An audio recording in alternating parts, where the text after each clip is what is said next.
Good morning, everyone. I would like to call this meeting to order, and at this time, I would like to acknowledge that we meet on the traditional land of TD6 territory and acknowledge the diverse indigenous peoples whose ancestors' footsteps have marked this territory for centuries, such as Cree, Dene, Sotu, Blackfoot, Nikorasu, as well as Métis and Inuit, and now settlers from around the world. I will do a roll call of committee members and then acknowledge other council members who are participating in the executive committee. Councillor Stevenson, Good morning. Councillor Knack, Good morning. Councillor Rice, Good morning. Councillor Rutherford, Morning. and I see, want to pull it up here. I see other council members as well. Councillor Salvador Good morning. and Councillor, oops, just gotta go through the list here. Councillor Principe, Hello, good morning. Councillor Tang, Good morning. Councillor Jans, Good morning. Councillor Hamilton, Good morning. and Councillor Wright. Good morning. Did I miss anyone? If I miss, please say your name. Okay. Adoption of the agenda. Will someone move the adoption of the agenda with some changes? Councillor Knack, you want to do that? Or I can do Sure. that too, right? As a chair? If you have You the can do it copy, too. Councillor Knack? Yeah, I'm happy to. I just don't actually have the changes on me. So if you do, that might be better. if I you will, moved it. I will move the adoption of the agenda And it's as presented, as there are no changes. presented, right? So, yeah, please vote. I'm a yes, Madam Clerk. Thank you, Councillor Stevenson.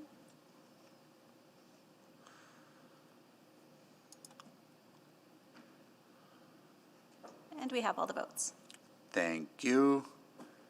Approval of the minutes, maybe you can do that, Councillor Knack? That I'm happy to do. I'll move the adoption of the minutes from the November 16th, 2021 Executive Committee meeting. Any questions on the approval of the minutes? Seeing none, please vote.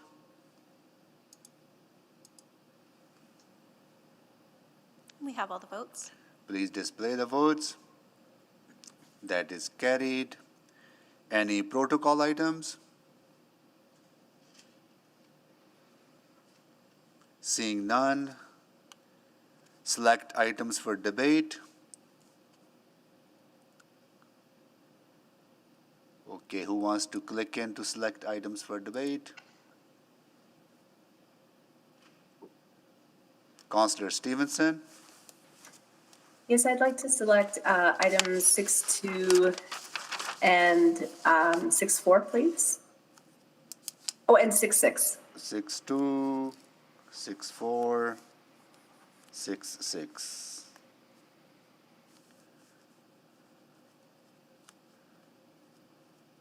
Thank you, Councillor Stevenson. Councillor Knack? Thank you, Mr. Mayor. I will select item 6.1, and I'm thinking Councillor Rutherford's going to select 6.3, so I'm going to let her do that. I'm sorry, I didn't double check with Councillor Hamilton. Would you like item 7.1 selected? Yeah, please do, because there's a speaker on it. Oh, perfect. Then I'll select that. Thank you. Thank you, Councillor Knack. Councillor Rutherford?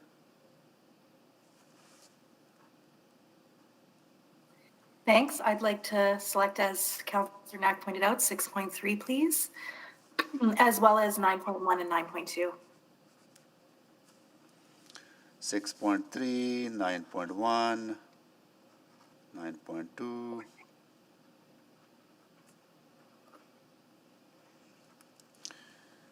Thank you, Councillor Rutherford. And that is all the items, right, Madam Clerk? Item 6.5 has not been selected. 6.5, Edmonton Library OS. Okay, got it. So thank you so much for that. If there's no one else, Mr. Mayor, I'll move that item. Yeah, can you please move the vote on the reports not selected for, move the, to accept that report, Councillor Knack? Absolutely. Yeah, I'll move that. Okay. Any objections to that? Seeing none, please vote to, on the reports not selected for debate. And we have all the votes. Display the votes. Thank you. So that means that 6.5 has been approved, which is the Edmonton Public Library Board Stanley A. Milner Library lease.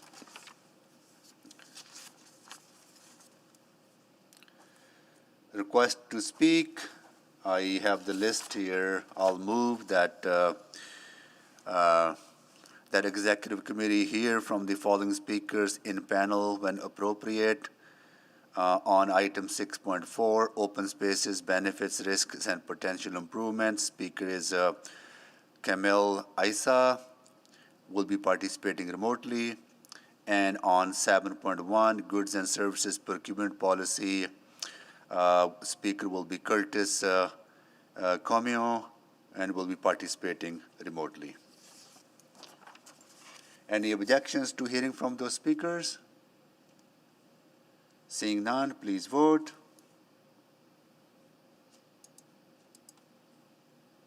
We have all the votes. Display the votes, please. Thank you, it's carried, and we do have a request for time specific, so I'll move that, that the following item be dealt with at a specific time on the agenda, which will be at 3:45. Item is 7.1, Goods and Services Procurement Policy, and it will be heard at 3:45, or will be presented at 3:45 p.m. Any objections? Seeing none, please vote.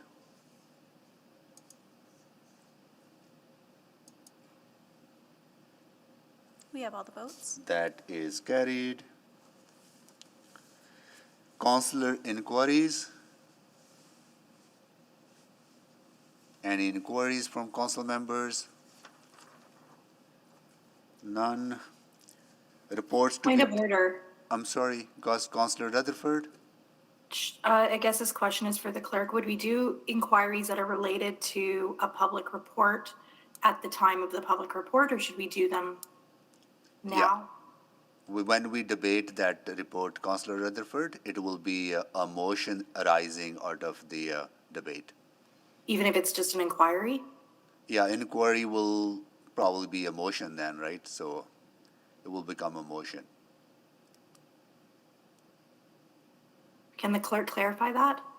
Because I think an inquiry doesn't require any additional resources. That is correct. So without knowing what it is, if there is an inquiry that any councillor wants to bring forward, it should be made during the inquiry section. If, as the mayor has correctly stated, there is a motion arising out of a report, I would suggest that wait for the debate. But for clarity, motions do require votes, whereas an inquiry, as long as it satisfies the conditions in the bylaw, do not require a motion of this assembly. Okay, then I'd like to make an inquiry, please. Yeah, I think there's some procedural things for inquiries that there has to be enough notice given to the chair. I think, Madam Clerk, can you clarify that? Yeah, that is correct. So if there's an inquiry that is required, and I can call up the memo that was provided on Friday, so if there's any inquiries that are going to be made today, they need to be provided to the chair and to the clerk 42 hours in advance. Okay, in the absence that Councillor Rutherford was unable to provide that notice, is there any provision? Just because we all new, recognizing the, still we're going through the process and learning through the process, just to give Councillor Rutherford, unless it's not urgent, Councillor Rutherford, that you can wait for inquiry. I can do the inquiry for council next week. Okay, that's fine then, because we don't have So that. I'm fine to do that and do the proper procedure. Okay, good. Thank you. Thank you, Councillor Rutherford, and thank you for understanding that. Really appreciate it. Thank you for your patience as I'm learning the process. We all are. Request to reschedule reports, none. Public reports. All right.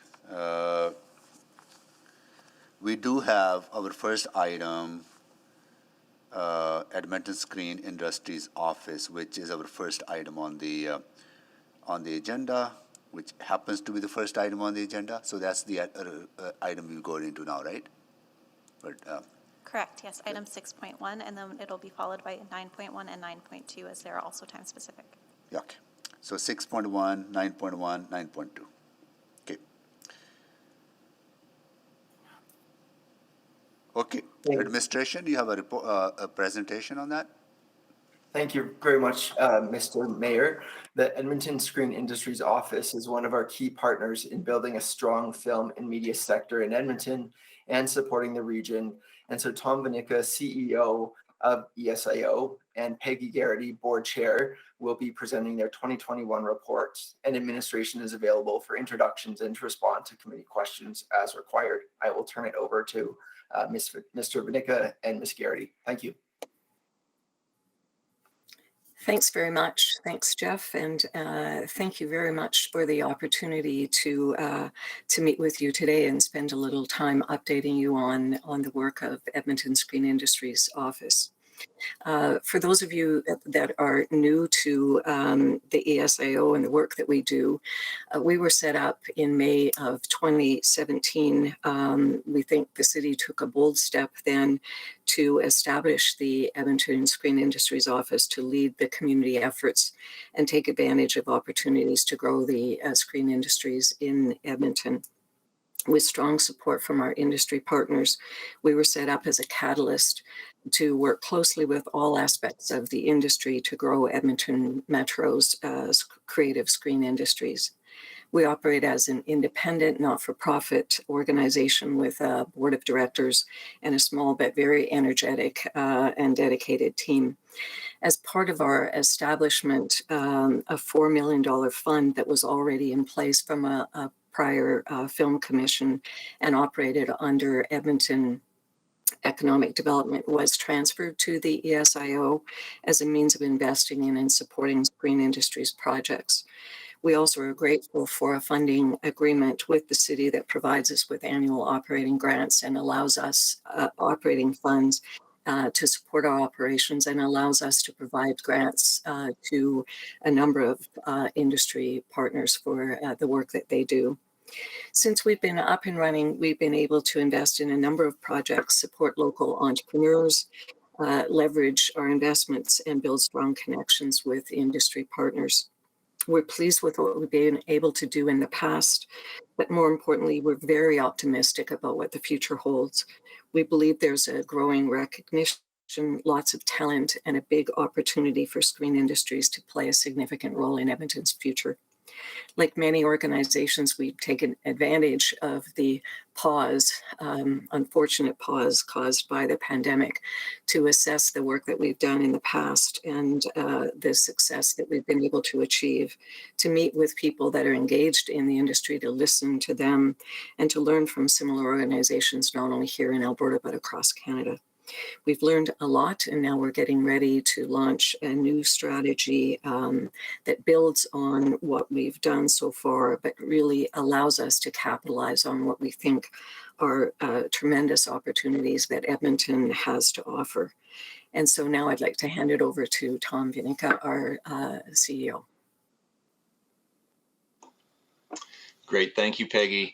I'm very excited to be here. This is my first time presenting to council. I joined ESIO in 2021. My predecessor finished his tenure just in the end of 2020. I guess we'll start if we can go to the next screen, or maybe one more. There we go. Sorry. The film and TV industry is booming around the world, and in Alberta especially right now. There's really tremendous opportunity here. Last year in Alberta, we did over 550 million in production, and that was double our previous record. ESIO plays a really critical role in the local film industry.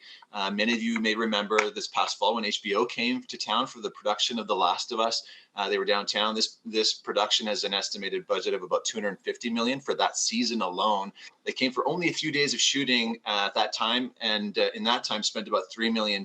Much of that went to local businesses and employees and to city services. I can also report that when HBO came, they loved us. The city services were fantastic. Everything went so wonderfully, and we're so grateful for the work that the city did to make that possible.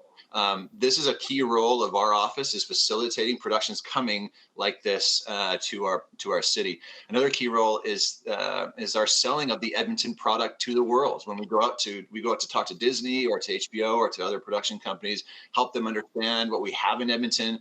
There's really no one else that can do this in this industry. This is specifically the role of the Film Commission, and it's a significant part of why Calgary or Manitoba or Vancouver have been so successful in attracting the business that they have.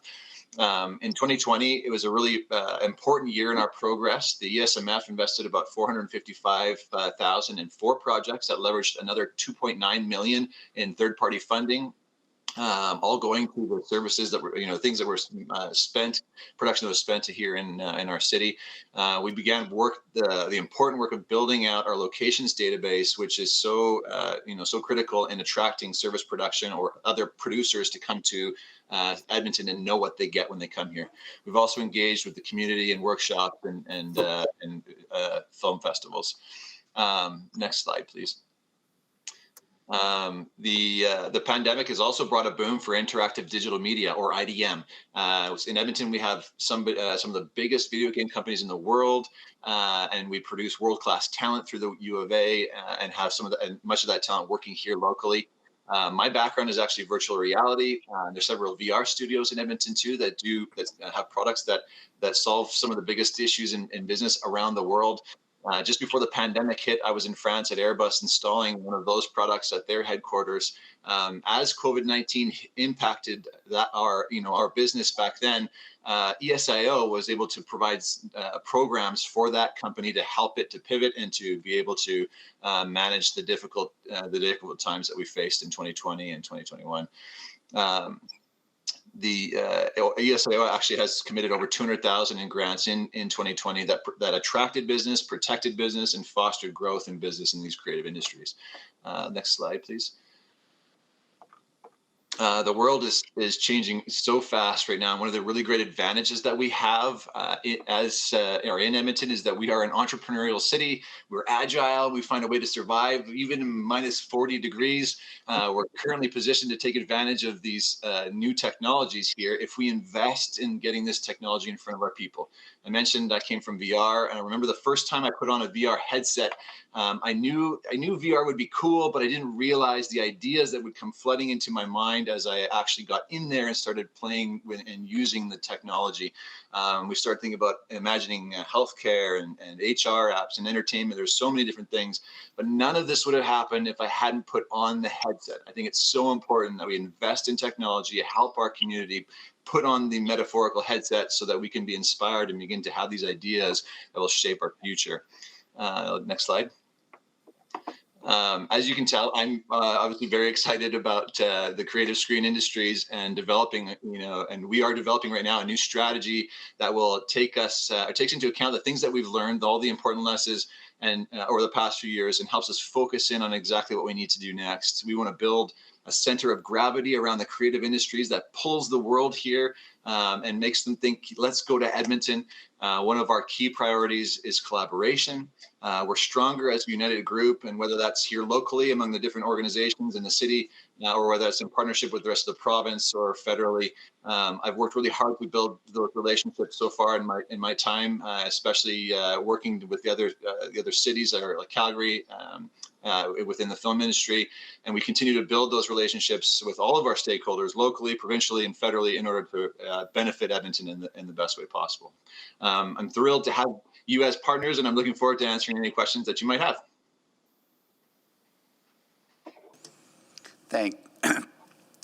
Thank you so much, and for your presentation, and also, nice to see you first time. I hope it went well for you. Yeah, fun so far. I'm pretty sure it'll go well. Yeah, thank you so much for the work. It was nice to see you all at the event in December. It was quite an energetic room, filled with innovative Edmontonians working on these areas. Thank you so much for your work you're doing, and absolutely, you will go to the list of speakers here, and this item was selected by Councillor Knack, so I will go to him first. Councillor Knack. Thank you, Mr. Mayor, and thank you both, Ms. Beardy and Mr. Vinica, for your presentation, for your work. I know your home is in the Orange Hub, so excited to get to chat with you. And I know Tom, you and I have a meeting scheduled in February for our first connection. And so a few questions I have really relates to the interactive digital media side. I'm a gaming nerd, so this is my area of joy and interest. Before you took over, Mr. Vinica, we had some initial conversations as to what ESIO was doing around attraction of gaming studios, and both in the VR space and just the conventional gaming side.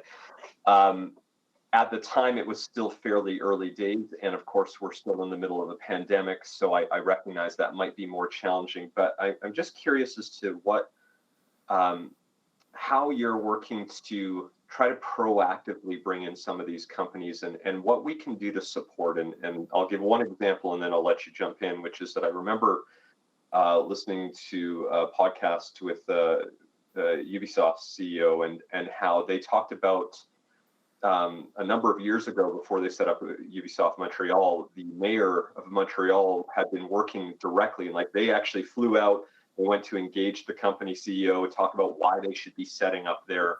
I know Quebec has some additional grants that we don't have, but ultimately got them settled and have then since sparked even further development. So knowing how viable the space is, what does that look like from your end, and how can we help with that? That's a great question. So one of the really key things, as you said, is tax credits and grants and things like that. And that comes from the province, but that doesn't mean there's not help that we can get from the city and your support. We've been working hard to advocate for an interactive digital media tax credit for the reinstatement or some version of that. And we're very optimistic that will come shortly. To be honest, until that comes, it would be quite difficult to get to attract someone, because it's just asking them to spend 30% more than they would elsewhere, and that's obviously a challenge.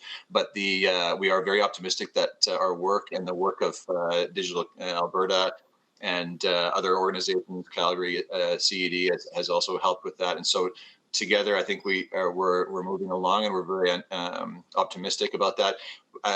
We are also, in terms of our own office, once we have that, we're going to bring in, do what's called FAM tours, and go out to those offices, attract them. And so your support, in that regard, and being there with us to the extent that we can make that happen, would be wonderful. And so I think those are. We have.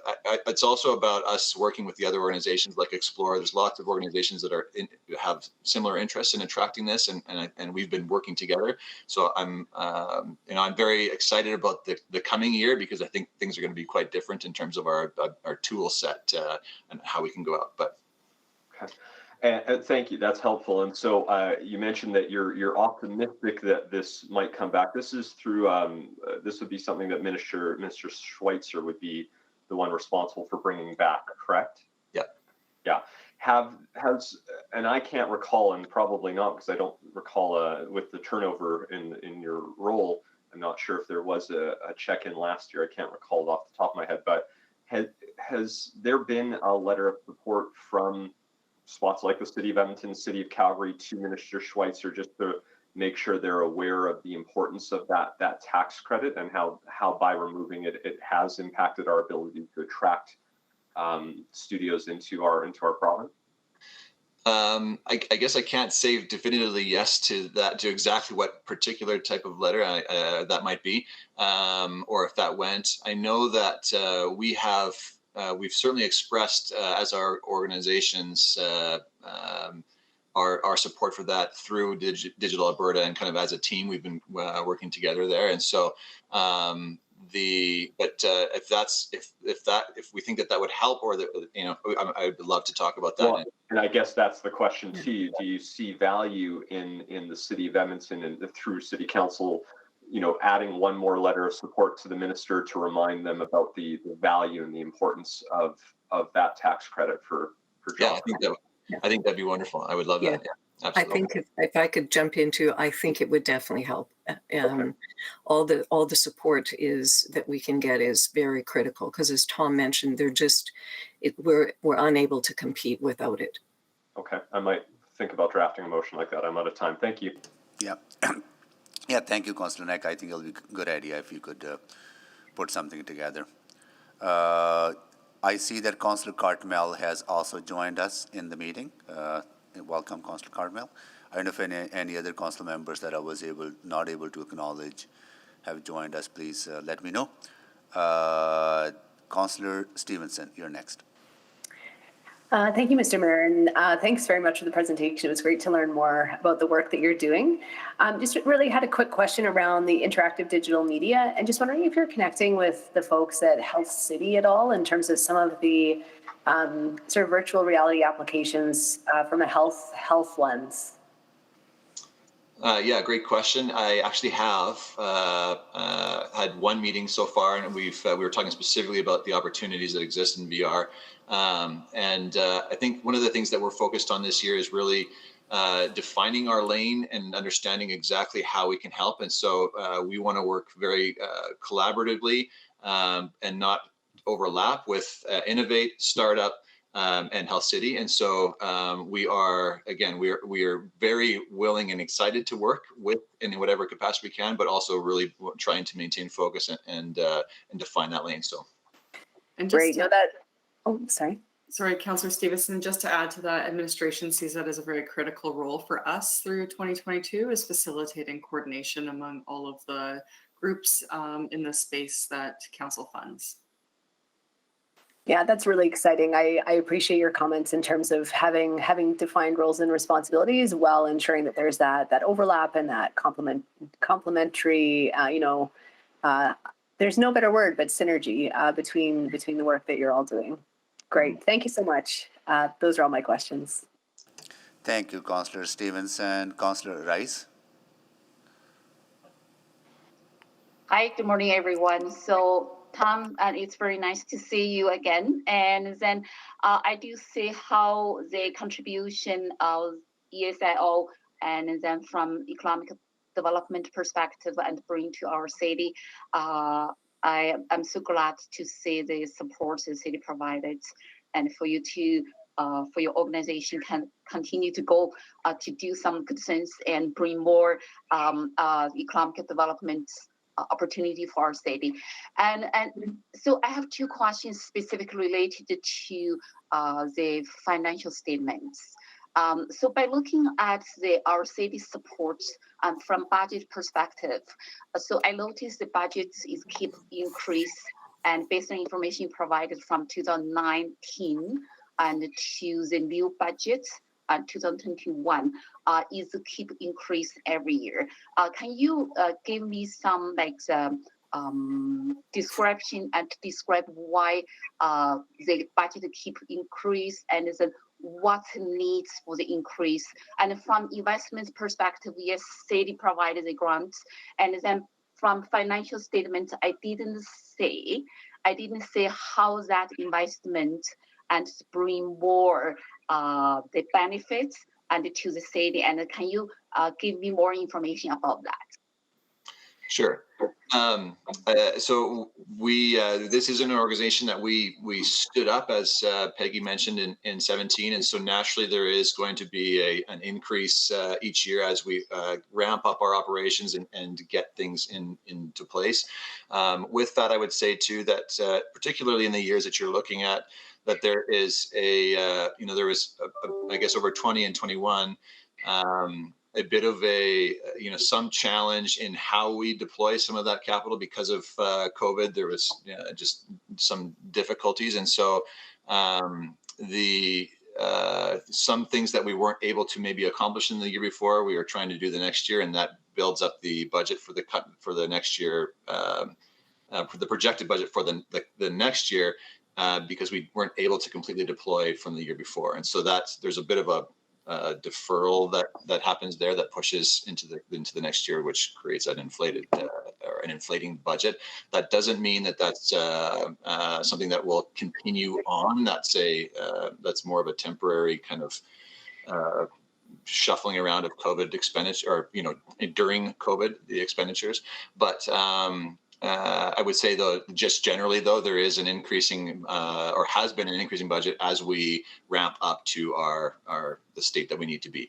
I think that right now we are roughly where we need to be resource wise, and I don't anticipate other than just managing inflation. I think that's a challenge that we're, as a city and as a population, we're about to face, and so we're going to be working on managing that. But that's, I would say, that's kind of the going forward. The only particular ask that we have is just managing inflation from where we are.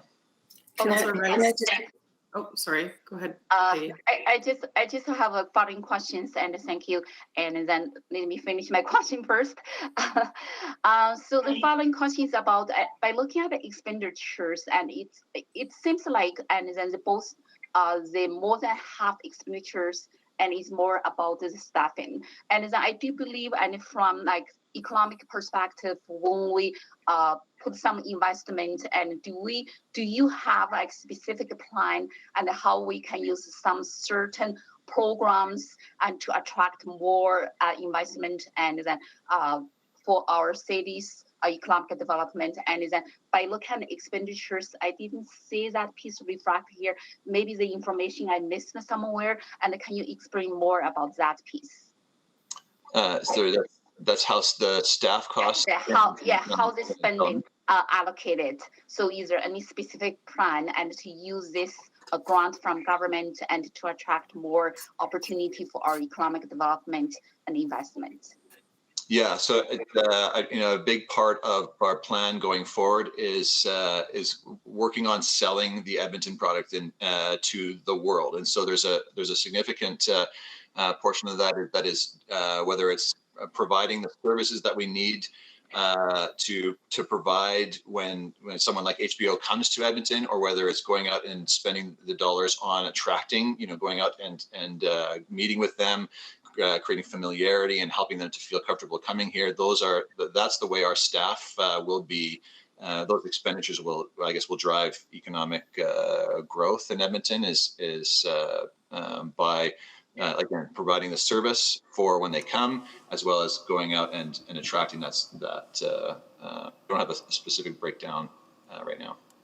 If I can just add as well to that, given the city's financial situation, we did take a 5% reduction in the city's grant to us last year, the operating grant. So our funds primarily, we have a small staff, which is now steady, but it's leveraging their activity and shifting funds within what we have available. We have the $4 million fund, which is basically an investment fund, but then we've shifted more money in the past year because there wasn't a lot of activity that we could have been investing in. We've switched more to grants that help organizations organizations get through this time and are able to pivot and keep operating. Thank you, and thank you, Councillor Rice. Before I go to non-committee members, I do have few questions. I know you talked about the economic impact for the entire province of more than $500 million. Do we know what the impact in Edmonton is of this industry in jobs-wise and also the economic GDP? Yeah, so great question. On the film and TV side, we're probably about 5% of that number. So we're not, we're still fairly small, relatively speaking. I think what's important to understand, though, is that there are a ton of tailwinds for us right now, in that we have a great relationship with Calgary, and when we go out to the world united, we are able to attract that business into our city in a way that otherwise would be much more difficult. We have resources here. We have untapped resources, actually, and so there's we have the ability to significantly increase our production faster than it might have taken other cities like Winnipeg.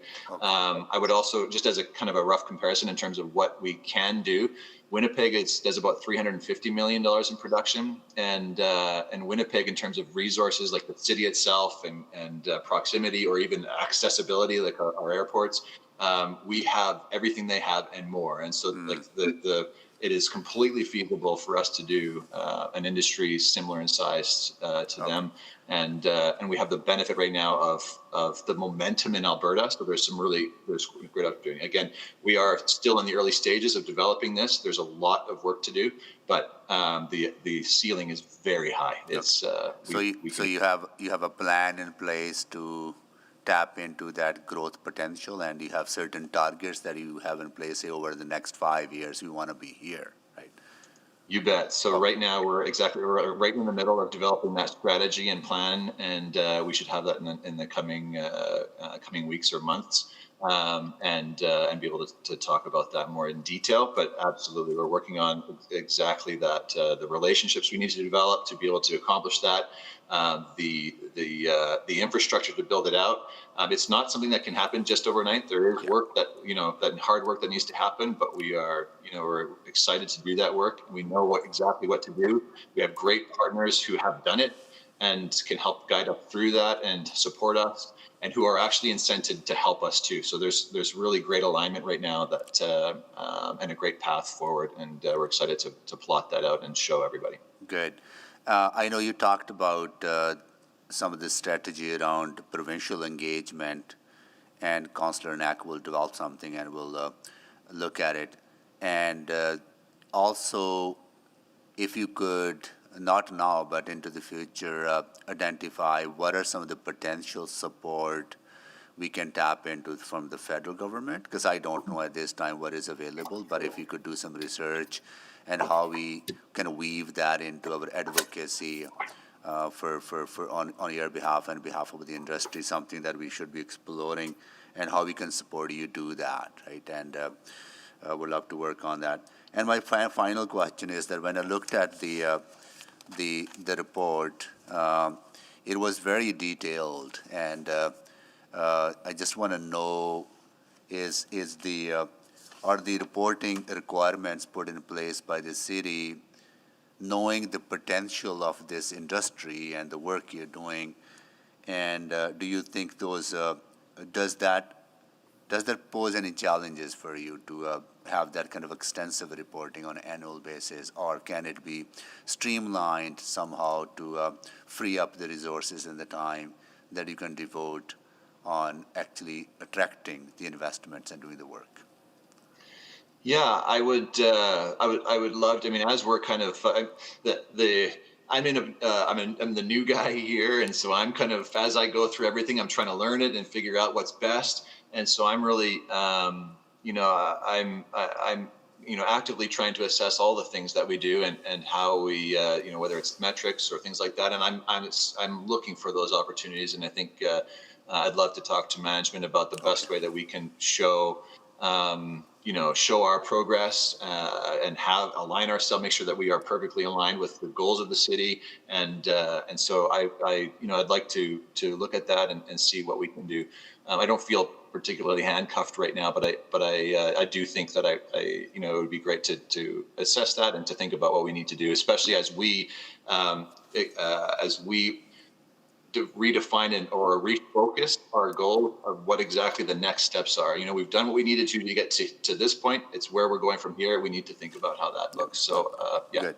I know Ms. McKay was nodding her head, so it's good that you have a partnership with the city, because accountability is important, absolutely, but we also want to make sure that that process is simple and streamlined. So thank you so much for that. Thank you for your work. And I'll go to Councillor Tang next. Councillor Tang. Thank you so much, Mayor. And thank you to Jeff for introducing, and it's really nice to hear from Peggy and Tom for your presentation. Just very quickly, the number you have mentioned, 500 million, was what the industry did in 2021 in the province. Do you have a number for what the industry did in 2019 pre-COVID? I think that 20, if I remember correctly, it was about 250 million, and 19, I'm not sure. 250 was the record as well. And so 19 would have been even less than that. So it's been on a meteoric rise, actually, provincially. Yeah, and I'm also very interested in some of your targets, and I think we have a meeting booked in a couple of weeks, and I appreciate an update on that plan that you're working on. I think I first learned about ESIO actually at one of the community pitch night that was co-hosted by your office, and I was so struck by the extent of the kinds of companies that you were supporting. And in particular, I was really interested in the esports scene, and I didn't know how big our community and how significant it is in the city and in the province, how much they were doing for community building even during the pandemic. And I guess similar to the question Councillor Stevenson had around partnerships, are you in conversations at all with, for example, Explore Edmonton to kind of, explore opportunities in the space around esport, even tourism? Yeah, 100%. Great question. We've actually collaborated with Edmonton Global and Explore Edmonton, and then also with Calgary Economic Development to do a provincial esports strategy, so that we are prepared, and then we know the next steps and how to develop this really great opportunity. And so we've been excited and thrilled to work with our local partners, but also with Calgary and as a province, so that we can tap into the resources that we need and have a bigger voice in how this goes forward and how it's put together. There's also the industry association, ASA, that is critical in this and many other stakeholders that we've engaged. And so esports is something that we're really interested in right now. That Deloitte is who's done the esports strategy. It is in its final editing stages right now, and we're excited to release that soon. Yeah, and a very young demographic, and lots of youth involved in that. So that's very exciting to hear. I guess sort of the final piece I wanted to touch on. I was really struck by the GBA Plus section of the report, and I was really impressed by a number of the initiatives that you have in terms of equity and bringing more diverse filmmakers, producers, that kind of stuff. And I'm wondering, are you doing any kind of analysis in terms of, because I know some of these are quite recent, are you doing any analysis in terms of sort of the impact around equity, diversity, and inclusion before and after the implementation of these initiatives? So at this point right now, we haven't done specific analysis in that way. That's something that as we develop these programs more, that we need to look into and to show the results that are coming from it. One of the things that's really important to us, again, as we've kind of worked in conjunction with Calgary, as Team Alberta, we've gone out to many of the organizations, national organizations around the world, to work on several different initiatives, including the Real Green Initiative, and worked with many different BIPOC organizations to ensure that we are we're in this period of rapid growth, and so we have the opportunity that every single bit of capacity that we add, we have the opportunity to do it in an equitable and sustainable way, and that's our goal. That's so we're very excited to take advantage of this moment of change and do it and build it right from the beginning. But you're right. We with that we're going to be putting in place and working on that ways of tracking that and demonstrating that. No, And that's ensuring that great. it's actually happening. Yeah, no, that's great because I see that that's a fairly important value of yours, and I think it would be good to be reflected as well in some of the data and targets and that kind of stuff. Thank you very much for your presentation. That's it. Back to you, Mr. Mayor. Thank you, Councillor Tang. Councillor Principe? Thank you, Mr. Mayor. Mr. Vinica, I was just wondering, so the ESIO was created in 2017. Was this under the branch of Edmonton Arts Council prior? Like, is this a branch of the Edmonton Arts Council? Were you under the umbrella of them prior to 2017?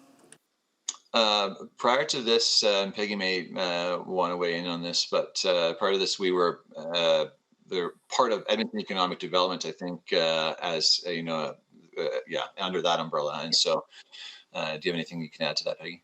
Yeah, no, we were part of Edmonton Economic Development. There used to be a film commission that was right under the city's umbrella, and that was shifted to Economic Development Edmonton. And I think, I wasn't there at the time, but my understanding is that there was a feeling in the industry that, in the scope of everything, they didn't really get the attention and the specific focus that was needed. So Edmonton Arts Council was part of the development of ESIO and supported us being established. Mm-hmm. Okay. And Mr. Vinica, you had mentioned about, comparing to Winnipeg, and Winnipeg has $350 million in production. Now, do you know what the city of Winnipeg monetarily invests into their industry? So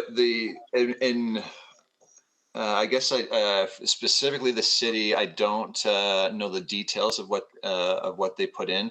I know the province does have different programs that they put in, and so we're working with the province to and continually working with the province to try to see what we can add to the from them. But I don't specifically know the details of the city itself. Okay. And you had mentioned untapped resources. Can you explain what you feel the untapped resources are? You bet. I think just from a crew standpoint, our crew has capacity, which in many places in the world doesn't. In most places they're completely dry. Like they just don't have any.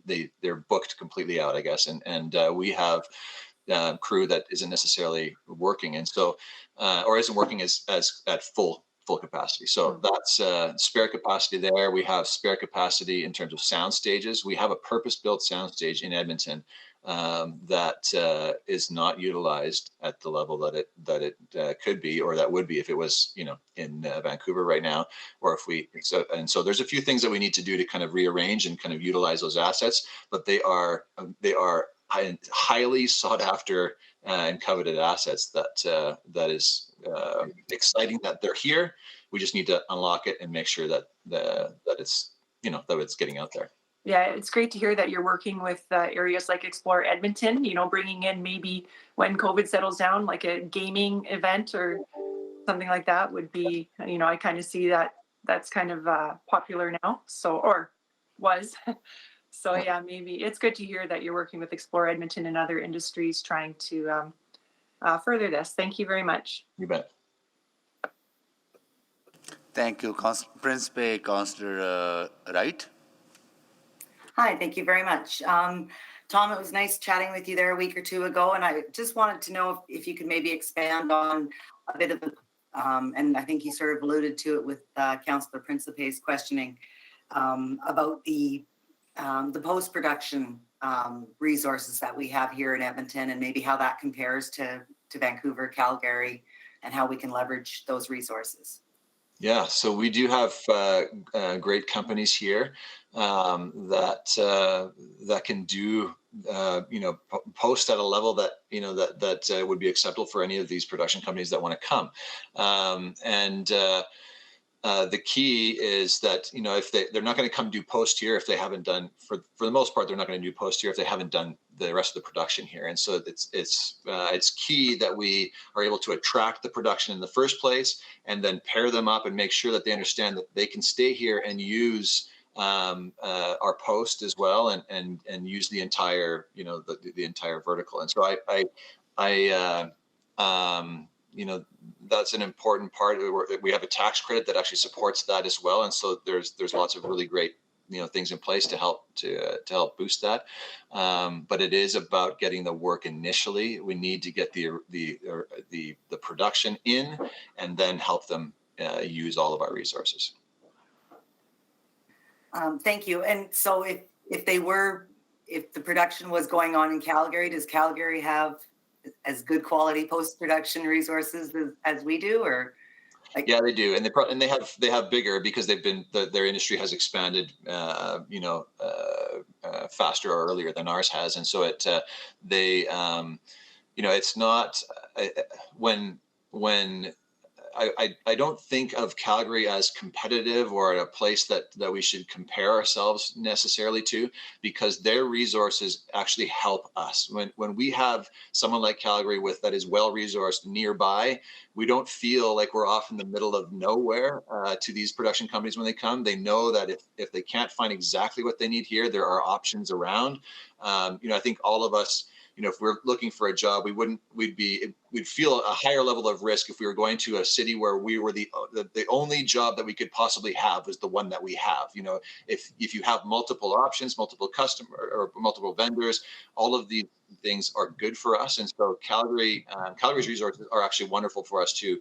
I would love to encourage all of it to happen here in Edmonton, but we will get more production because Calgary's near us than if we just try to focus on ourselves and try to be really kind of, I guess, selfish with that. The Alberta approach, I think, is our best approach.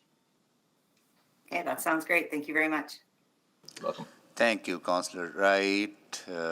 Second round, Councillor Knack. Thank you, Mr. Mayor. Yes, just a few more questions and I have the motion ready. Wanted to ask about the resources. That conversation's come up a bit, but recognizing you are sort of early still in your life, this has only been around since 2017, and the budget's grown, but not maybe in large amounts. Do you feel like you have the appropriate resources to be out at those key industry events? I'm thinking like GDC when it comes to interactive digital media. I'm sure there's similar ideas like that on the film side, but I'm not as familiar with that industry. So do you have the resources to be, essentially going out on almost like a trade mission to be engaging these groups, working in partnership with Edmonton Global? Are you there, and what does that look like for resourcing in the future? Yeah, that's a great question. So we are in the middle of, this year we planned out. I was actually supposed to go to Berlin for the first film festival, and then we're going to GDC and to South by Southwest, and so we are going to these things this year, assuming that they are open. Berlin, unfortunately, just got canceled from and so I am exploring that right now. We are. I do feel comfortable, in where we are in terms of resources that way. But we're gonna have to evaluate that at the end of this year to see like what places were valuable to us, where did we get returns, and how much do we need to do this type of work. And so there's a bit of an evaluation this year on that. I feel comfortable where we are, but it's hard for me to say definitively either way, but understandable. Mr. Councillor Knack, I think it's really important to clarify that ESIO's budget themselves has increased, but their ask to the city has not increased. Well, the budget of the 4-year budget of 4.4 million tax levy has been the same through 2019 to 2022. They have never came to the city and asked for more money. And in fact, they recognize the challenges we're having during COVID and reduced their ask. Well, And that was the reason I actually brought it up, because they haven't seen an increase over that 4-year cycle, and we're about to go into our next 4-year cycle. I'm glad to hear you're doing that analysis, because I want to make sure we are not missing out on what is a very large pie right now in this world. So if you feel like, as over the next couple of months, that you need more, I'd want to make sure that ask comes forward well in advance of the final completion of our budget at the end of this year, so that we can fit that in amongst all of our other priorities and just be aware of that. So glad to hear you're doing that work. So wonderful. Mr. Mayor, those are all my questions, and if it's okay, I can put the motion on the floor, or we can finish with Councillor Rice, and then I can do it after. Yeah, let's go to Councillor Rice. Then you can put forward the motion. Councillor Rice. Thank you. Thank you, Ms. Mayor. And then, so I noticed, and then Ms. McKibb has some comments and from first round of my questions. So I would like to give that opportunity to for us to heard what information, and then she will provide it to us. And also I have a follow-up 2 questions. I think one question is related to Councillor Lack about the resources. I did notice from the financial statement there is some change, and between 2021 and other years. I have same thought about from resources perspective, how we can support you better. And then specifically, I do see the potential, and our city can bring and use this industry and for lots of economic development perspective opportunities. So I noticed in 2021, and then the program expenditures and the programs you provided for the expenditures is much less, more than half less compared to 2022. So my question is about with this allocation planned, and I was wondering is about from growth perspective, and is about we are going to do less, to provide less services and programs to attract more like the investment, or is there any other reason why? And in 2021, our programs cost allocated is so low. So I just want to understand, and from that perspective, and to say what's a big plan and for this organization and to support our city's economic development. So this second question is related. And looking at the strategic investment, and you have lots of deficit, and in 2021 budget, and then almost like planned only for 11,000, but the deficit is almost 200,000. And I was wondering from resource perspective, is not that enough? And then like the Councillor Knack asked, and later on you will ask more, or is there anything we can plan and then add front? Sorry, so we're talking about our 22 budget versus 21? Yes. Yeah, I think that is, to a certain extent, some of our programming, we thought that there was services that we could provide that would better serve the community than some of the programs that we were offering. And so there was a little bit of a transition, or a little bit of repositioning of some of that those types of I guess approach, and so that probably accounts for a certain amount of that. There's a little bit of I guess in terms of how well resourced we are, I would kind of say again that we're assessing that and to discover what it is that we need, what it is that what else there could be. We're in the middle of evaluating different programming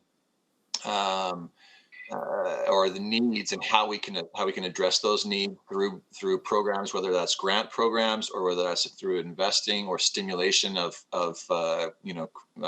creative projects. And so this year we will be, this is our year to kind of test out those things, and in the first quarter here we'll be I guess developing the ideas of what we are going to do, and then starting to implement and test those things out. I think again, COVID has impacted a lot of the programming and made it just really difficult to to deliver in a way that we think is effective or that we want to. But COVID obviously continues to impact us right now. Hopefully in 22 things will be quite different at some point here, where we can really start to get out with our community and do those things. But sorry, I hope that answers the question. If I can just add, Okay, can I just add really quickly that one of the things we're reassessing is, as I mentioned at the beginning, we have a $4 million fund that allows us to invest in different projects. And, you know, as you would understand, $4 million isn't very much, and it doesn't go very far unless you have a plan for how you're going to recoup it and grow that fund. So we're reassessing how that fund operates to see if there are better ways that we can utilize and leverage that $4 million as well, so that we can support the industry better. Good. Thank you for that. Appreciated that. The answers. Councillor Knack, you want to bring forward your motion? Yes. Yeah, I think we have the final updated wording. Nothing too fancy, although I don't think we've done this as the new group. So this will be that Executive Committee recommend to City Council that the Mayor, on behalf of City Council, write a letter of support to the Government of Alberta, Minister of Jobs, Economy and Innovation, advocating for the reinstatement of the interactive digital media tax credits. Okay. Good. That's pretty straightforward, and that support for the government to it. Provincial digital tax, or maybe just add at the end that gives us a little bit of leeway, Councillor Knack, that any other supports available, right? So that gives us the opportunity to explore. There might be some other options out there. Absolutely, and as I reread it, I think we typically have removed write a letter of support and say advocate, so that may include a letter of support, but it's not exclusive to a letter of support. So you might have a meeting with the minister to talk about that. So I'll just adjust that if that's okay. Write a letter of support, Council, advocate. Advocate to the Government of Alberta, then minister. Right? Okay, we can wordsmith it, right? But intent is there. Yeah. Yeah. Okay. Does it need to be wordsmithed before it passes, or as long as the intent is clear, we can move? Just putting up the revised wording now. Okay, got it. And maybe a quick introduction, Mr. Mayor, once that's ready. Go ahead. Thanks. Yeah, and sorry, I think it is important to do this.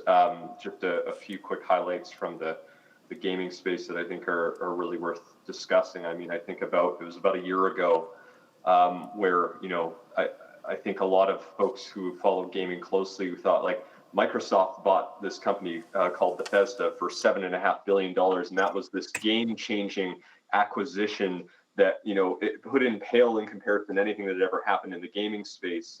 And then just yesterday, in case you didn't hear the news, Microsoft just spent almost $70 billion buying Activision Blizzard. It is shocking the amount of money that is going into gaming.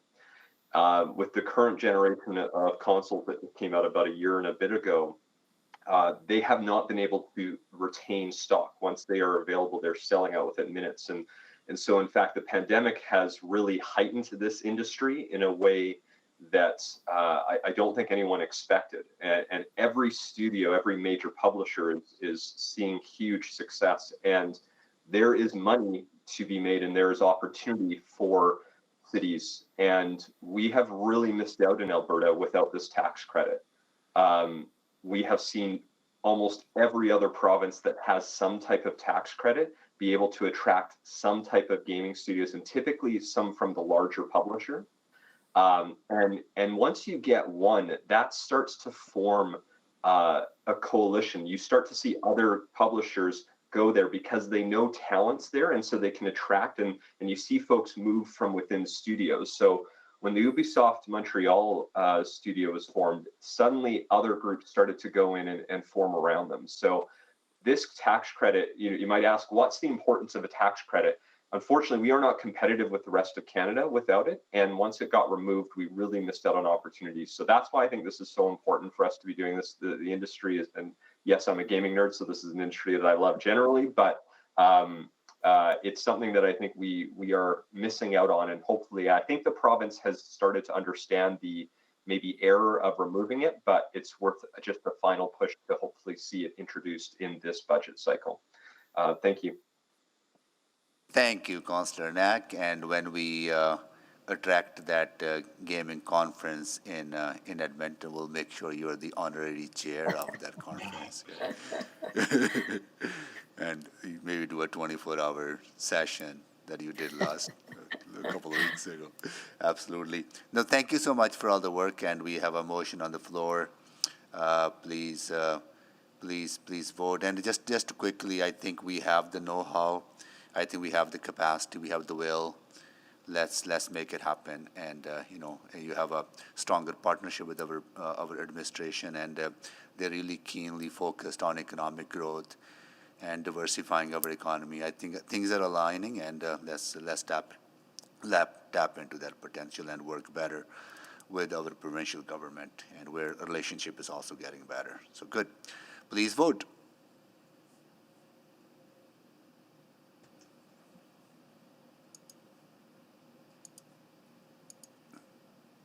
We have all the votes. Display the votes, please. That is carried. Thank you.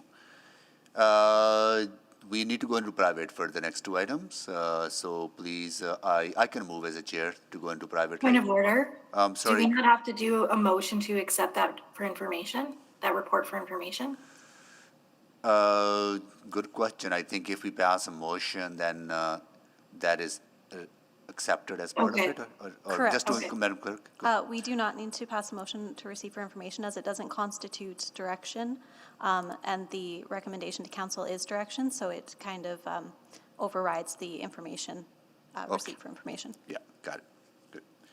Thank you. Councillor Rutherford, would you like to move that we go into private? Yes, so moved. Thank you. Please vote.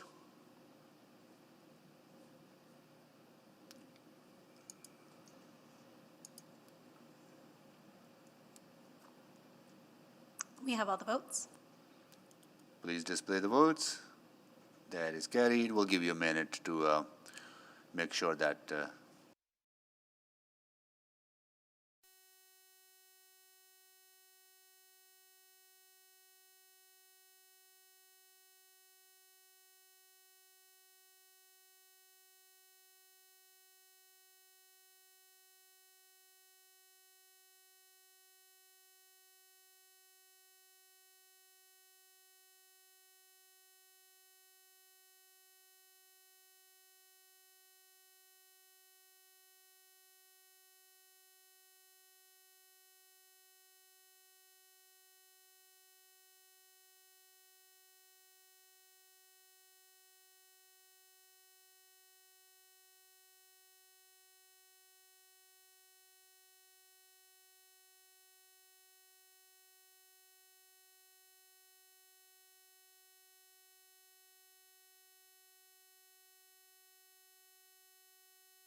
minute to, so when we go, I just say, no, we move 9.1, 9.2, or? You actually read out the motions. I'll go get the door. Just so that for clarity.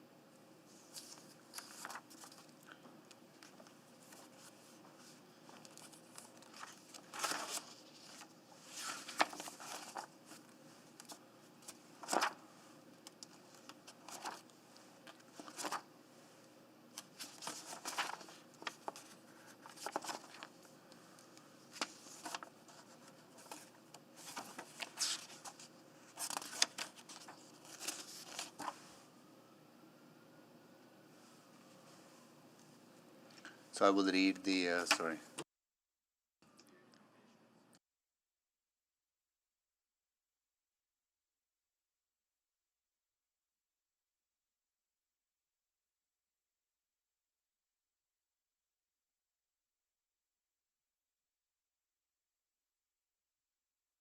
Thank you so much.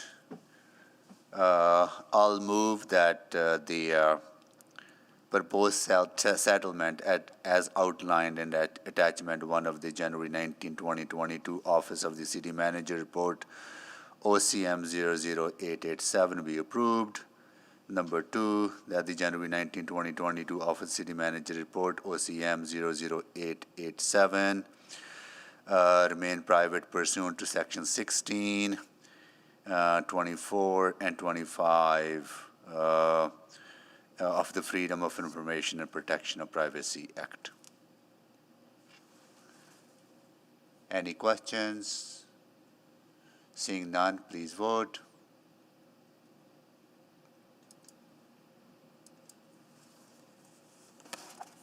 We have all the votes. Display the votes, please. That is carried, and I will move the recommendation in 9.2 that the proposed settlement authority as outlined in attachment 1 of the January 19, 2022 Office of the City Manager Report OCM 00917 be approved. That the January 19, 2022 Office of the City Manager Report OCM 00917 including attachments remain private pursuant to Section 24, 25, and 27 of the Freedom of Information and Protection of Privacy Act. Any questions? Seeing none, please vote. We have all the votes. Please display the votes. That is carried. Now we are on to our item 6.2, right? Bridge Renewal Program Update. And that was selected by, can't remember, I can read my own. It was Councillor Knack, right? Councillor Stevenson. Councillor Stevenson, go ahead. And I'm fine without a presentation unless other members of committee would like a presentation. Anyone want a presentation? We didn't have a presentation, actually, so Yeah. we just had some opening comments. Okay, But I don't. you can go right to questions if you go like. ahead, Councillor Stevenson. Go ahead. Great, thank you. I really appreciate that. I'll do my best to stay within the 5 minutes as well. I had a number of questions just around the high-level bridge work, but I see it's noted that a report is coming forward in Q1. Is that an opportunity to talk about some of the scope of that, linkages with some of the other rail initiatives that are happening in the province?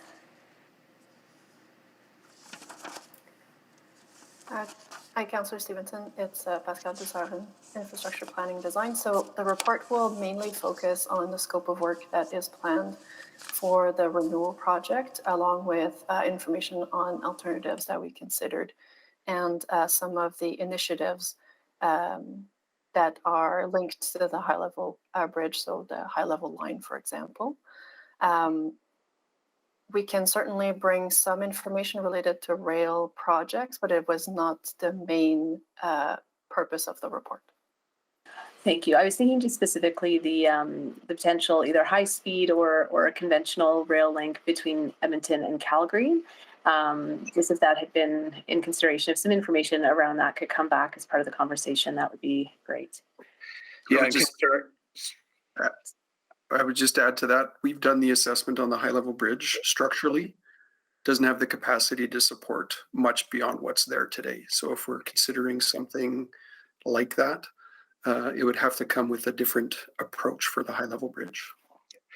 And I was just going to say, Councillor, that I'm planning on putting some work together to bring to council on the other rail initiatives as a completely separate item, because some of that is moving and we need to get in front of council, I'd say in the next few months on that, just to let you know what's going on and get some guidance. Okay, really appreciate that. Thank you. Maybe a bit of I'll start with a more strategic question, I guess. So I see that there is a number of some renewal work happening on, the low-level bridge, the Scona Road Bridge. I'm just wondering if we have, so those bridges are part of a legacy of, the freeway project through our river valley. And I'm just wondering if there has been any strategic look at that area around the Mutard, around those river crossings from Rossdale and from downtown, in terms of sort of undoing that freeway system. I'm thinking of this particularly in the context of the road network redesign that's happening in Rossdale and how that ties in. Those are all sort of entry points into that system. So yeah, just wondering if there's been any strategic sort of master plan transportation work done in that area of the river valley. I'll start, Councillor Stevenson, and maybe look to Ms. McCabe if there's anything to add. From our perspective, when it comes to the renewal projects, they are fairly minor rehabilitation when it comes to Scona Road and the bridges over Connors Road. And so from that perspective, we are looking more to maintain what's in place rather than to have kind of that transformative kind of aspect. When it comes to the low-level bridges, they are heritage resources, and so we are doing work in alignment with maintaining that asset for Edmontonians for years to come. That's great. I appreciate that context, and I think whenever we're looking at renewal and reinvesting in existing assets, I always just want to be mindful of: are we reinvesting in a condition that we don't necessarily want to continue? And is reinvesting in it now? I think, the Scona Road, I think it was mentioned, it's extending the lifespan by 20 years. Just if we have time to think about, do we want it there in 20 years? Is that how we want to continue having, designing that space? So instead of investing in that renewal right now, so it's a bit of a bigger question, and I can maybe follow up at a later time to see if there's scope for a motion down the road, but not something we have to finish today. But thank you for that initial conversation.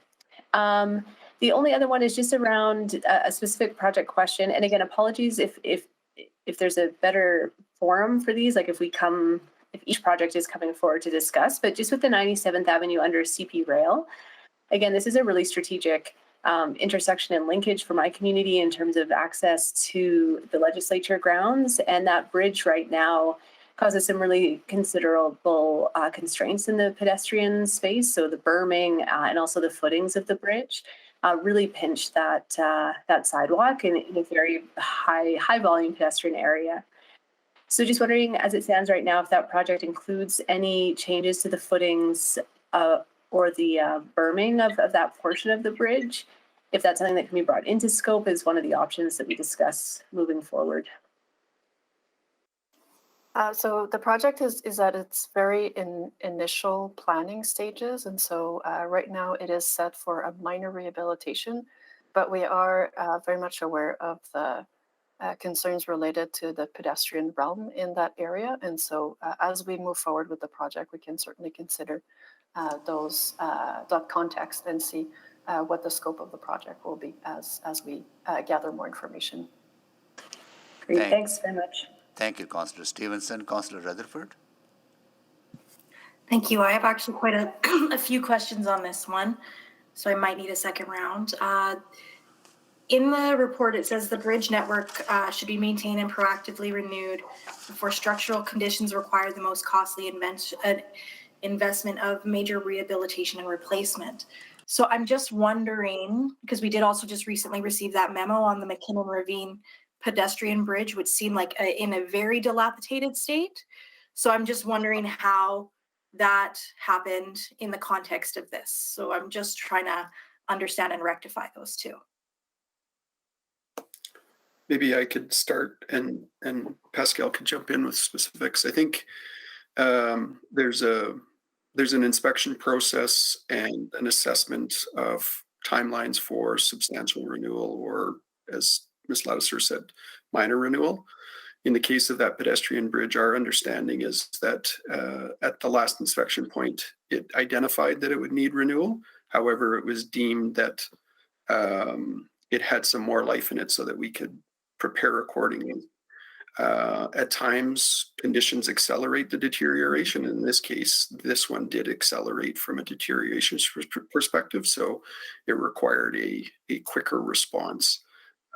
So those are the factors that we're certainly trying to avoid, or those are the situations that we're certainly trying to avoid. But with 200 and, I can't remember the number, 250 some odd structures, we need to make sure that we're doing this regularly. But there are instances where you do see an acceleration and deterioration. And unfortunately, I can't speak to the specifics of what, but it could be weather related. Dry summer, that was a timber bridge. But glad we caught it when we did, so that we could remove the risk to Edmontonians. And we're now down the path to replacement as quickly as possible. Great, thank you for that clarification and understanding that piece. Now, another thing that really, there's a couple other things that popped out to me, but was in attachment 1, the bar graph of the assessment of conditions comparison table at the bottom of the page 3. I see that almost 75% 75% of bridges are in either fair or poor condition currently in our inventory. And so I did see in the report that, we have an anticipated $170 million in bridge rehabilitation work anticipated for the next budget cycle. But I'm wondering, to me, this is when we see stuff like that, when we hear about the McKinnon Ravine, I'm wondering, is that a good enough buffer? And are our bridges, that's a huge amount of infrastructure that, poses a lot of risk if it's not well maintained. 75% to be in that state, how many can quickly drop to that poor or very poor state is kind of my question. I just want to get a flag on that, an understanding of that. So as was Mr. Laughlin explaining, we do have very, very regular inspection of our bridges. The risk acceptance level on our bridges is very, very low. We are always striving to maintain them in a condition that is safe, usable, and ensures that we have the best condition possible for Edmontonians. Now, fair is a category that you will see a lot of our infrastructure in fair condition. We have aging infrastructure when it relates to roads, bridges, facilities, open spaces. So throughout, there is no immediate risk. We can maintain infrastructure in fair condition. It is often coming with additional review or a more stringent inspection program to ensure that they do maintain those fair condition. And a lot of the work that we'll be doing over the next budget cycles will be to ensure that those are either maintained in fair or will be major rehabilitation or replacement that will ensure that we move them back up to a good to very good condition as we look at them. And so now, as for the poor assets, there are multiple reasons they could be in poor conditions. Some of them related to future replacement projects that are coming, decisions that need to be made about the future of the assets.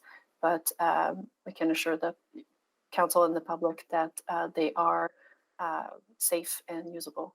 Yeah, and I want to just clarify, I know my time's almost up, but I was not insinuating that they weren't safe at this point, but more I'm worried from a cost perspective of have we actually budgeted, like how many of these are going to come up, looking at the forecasting, what this could cost in the future. So thank you for that. Thank you, Councillor Rutherford. Councillor Knack.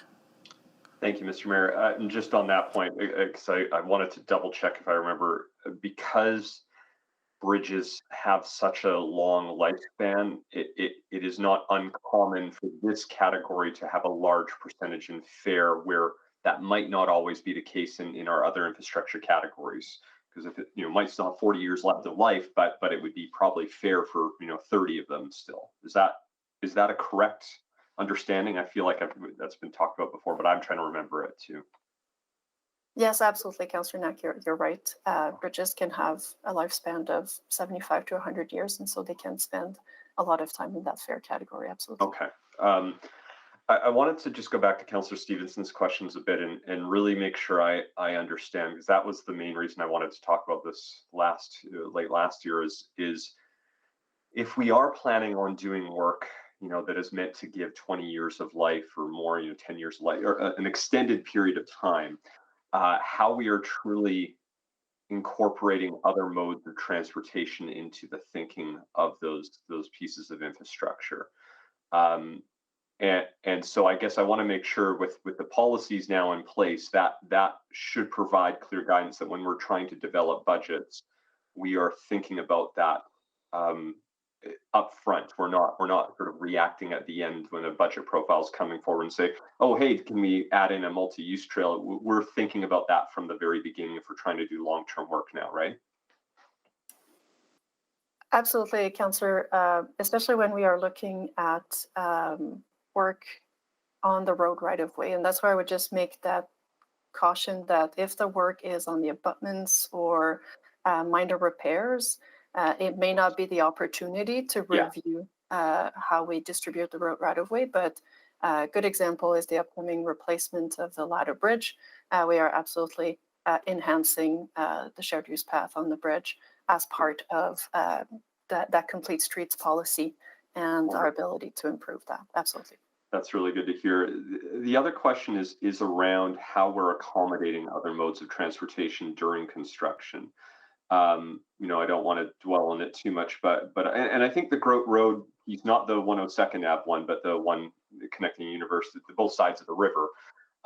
There was, I think, probably some fair critique around not enough opportunity for other modes of transportation to have the same type of accommodation as vehicle traffic. So, what might seem like a small inconvenience of having to get off your bike to walk it across the bridge, we would never do that to somebody driving a car. We wouldn't ask somebody to get out of their car and push their car across a temporary piece of infrastructure for 3 years.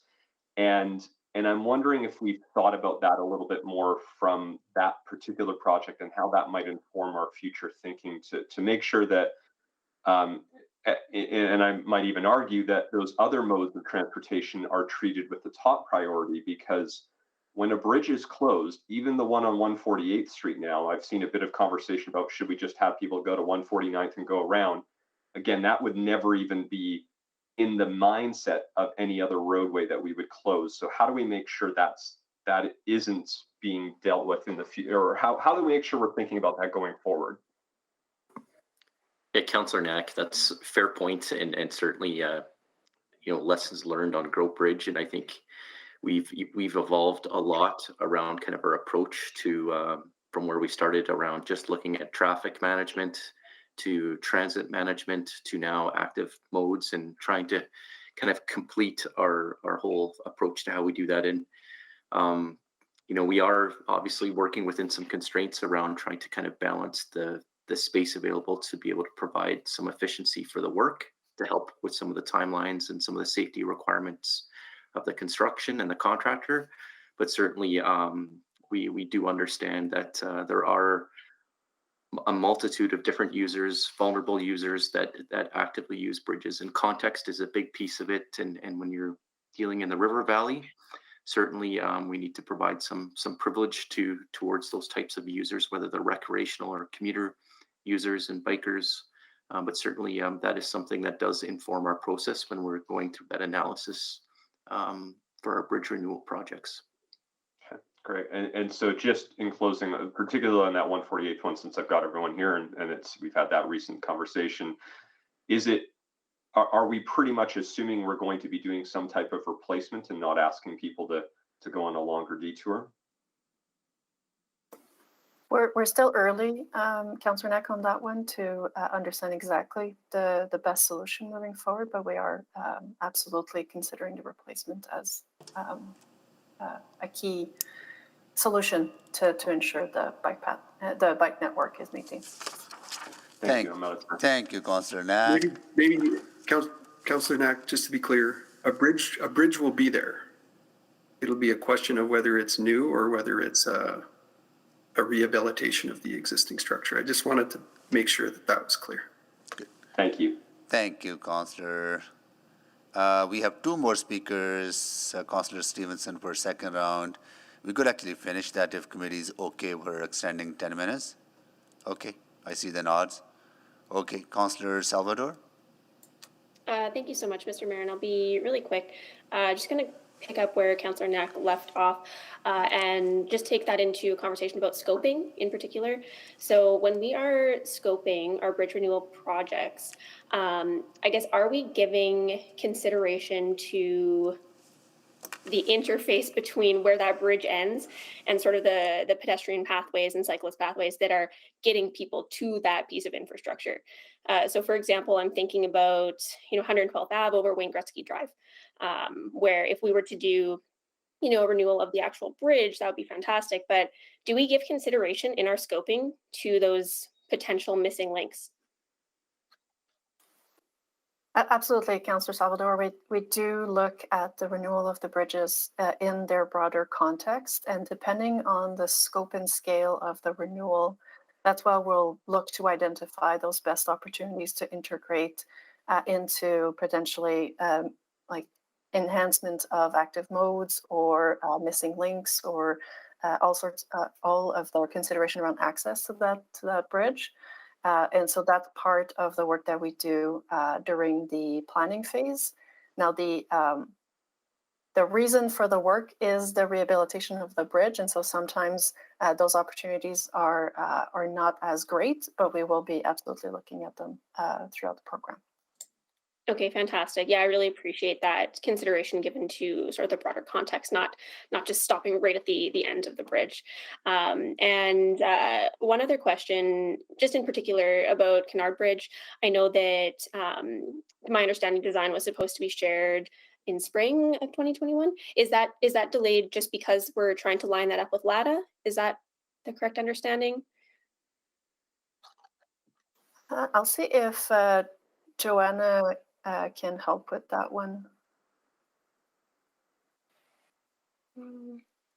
Hi, for the Kennard Bridge, we just completed a preliminary design. We're in the detailed design phase right now.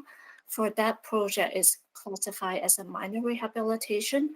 So the amount of improvements work that will be done for that is going to be quite minimal. There's going to be some pre-construction activities happening, but it won't significantly change the design of Kennard.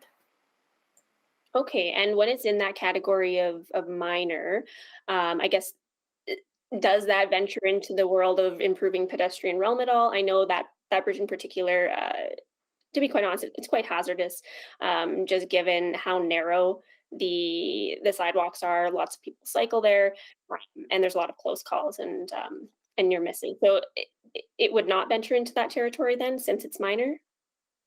Yeah, at this time, Kennard doesn't have any of those improvements. Okay. Well, thank you so much for those answers. And very quickly, last one, Ada Boulevard. I know that there was consideration given to putting up more permanent barriers. Right now, the temporary barriers are up. Any timeline on that? Councillor, I don't have an answer on that. It was supposed to be done by the end of the year. Honestly, I haven't gone back to check, but I can help. I'll look into it and provide you an answer. Great, I really appreciate that. Thank you so much. That's it. Thank you, Councillor Salvador. Councillor Rice.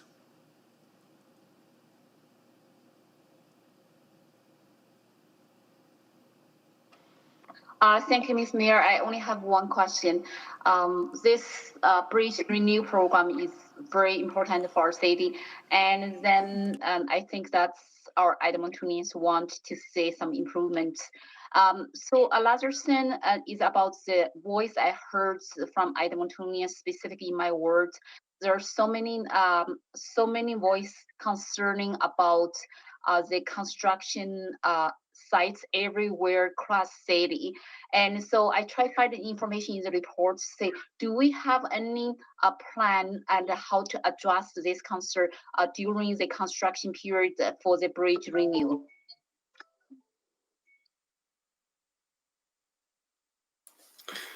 Just wanted to confirm, Councillor Rice, is your question around the space needed from a construction staging perspective during construction? Specific, I'm looking for the information. I tried finding in the report, I couldn't. Looking for the information, is there any specific plan and to address some concerns and from Edmontonians about the construction sites everywhere at create the inconvenience and for our residents and across the city. And because that is what I heard, and then the concern about everywhere in construction, and also the project is not finished as planned. And today I see lots of plans, the timeline, and when we'll do, when we'll start it. And is there any specific plan and to address those type of concerns? Thanks for the clarification, Councillor Rice. We do highlight that in the report, and the attachment in the report is identifying the sequencing that we do to minimize the impact to Edmontonians during construction. I said before that there are unforeseens that happen during construction that do materialize, and we do our best to minimize the overlap of the different construction activities. In terms of performance, I'll take this opportunity to reiterate, we are 90% on time, over 90% on budget and close to 80% on time. So reality is we actually do really good from a performance perspective on time, on budget. Do projects have issues? Absolutely. Do we try to minimize the overlap as much as possible? Absolutely. We program in a way to minimize the overlap of the construction projects. Okay, thank you. That's my question. Thank you, Councillor Rice. Councillor Stevenson. Yeah, just really quickly picking up, I appreciate the answers given around sort of the strategic considerations given to each bridge. And so I just did want to confirm though with the Stony Plain, the Stony Plain Road Bridge overgrowth, that would include some expansion of the sidewalk area? Specifically as it relates to the LRT work? Yeah. Yes, it will. Sadly, the space on either side of it is constrained just based on the available right-of-way, but it does provide for larger sidewalks. Great, thank you. And then maybe just to plant a few seeds with the high-level bridge report coming back, a couple other considerations I'd be interested in hearing about if it's possible to accommodate is just around noise mitigation design features. So, as you're walking along as a pedestrian on the current pedestrian deck, it is just incredibly loud. So just wondering about different options for paving material or other sound mitigations. And then just wondering if there's any, I know that there's consideration of sort of a new type of upper deck, but just wondering if there's any consideration of expanding the pedestrian space on the lower deck. So the report, Councillor Stevenson, should provide context and answers to your questions as it relates to what we reviewed and what we're recommending to move forward. Yes. Wonderful. Okay, thank you so much. Thanks for the great work on this report. Thank you, Councillor Stevenson. Councillor Rutherford. Thank you. I just have one further question. Another thing that I really noticed from sort of that, high level perspective is just the clustering of bridges that would be, in the 2024 to 2025 period. So I think I'm kind of picking up on, I think the line of questioning that Councillor Rice was asking around, a lot of those are really clustered in a very short period of time, in a very concentrated area within the city.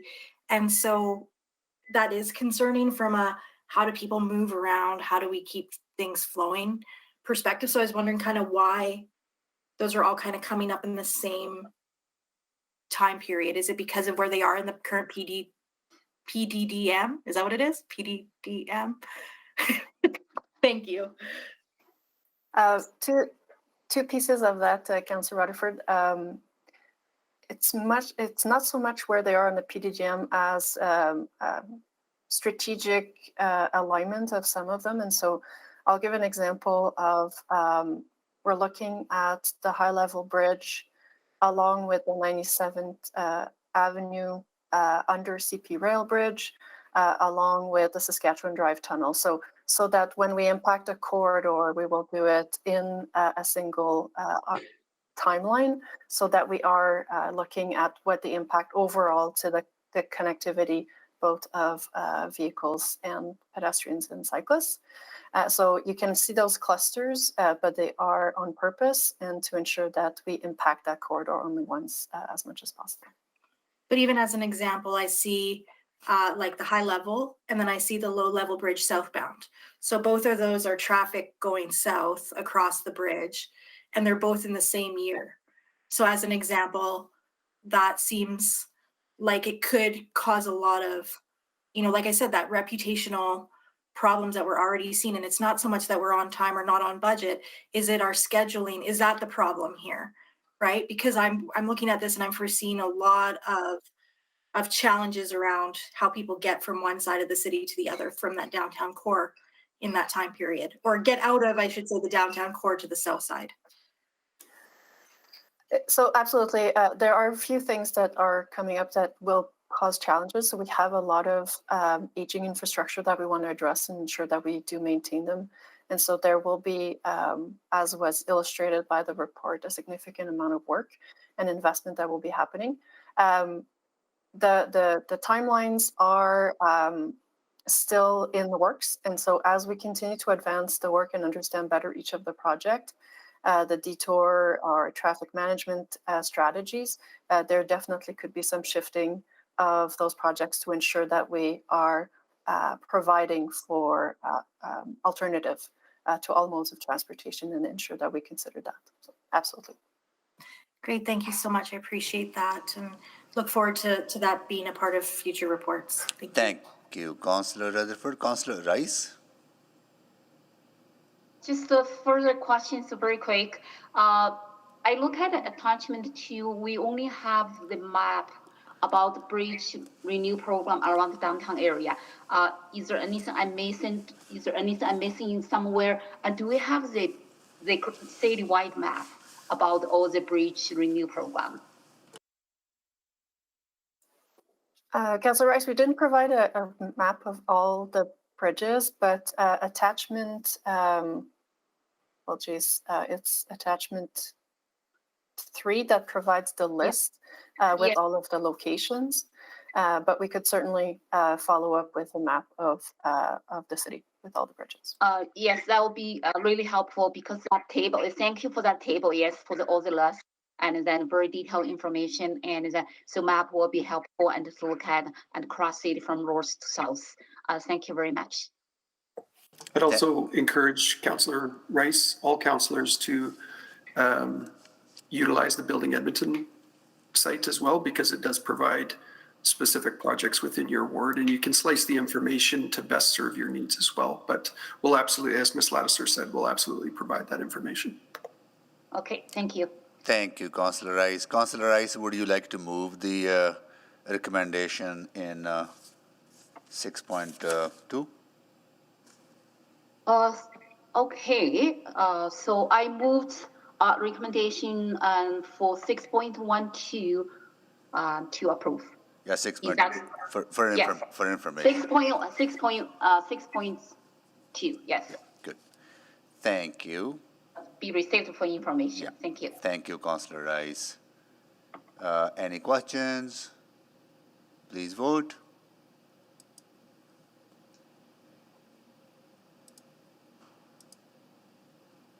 We have all the votes. Display the votes, please. That is carried, and we'll be back at 1:30 with our item 6.3, bus network redesign interim review. See you at 1:30.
All right.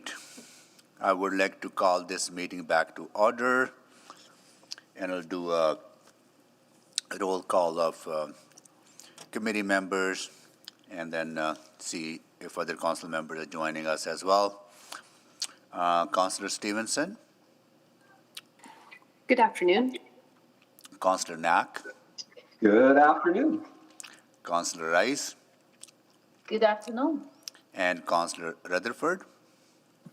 Hello. And I see that Councillor Salvador is there, Good afternoon. and Councillor Wright, Good afternoon. Councillor Principe, Hi there. Councillor Tang, Hi, everyone. Councillor Jans. Good afternoon. Okay, and as other council members join, we will find out. Cool. All right, now we are, I don't think I missed any council members at this time, but I'll keep my eyes open. We'll go to our next item, which is item 6.3, and it was exempted by Councillor Rutherford, right? And is there a presentation on this from administration? Your worship, we do have a presentation. We'll just have the clerk bring it up and then we will get started. Okay. So good afternoon, your worship, committee members, members of council. With me this afternoon are Carrie Houghton McDonald, our branch manager for Edmonton Transit, as well as Daniel Varand, the director of planning and scheduling. Danielle will provide most of the presentation this afternoon. Also on the call is Sarah Feldman, our Director of Business Integration and Workforce Development. She's the former Director of Planning and Scheduling and was one of the key participants and drivers in developing the bus network redesign. When we launched the bus network redesign, we committed to continually monitoring and adjusting. Today's report is a follow-up to share our reflections and analysis about the implementation, as well as to highlight some of the adjustments we have made within our budget and within Council's policy framework. We also will talk about what comes next for our network. We'll be back in March with another BNR report outlining our annual service plan for 2022, as well as talking about opportunities for further changes. In addition to these reports, we have been working with some of you one-on-one to understand some of your ward-specific concerns. We are working on finding solutions and look forward to continuing this work with you as we move forward. Overall, we are listening, learning, and adapting.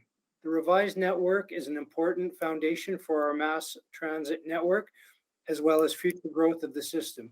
And you'll hear more about that over the coming months. I'll now pass it over to Daniel to go through the details of the presentation. All right, thank you, Gord. Appreciate it. So today's presentation is going to include a brief background on the bus network redesign, how the transit network has been performing. We'll share what we've learned from Edmontonians, what adjustments we've been making in response to what we've been learning and hearing, and then we'll wrap up about talking about what comes next. So next slide. Previous networks served the smaller Edmonton of the day fairly well, but by 2014, the challenges of the network were becoming apparent. There was a large number of circuitous routes that had a high amount of overlap. Some areas lacked weekend service. Some routes were not well used. Service wasn't provided in some neighborhoods at all, and all while several routes struggled with overloads. Reflecting on the challenges of the time, the challenges faced at the time, and with rider feedback, a transit service review was conducted that led to the creation of a transit strategy, which was ultimately approved by Council in 2017. During the last phase of that transit strategy engagement, there was extensive discussion about trade-offs and regarding ridership growth versus accessibility. Reflecting this discussion, Council then directed administration to initiate an immediate redesign of the bus network using existing resources. We recognize the need to understand what Edmontonians want from transit and apply a principle-based approach to the transit network redesign. We engaged with over 36,000 residents to develop the bus network and have been making changes based on what we learned throughout.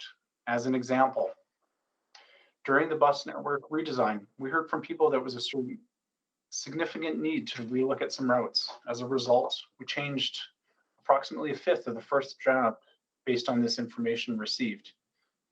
This bus network redesign is a foundational base upon which we can build and improve on transit in Edmonton. And in November 2019, Council ultimately approved the new network by approving a new transit service policy. So the final network design ensured that 93% of Edmontonians are within a maximum 5 to 7 minute walk to their nearest stop. The final network design is a more efficient use of transit resources. BNR, the bus network redesign, was completed within existing budget using existing resources of staff, buses, etc. All the service hours were redeployed into this revised network. Service hours were not reduced. The new network reflects differences in preferences for those in inner neighborhoods and those in outer neighborhoods. Those in inner neighborhoods, we heard, favored more frequent service and transfer-based travel among high-frequency routes. In both peak and off-peak service were equally important. Local bus service was preferred over park and ride. We heard that those in outer neighborhoods favored more frequent service, minimized overall travel time, had a preference for weekday peak service, and divided preferences between local service and access to park and ride. The network provides more evening and weekend service, 18% more service on Sundays, and this all allows more people to live their whole lives without depending solely on a car. We have different types of routes that will meet the different needs of different transit users. It includes 82 local routes to connect people to the primary transit network, 8 frequent routes, 14 express routes, 6 crosstown routes, and of course the LRT. In addition to this, there's 8 community routes that operate primarily in the midday and are popular with seniors. They have shorter walking distances of up to 300 meters. These frequent routes provide 15-minute service or better in the inner parts of the city, and the express routes carry riders quickly between the suburbs and downtown. Our plan was always to listen, analyze, and learn from the performance of the network. This is an evolution of the network and will continue to adapt to best meet the needs of a changing, growing city. We're using system-wide metrics to look at the full network and how we're performing, as well as area-specific feedback to zoom in on local issues. And we learn from feedback from Edmontonians. We have regular scheduled service changes 5 times a year. This gives us an opportunity to respond to feedback, reflect on seasonal changes in demand, and to communicate adjustments. Now I'm going to highlight some of the key metrics we monitor and highlight some of the adjustments we've made since implementation. Overall, system-wide metrics include on-time performance for buses and trains, as well as boardings and transit ridership. COVID, of course, has impacted and disrupted many of these metrics. Prior to the 5th wave of COVID, our ridership recovery had peaked at about 58% of normal boardings, which was our highest level since the start of the pandemic. Where we're currently at is about 54% this past week. It will take some time for us as an industry to regain ridership, but we'll make progress over the next 2 years. We do ridership modeling, assessing the impact of external variables on transit ridership. And with this modeling, we think we'll be around 70% of ridership by the end of 2022, and recovered by the end of 2023. On-time performance, we're watching. The proportion of early buses has improved. However, the proportion of late buses has increased, leading to the slight degradation of on-time performance. This is due to the changes in traffic patterns related to the pandemic. For more zoomed-in metrics, for area-specific metrics, we're pleased to share an increased commitment to openness and transparency with our route report cards. Everyone can now see the amount of service, ridership, productivity, average boardings, and on-time performance of each route. There are routes that stand out as particularly high-performing, and those that tend to be routes with higher level of service and complementary land uses. As an example, the highest performing routes for boardings are the Route 9 connecting Eau Claire and Southgate, Route 4 from Lewis Farms and connecting Lewis Farms and Capilano, the 8, the 5, and the 510X. These are all frequent routes with historically high ridership corridors. The lowest performing routes are ones such as the 713 connecting Twin Brooks and Blackburn, the 522 connecting Bonnydew and Hardisty and Capilano, the 726 connecting Windsor Park and Belgravia, the 724 connecting Ledger, Ogilvie Ridge, Brander Gardens and South Campus, the 700X connecting Heritage Valley, Park and Ride to the LRT service, and the 503. These are primarily local and community routes, which are expected to have lower performing ridership and are performing as anticipated. On-demand ridership has been following similar patterns to conventional bus ridership, but boardings are increasing. We're seeing approximately 6,000 rides per week. In some areas, on-demand response time is exceeding our service standards due to the lower than expected ridership. This does present an opportunity for us to recalibrate and consider redeploying some of the service to other parts of the city. For example, we found that we had too much service dedicated to the Southeast Industrial area, and we'll be able to offer service to a new neighborhood. What we've learned, we've been reviewing and analyzing rider feedback and heard things such as there's an appreciation for better frequencies and improvements made to create straighter, easier to understand routes. People are thankful for improved connections to destinations like the TELUS World of Science. There's an appreciation for better weekend service. And of course, we've heard concerns. Most frequently, walking distance. We've heard the need for earlier morning trips and the need for later in the day trips for seniors with the on-demand service. And when combined with our performance data, we've been able to make changes to improve the rider experience. As an example, we've added service to the zoo. We've added weekend morning and evening service to the 137th Avenue, along to 137th Avenue from Northgate and Clairview. We've added more early weekend trips based on feedback from frontline workers in healthcare and construction industries. We've changed some on-demand connections, including adding Ledger Transit Center, and hundreds of smaller changes, such as responding to changes in traffic patterns, tightening up timings, and shifting timing points. Also, we've heard throughout the bus network redesign engagement process that people needed service along Stony Plain Road area. People were aware of the difficulties operating through consistent LRT construction zones. In this case, we knew that the lanes were too narrow for big buses. We were able to come up with a new solution using light-duty vehicles that are narrower and aren't restricted on the type of road it travels on to provide shuttle service while construction activities are ongoing. We had specific feedback from a faith community about not having service along 66th Street north of Ellerslie Road, where several community services are provided. There's a coming mosque, a Gurdwara, a church, some business and recreation opportunities along the road. We had an opportunity to reflect on the feedback provided, make a no-cost change to serve the communities along the route. As an example of using some data, we noticed some high ridership even during the pandemic and potential overcrowding on some routes to some schools. We connected with the school board and heard that they were looking to make changes in their schedules as well. Through this conversation, we were able to adjust service for 4 schools: St. Oscar Romero, Emmy Luther, Jasper Place High School, and J.J. Boland schools, and add trips to address overcrowding on the 501, 509, 633, 634, 661, and 683.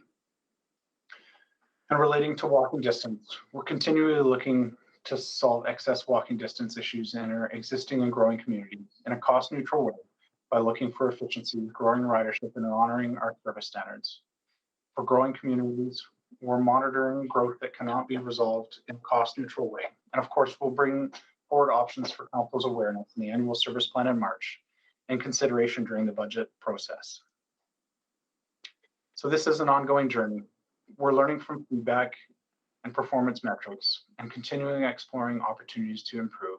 We'll be back in March to talk about our annual service plan and key opportunities for 2022, including options for reinvesting Valley Line Southeast precursor bus service to grow the bus network following the launch of the LRT service later this year, and opportunities for growing our on-demand service.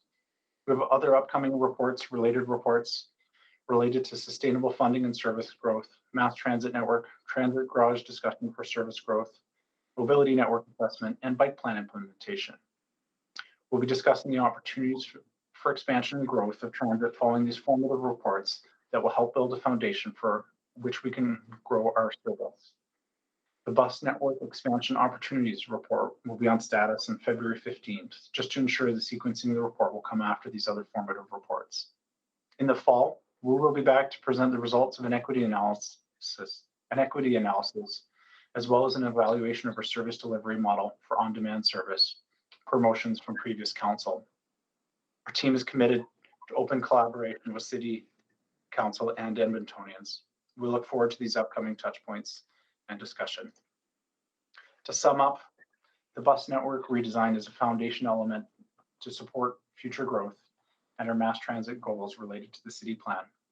All the work ties back to providing safe, fast, convenient, and reliable service to encourage transit use. This work gives us the ability to adapt to changing circumstances, data, and feedback as our city grows. We look forward to today's discussion. Thanks. Thank you so much. Excuse me. Thank you so much for that presentation, and we'll go to committee members for questions. I know Councillor Rutherford, you selected this item, so I'll go to you first. Thank you, Mr. Mayor. So many questions from this report. I guess I want to start a little bit broader in terms of just even, some of the premises that as I'm reading this report are around our ridership is good, it's going to improve, it's just going to take time, and it's a result of COVID. And I agree with that. However, what I'm concerned about is when I've been doing a bit of research and looked into, Statistics Canada is basically saying that they don't think that ridership will reach pre-pandemic levels based on the population. So we might get back to those ridership numbers when we have a bigger population base, but percentage-wise, we're not going to hit that because there's a real correlation and an inverse correlation with remote work and ridership. And so when I hear about this bus network redesign, and I know we did such great engagement, but that engagement was pre-pandemic. And so I guess the question I have is really more philosophical to start off is, are we now, continuing to invest in a system and service that is in a completely different context from when it was conceptualized? Thank you, Councillor, for the question. I'll start and then perhaps Daniel can jump in. Overall, as an industry, we're very aware of that Statistics Canada report. I think when we meet weekly and we're talking about recovery, we're also talking about our performance relative to each other. My observation has been that Edmonton has not been as deeply impacted as some of the other urban transit centers, which I think is interesting and speaks to our economy. It speaks to our transit use. Our performance has been above and a little bit better than, as an example, TransLink with the Greater Vancouver region, which is much more dense. They have that kind of urban form supporting transit. So I'm not entirely convinced that we will see the same impacts perhaps as some other areas. Fully appreciate where you're coming from. We are assessing the different levers that drive ridership, and we still firmly believe investing in service. By building a great service, people will want to use transit. We're being intentional about our choices as we think about, a growing city and our city plan objectives. But I'll hand it over to Daniel in case he has other components he'd like to respond with.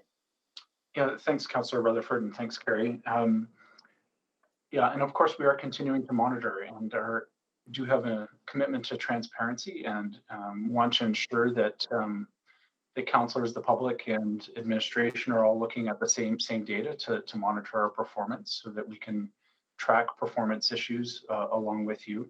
Our service standard does give us the opportunity to evaluate that our service and in areas where we may not be seeing the ridership recovery. We do have some of our routes and the way some of our network, in particular, a frequent network, connecting many different kinds of services and land uses that along our key transit corridors that probably provide more of an opportunity for robustness throughout the pandemic than perhaps some more commuter-based services. But we'll of course track that. And I believe the bus network redesign gives us the opportunity, the foundation to react to those changes as we go. So it's the administration's perspective that the bus network redesign still is the strong foundation in which to build on this context. Yes. Okay. And then my next question is around the 37% of complaints related to the distance of walking. And I know in the presentation you said 5 to 7 minutes, which works out to around 500 meters, which is exactly in line with what the standard was for the bus network redesign. But I'm having a trouble understanding how we can be responsive to that issue when stops are hard infrastructure. It's not as nimble as other ways that we can adjust the system. So I'm just really having trouble to see how we're going to be responding to that big portion of concern around that. Or can we even? Daniel, do you want to respond to that? Yeah, sure. And how can we be responsive? And I think something we've learned is that a lot of the walk distance issues are quite local. So we had a lot of issues, a good proportion of them, as an example, along Stony Plain Road. That was one area where we have addressed it with a shuttle in that case to connect the services that weren't there, despite the construction. We have other areas in growing neighborhoods that aren't connected through the system and have been looking for efficiencies in our on-demand network to expand our on-demand offerings. So I guess I would offer that many of those specific instances are really local and specialized, and we are looking at each of them to see how we can respond to the specific needs of those specific communities, and each are unique. Thank you, Councillor Rutherford. I'm pretty sure you'll have more questions in the second round. Councillor Rice. Thank you, Mr. Mayor. Thank you for this presentation and also the detailed report. And thank you for the work on that. And so the first question I have is the percentage of Edmontonians actually use our ETS services.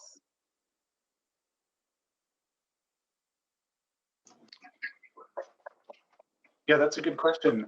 As a percentage, I can tell you what our ridership last week. There was about 700,000 trips last week on the. There's a lot of background noise, Daniel, on your end, or there's someone else's mic on, so you're not coming out. Can understand what you're saying. So if you could maybe look at your mic. Go ahead. Sorry about that.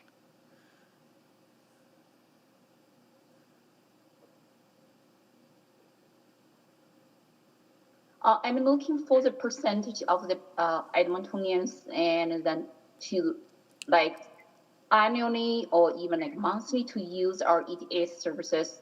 And because my next question is related about this bus network redesign and what is the financial implication. And for example, and then for this redesign, the new network is actually cost more for our cities financial perspective or save our money, and then what is that balance and between the financial implication and the service and we received and the feedback received and from Edmontonians. Thank you, Councillor. I'll start and Daniel can jump in. So we do track mode share, and we know our mode share levels, which means the proportion of people who are using transit. We're going to get you that figure. We did a review, and our economist was involved in looking at the economic outcomes of investing in transit. And what we found is there's quite a substantial return. So through direct kind of connecting people to the economy, facilitating connection to jobs, as well as job creation itself as an industry. We do also track our expenditures and costs per ride as an example. We know that we are quite a bit lower than some of the other transit properties in Canada. So as an example, it's about $3.81. For us, the Canadian average right now is about $4.67 in terms of cost per ride as well. So on the expenditure side, we try and control expenditures too, and we're happy to share that data with council if it's helpful. I'm not sure, Daniel or Sarah, if you have that mode share number, but that would be helpful to share that as well. In pre-COVID, we have 87 million rides per year, which isn't the proportion of Edmontonians, but gives you the scale of how many rides are actually delivered. And do we have that comparison data and then before redesign and after redesign? And for the cost? For the cost, absolutely. So it's an annual measure that is reported through the Canadian Urban Transit Association. So we can certainly look at the point in time and show you the differences over the years and relative to how we compare to others. Okay, thank you. So I looking forward to that detailed information and for the implication and the usage as well. And so another question is about adjustment. Since this new network launched last year, April 25th. And so I noticed we made lots of changes and based on the feedback and from our riders. And so what is the process actually to deal with the different perspective from our communities, from our users? And because during like before and then or after I was elected, I heard so many perspectives. And so my question is like how we deal with this type of concerns and perspective, and then when we make change adjustments, is there any specific process can guide us?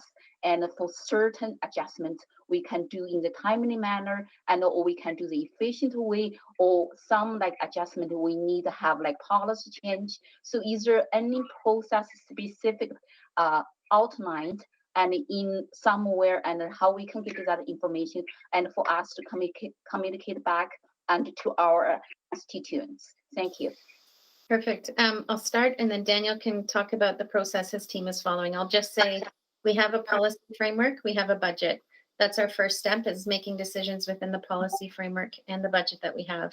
Daniel, I'll try to describe the detailed process your team is using. Sure, yeah, thank you. Yeah, and obviously the policy and budget provide the framework, the boundaries for our team's work. But five times a year, corresponding with our sign-up process, we evaluate the service, we look at data, at the data that we have that we've been sharing with you as well, and engagement that has come in. So any feedback that we've gotten from residents, from our partners like school boards, or Edmontonians, people using the transit system, and we'll evaluate the service. If there are growing concerns for an area, we look to make that change as soon as we can. If there are smaller issues such as changes in timing, we'll make that change right away and without delay. And for bigger ones, if we need additional budget, or if it will be, I'm still echoing really badly, hey? And for those bigger changes, bring those to council if they do require more budget through our annual service plan. Okay, my time is out. Thank you. Thank you. I may come back. Yeah, thank you, Councillor Rice and Councillor Stevenson. Yes, thank you, Mr. Mayor. Yeah, thank you very much for the report. This has obviously been a huge change for our community, and appreciate the opportunity to talk about it in more detail. I think there was a line in the report that, the whole bus network redesign was predicated on using the same amount of buses, operator, and budget. And so I always think about sort of the baseline that redo, and just how that maybe limited how we thought about our service and how we really reinvested into our transit network. So it mentions that the bus network redesign options for expansion is currently scheduled for March 23rd, 2022. Could you specify, is that going to speak to what an expanded budget would look like, or what's the scope of that report that's coming back to us? Thank you, Councillor. So we're going to speak to what opportunities we have immediately for 2022. So we're going to guide you through. We have a few different buckets of opportunities that we want to talk about, and we'll also present options for where we could go in terms of expansion. I will caution, and we have said this in the past, we have limitations in terms of our facilities. We do not have the ability right now to grow our fleet to deliver more conventional bus service. We're going to talk through some of those complexities. There's a facility strategy report coming up ahead of that report, and there's a few other elements, including the mass transit report, that I think will be really broad policy context for guiding us forward. But we do have immediate opportunities in 2022. We're really excited about them. Team's finishing the analysis now. We'll get that report written. We'll make it very clear about what we recommend and why, and all of the feedback we've heard, in addition to the data to explain why we feel those changes are important. Great, that's really great to know. And I think, my only comment there would maybe be, I'd be excited to see some really big ideas coming out of that as well. So recognizing that's a really great point about the constraints around facilities, but, really thinking as big as you and your team would like to think, I think we're open to hearing those ideas. I'm so excited to hear this really flexible and responsive approach that's being taken. And I'm really mindful of the fact that that's a real shift in how we have done our transit routes in the past. So just want to check in to ensure that, you have the resources and the staff structure to really support this much more dynamic sort of treating. I think we used to treat the bus network as hardware, but now it's like we're really using it as software, which I think is incredibly exciting, but it comes with some different processes and challenges. So just wanted to check in on that. If you can kind of speak to if all the pieces you need to be successful in being taking that more dynamic approach are in place. Thank you so much for that question. I think we're trying to be intentional about being more human-centered and really think about impact of change and think about the personal perspectives of users and riders. And I am a rider, just like many of my colleagues at our leadership table. So we understand the challenges. And I'd say it's been a bit of a shift for the teams, but this comes back to having the right policy framework and really having had those intentional conversations about what we need to change. And we've listened and we're still learning. It's not perfect. I will always say this is ongoing work. It's an evolution. We know there's lots of room to improve. We want to hear from people. We are, again, trying to find ways to find solutions within our framework. So my immediate answer is I think we're okay. I think everybody's on this journey together. And it started with that policy conversation. And over time, we have lots and lots of support within administration to make sure that we have what we need to pull this off. And I'm just really proud of the team.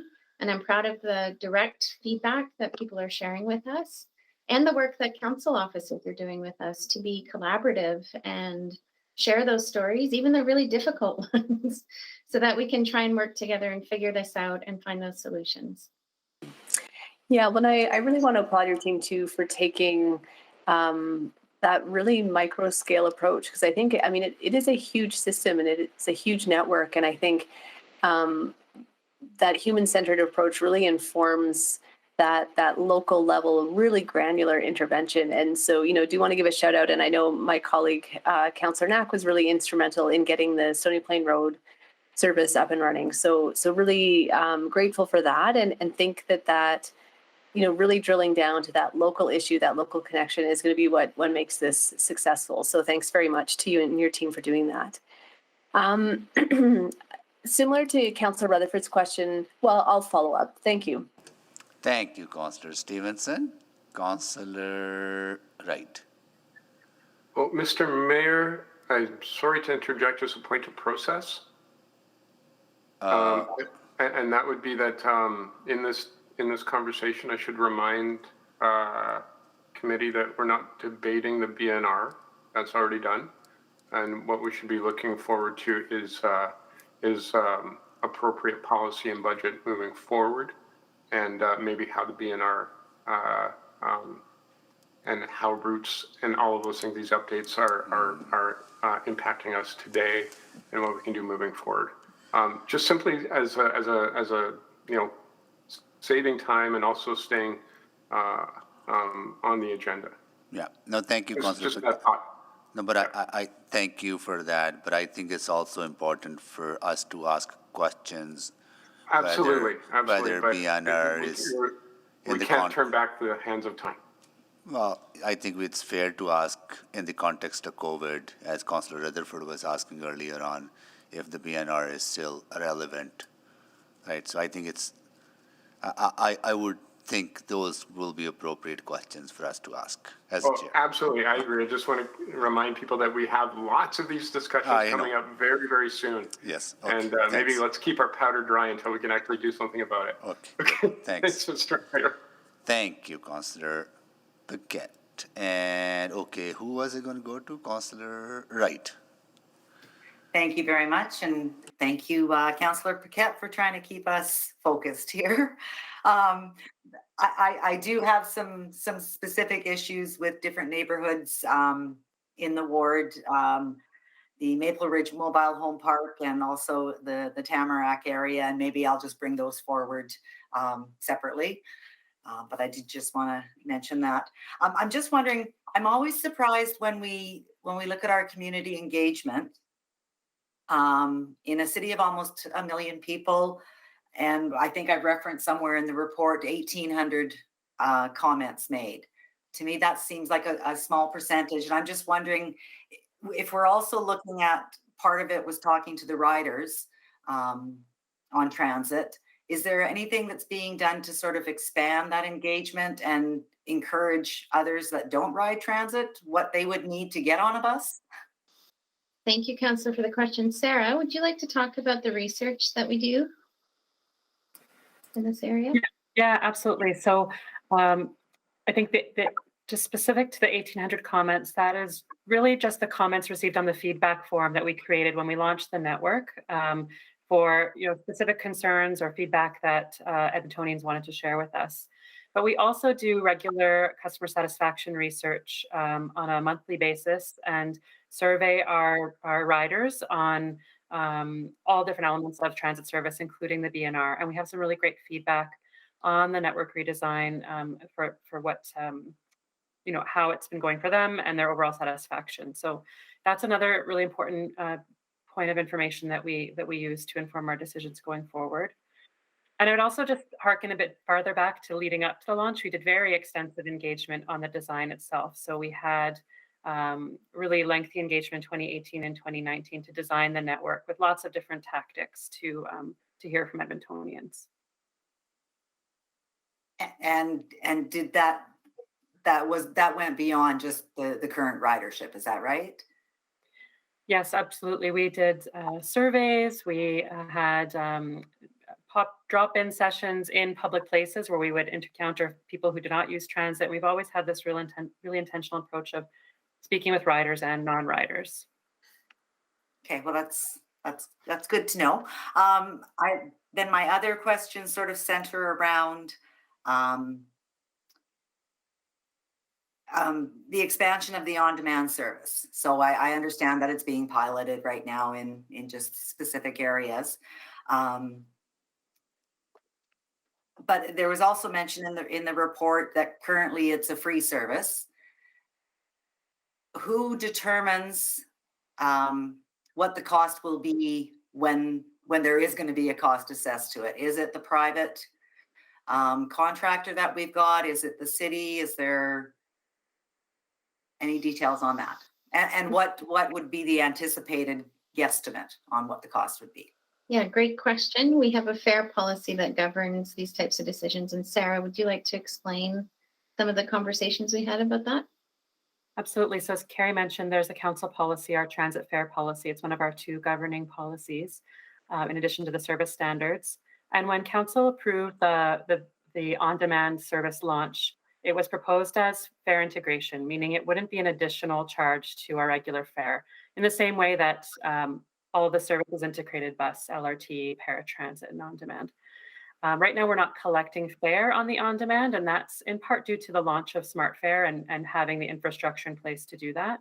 But we intend to revisit that as we roll out Smart Fare to collect fare on-demand, but that does not necessarily mean we would charge an additional fare to customers who are using an integrated service as part of a full network.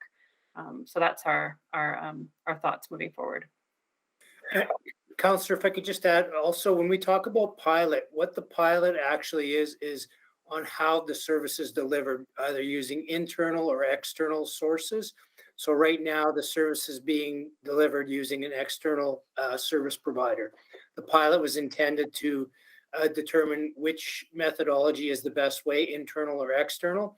But the concept of on-demand service is something that's has been ingrained in the transit system. So it's not whether we have on-demand or not, it's how we deliver the on-demand. That's the pilot component. Okay, and so that'll be determined. We'll hear more about that in March, is that right? Or so there's two components, exactly, you're spot on. So in March, we're going to talk about further opportunities for adding more on-demand service. And then in the fall, we'll bring our feedback about evaluating the service delivery. So what have we, observed, learned, heard, et cetera. So there'll be two different decision points and discussion points with council about it. And again, we're happy to meet one-on-one with you, and we can go through more detail as well about your needs and see if we can come up with some opportunities for you. Okay, awesome. Thank you. I'll probably come back for a second. Thank you, Councillor Wright. Councillor Tang. Thank you very much for the presentation. And I wanted to ask about some of the feedback I didn't necessarily see in the report, but related to the BNR, including safety and safety in multiple forms, whether it's because less frequency of the buses means longer wait time, that creates, a sense of lack of safety, or, waiting in the cold, as well as, I've heard a number of seniors in my ward, for example, they're concerned about that walking distance to the bus stop, for example, and what's going to happen in the winter, since this is the first winter we are experiencing BNR. I'm just wondering, how are you kind of responding to those? I think to some of the other comments around, this is a very fixed location, and it's much less malleable. So if you can just comment. Thank you, Councillor. So there's a few different components to that. So I'll start, and then perhaps Gord can chime in a little bit about some of the winter components that you were describing as well. I'd say, overall, we have done that rider journey mapping to understand exactly all the different components in a transit journey and identify those opportunities. In some instances, with the high frequency corridor, it's the opposite problem. We've actually been able to resolve some of those safety concerns by having more frequency in the kind of core of the city. I think there's further work we can do to explore outside of that high frequency corridor, what are the perceptions in addition to, because there's the two components, right? Perceptions of safety as well as the actual kind of safety incidents. So I think that's a really, really important point. Again, that kind of human-centered approach, we'd want to dig in a bit deeper and understand what we can do to help improve that. I'm not sure, Gord, if you're able to talk a bit about some of the discussions we've had about sidewalks and winter maintenance as well related to transit use. Sure. So, Councillor, I think part of the conversation we're going to have in April around our snow and ice control policy will also connect in with our service for our transit patrons in terms of how we make their customer journey a better one. So those individuals that are using transit, what are some of the obstacles now with respect to any type of maintenance? And we talked a little bit about that earlier in the week when we talked about our sidewalk maintenance program, and we'll take a similar approach when we look at snow and ice control and how we maintain our facilities for transit as well as the sidewalk component. So that will be factored in, and the learnings and feedback from the transit system will also inform how we can go about developing enhancements for snow and ice control to support that. Yeah, thank you so much. That was kind of going to be one of my follow-up is how are you integrating, given I think some of the challenges are, in other areas outside of ETS. So I'm glad to hear that's coming in April. I also want to flag that, I think there's a portrayal of, this report coming today, or there's a portrayal, I think, in the mainstream media that there is no change. But in my experience, and I want to commend your team for that, Carrie, is working very closely to make some of those change, again, within the existing budget and resources. Some of the insights from the community, are things I hear all the time, like the hills in Charlesworth. So I guess I'm just, how do we alleviate, I think there's things that, counselor's office can do in communication to residents, but how can we kind of alleviate that concern that it's going ahead, we're just waiting for people to get on board with us, and there's going to be no change. We're going to keep, steamrolling forward with this strategy, when I think from my perspective, that's not really the case.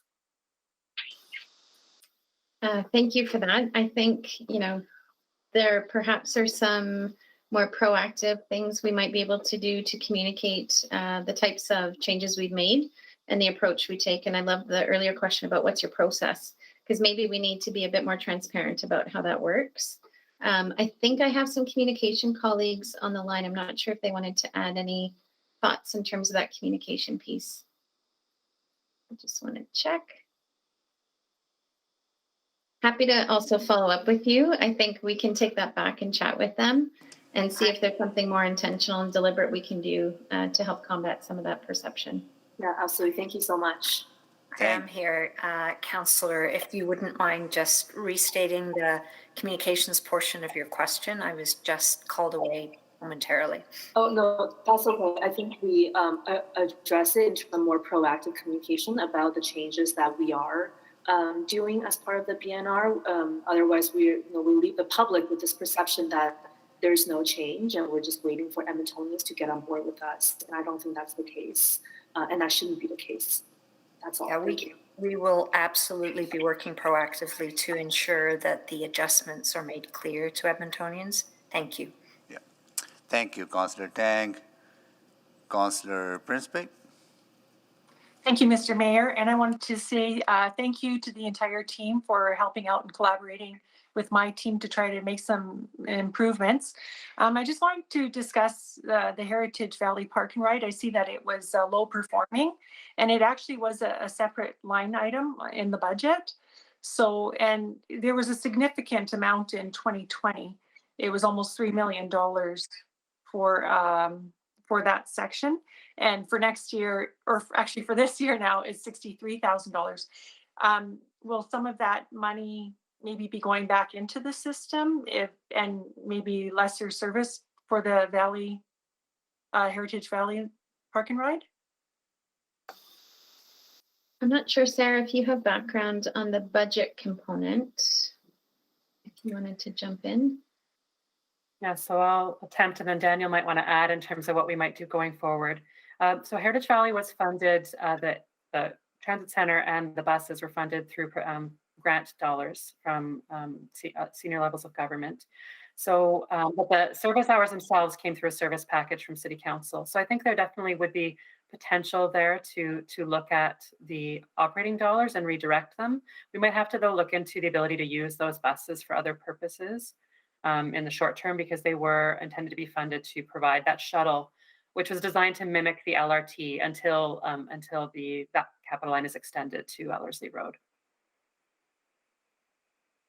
Okay, I see. Thank you. And the on-demand service, are we doing anything to ensure that it's actually being used as a connection to transit and maybe not as a ride to just services close to transit areas? So I think that will be part of the review that we do in that follow-up report in the fall.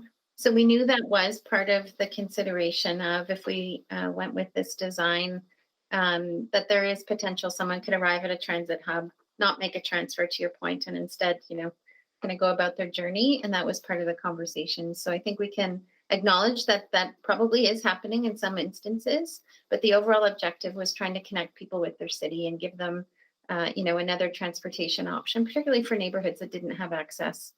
So it's about, understanding that that's a potential trade-off by setting it up in this way, but we're happy to talk about that. We'll get some more formal kind of information and be able to review it with you in the fall. And I wanted to clarify that I am a fan of on-demand service. I think that it's a great supplement. So I think it's a good idea. And I just wanted to say that I do think that maybe you should still consider my idea of having not a cash cab, but a cash bus. And maybe a single person getting a free bus pass, monthly bus pass for answering trivia questions. And the flashing lights and everything. So Sarah and I were talking, and Danielle, about how do we incentivize people to try transit. So we're actually going to prepare some different options for consideration. And I love the creativity. So thank you. Thank you. That's it for me. Thank you. Thank you, Councillor Principe. Councillor Salvador. Thank you, Mr. Mayor, and I look forward to seeing some of those creative options. That sounds fun. But I'll just start by commending the entire team for your fantastic work and really for leading us through an incredibly important transition. I guess I'll just start with some questions around on-demand. So great to see that on-demand ridership has been steadily increasing since introduced. But I'm wondering, with some of the areas where we're seeing lower uptake, Cloverdale, for example, do we know what particular barriers are in people's way and I guess opportunities to help alleviate that? Daniel, did you want to respond to that one? Yeah, I think that's in some cases we have more to understand the specifics of each neighborhood in that regard. In general, we know there are some, I'll just say, geographies or social demographic factors that may affect ridership in some areas more than others without commenting on any specific neighborhood. So we do see some neighborhoods, some areas that see a higher proportion of people riding transit than others. And sometimes that's less about barriers and more about access to other opportunities. In some cases, we have heard that we have not provided the connections perhaps to the right transit center. Like in the case of adding Ledger as a stop, we had heard that was a barrier. And for those areas in the Southwest wanted to make that change to reduce that barrier, that people were wanting to make the connection there and doing that, and then adding that stop in for on-demand. So where there's an opportunity to resolve the service design barriers, we're looking to do that, to take feedback. We have more work to do, I think, to understand if there are more specific ones in specific neighborhoods. And and of course, would love the feedback if there are thoughts or things you're hearing from your office. And yeah, in general, there are some areas that I will say are more likely to generate more trips than others. Okay, fantastic. I appreciate that response. And I guess just in terms of further learning and deeper dive into that, we could probably expect to see some of that included it's the fall that we're going to see the review of on-demand. Okay, fantastic. Yes. Perfect. And then I just want to zoom out for a second as well, because one of the things I was thinking about as I was reviewing this report is, really being able to look pre and post BNR, which is incredibly challenging given the context of the pandemic. And, are there metrics that we do have that can provide sort of that solid evidence of improvement beyond ridership and boarding numbers, which of course are very dependent on the pandemic? So I appreciate your perspective. I think we share that with you. We tend to rely on the use of logic models quite a bit to really show all those connections. So how do we know that the right inputs are generating the results we want, which lead to those outcomes? I think that's something we can take away and perhaps propose a bit of a framework and follow up to share our thoughts on that. We're definitely interested in measurement and want to make sure that we're tracking the right kind of outcomes, not just outputs, from what we've invested in the BNR and our on-demand solution as well. So I appreciate you raising that, and I think it's a really, really good opportunity for us to follow up with that kind of evaluation outline. Sure, yeah, that sounds fantastic. And I think for me, just being able to sort of be able, I guess, to point to that when people are asking those types of questions, I think it'd be really valuable. And just with my last minute here, one of the final questions I had was just around sort of the adjustments that have been made so far. 50, I believe, have been made. And, you know, as we move forward and we want to strive for a continual improvement, recognizing we're budget constrained and there's limited resources, if it were not so constrained, I guess, would there be intentions to continue with those types of adjustments?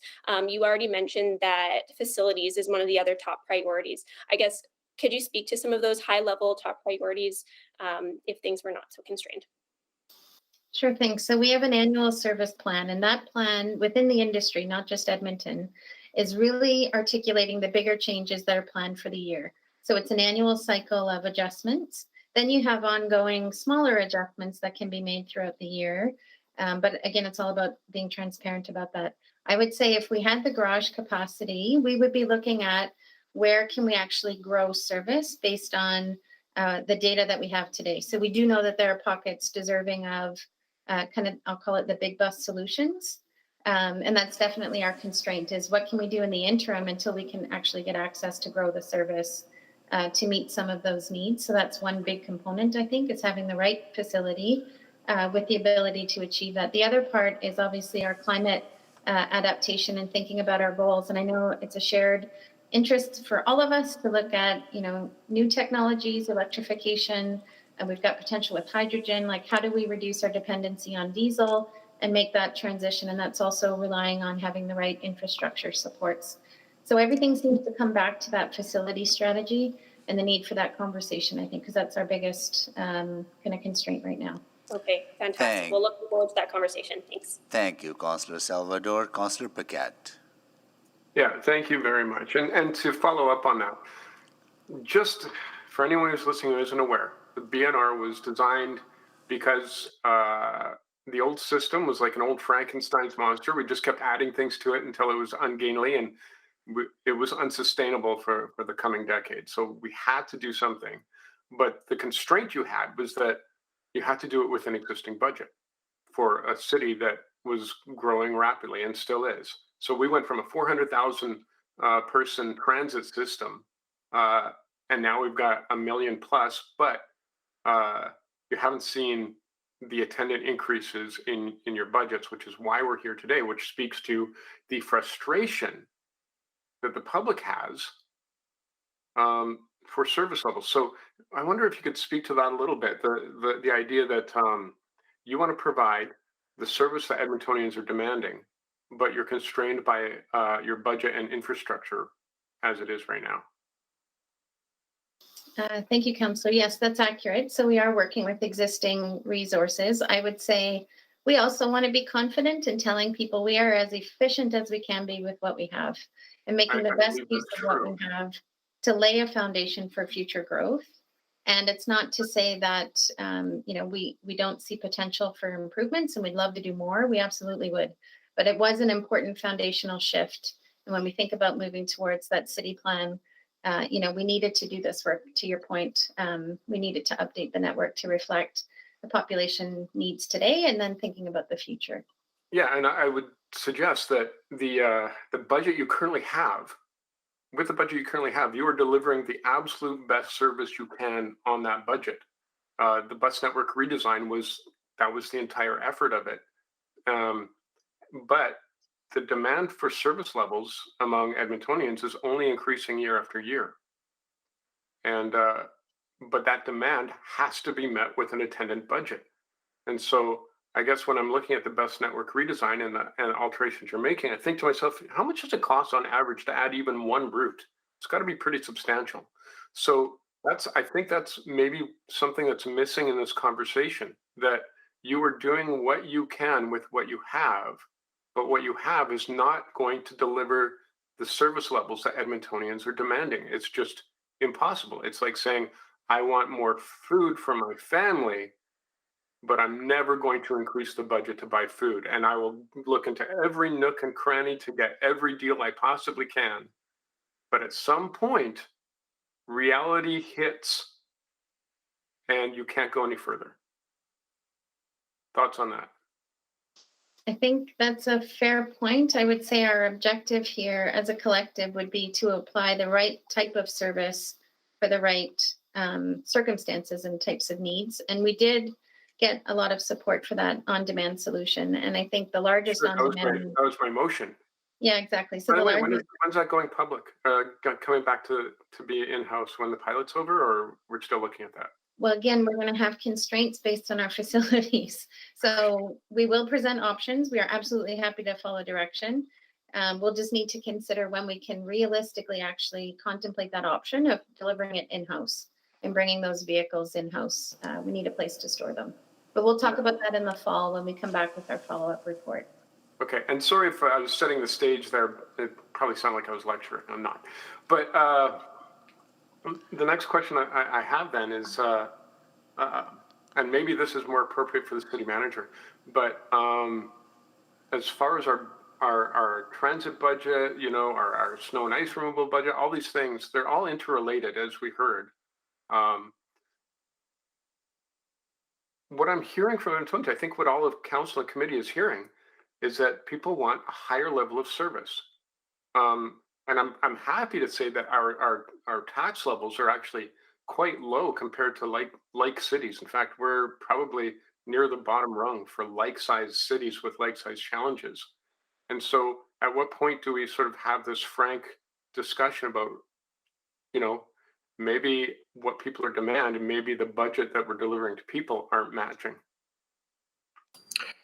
Yeah, I can start with that, Councillor. I would say I agree. We just need to confirm what standards the people of Edmonton and want and need. And once we get a different direction than we have now from council on a higher standard, and I think we can come back to council with lots of different options. So, you know, there are different levels of standard we could achieve. All of them will require more assets, whether it's transit or snow and ice, and we can give a range of options to council for consideration as we do that. Yeah. Thank you. It's Yeah, certainly I think that's the core of this whole debate. We can go around and around and around forever, but until we take a look at that, it's just going to be this. Okay, thank you. Correct. But I did want to just reiterate Ms. Houghton McDonald's point, which is that even if we increase service levels and even if we get more resources to increase those service levels, we will always do an efficiency check as well to make sure we're getting the most we can out of the resources we have. Absolutely. Thank you. Thank you, Councillor Paquette. Councillor Knack. Thank you, Mr. Mayor. Just a few questions that I wanted to dig into on the on-demand, recognizing there's a larger conversation later. But I believe there have been some conversations around exploring where we connect people to in the short term. So a very specific example I'll use, but I think it applies to other locations across the city is the on-demand bus is often sitting at Jasper Gate Shopping Center, right in between a number of seniors' residences, and yet and that's actually a core destination for many of the seniors, and yet we don't pick up or drop off in that location, even though it actually sits in that location while it awaits the calls. So I think there had been some preliminary conversations. Is there any opportunity to look at changes like that sooner than September? Daniel, did you want to jump in on that one? Yeah, thank you for the question, Councillor Knack. To be fair and to recognize your point, yeah, it's not the only example of a place where we may have local destinations that might be different than the transit center where we're connecting people.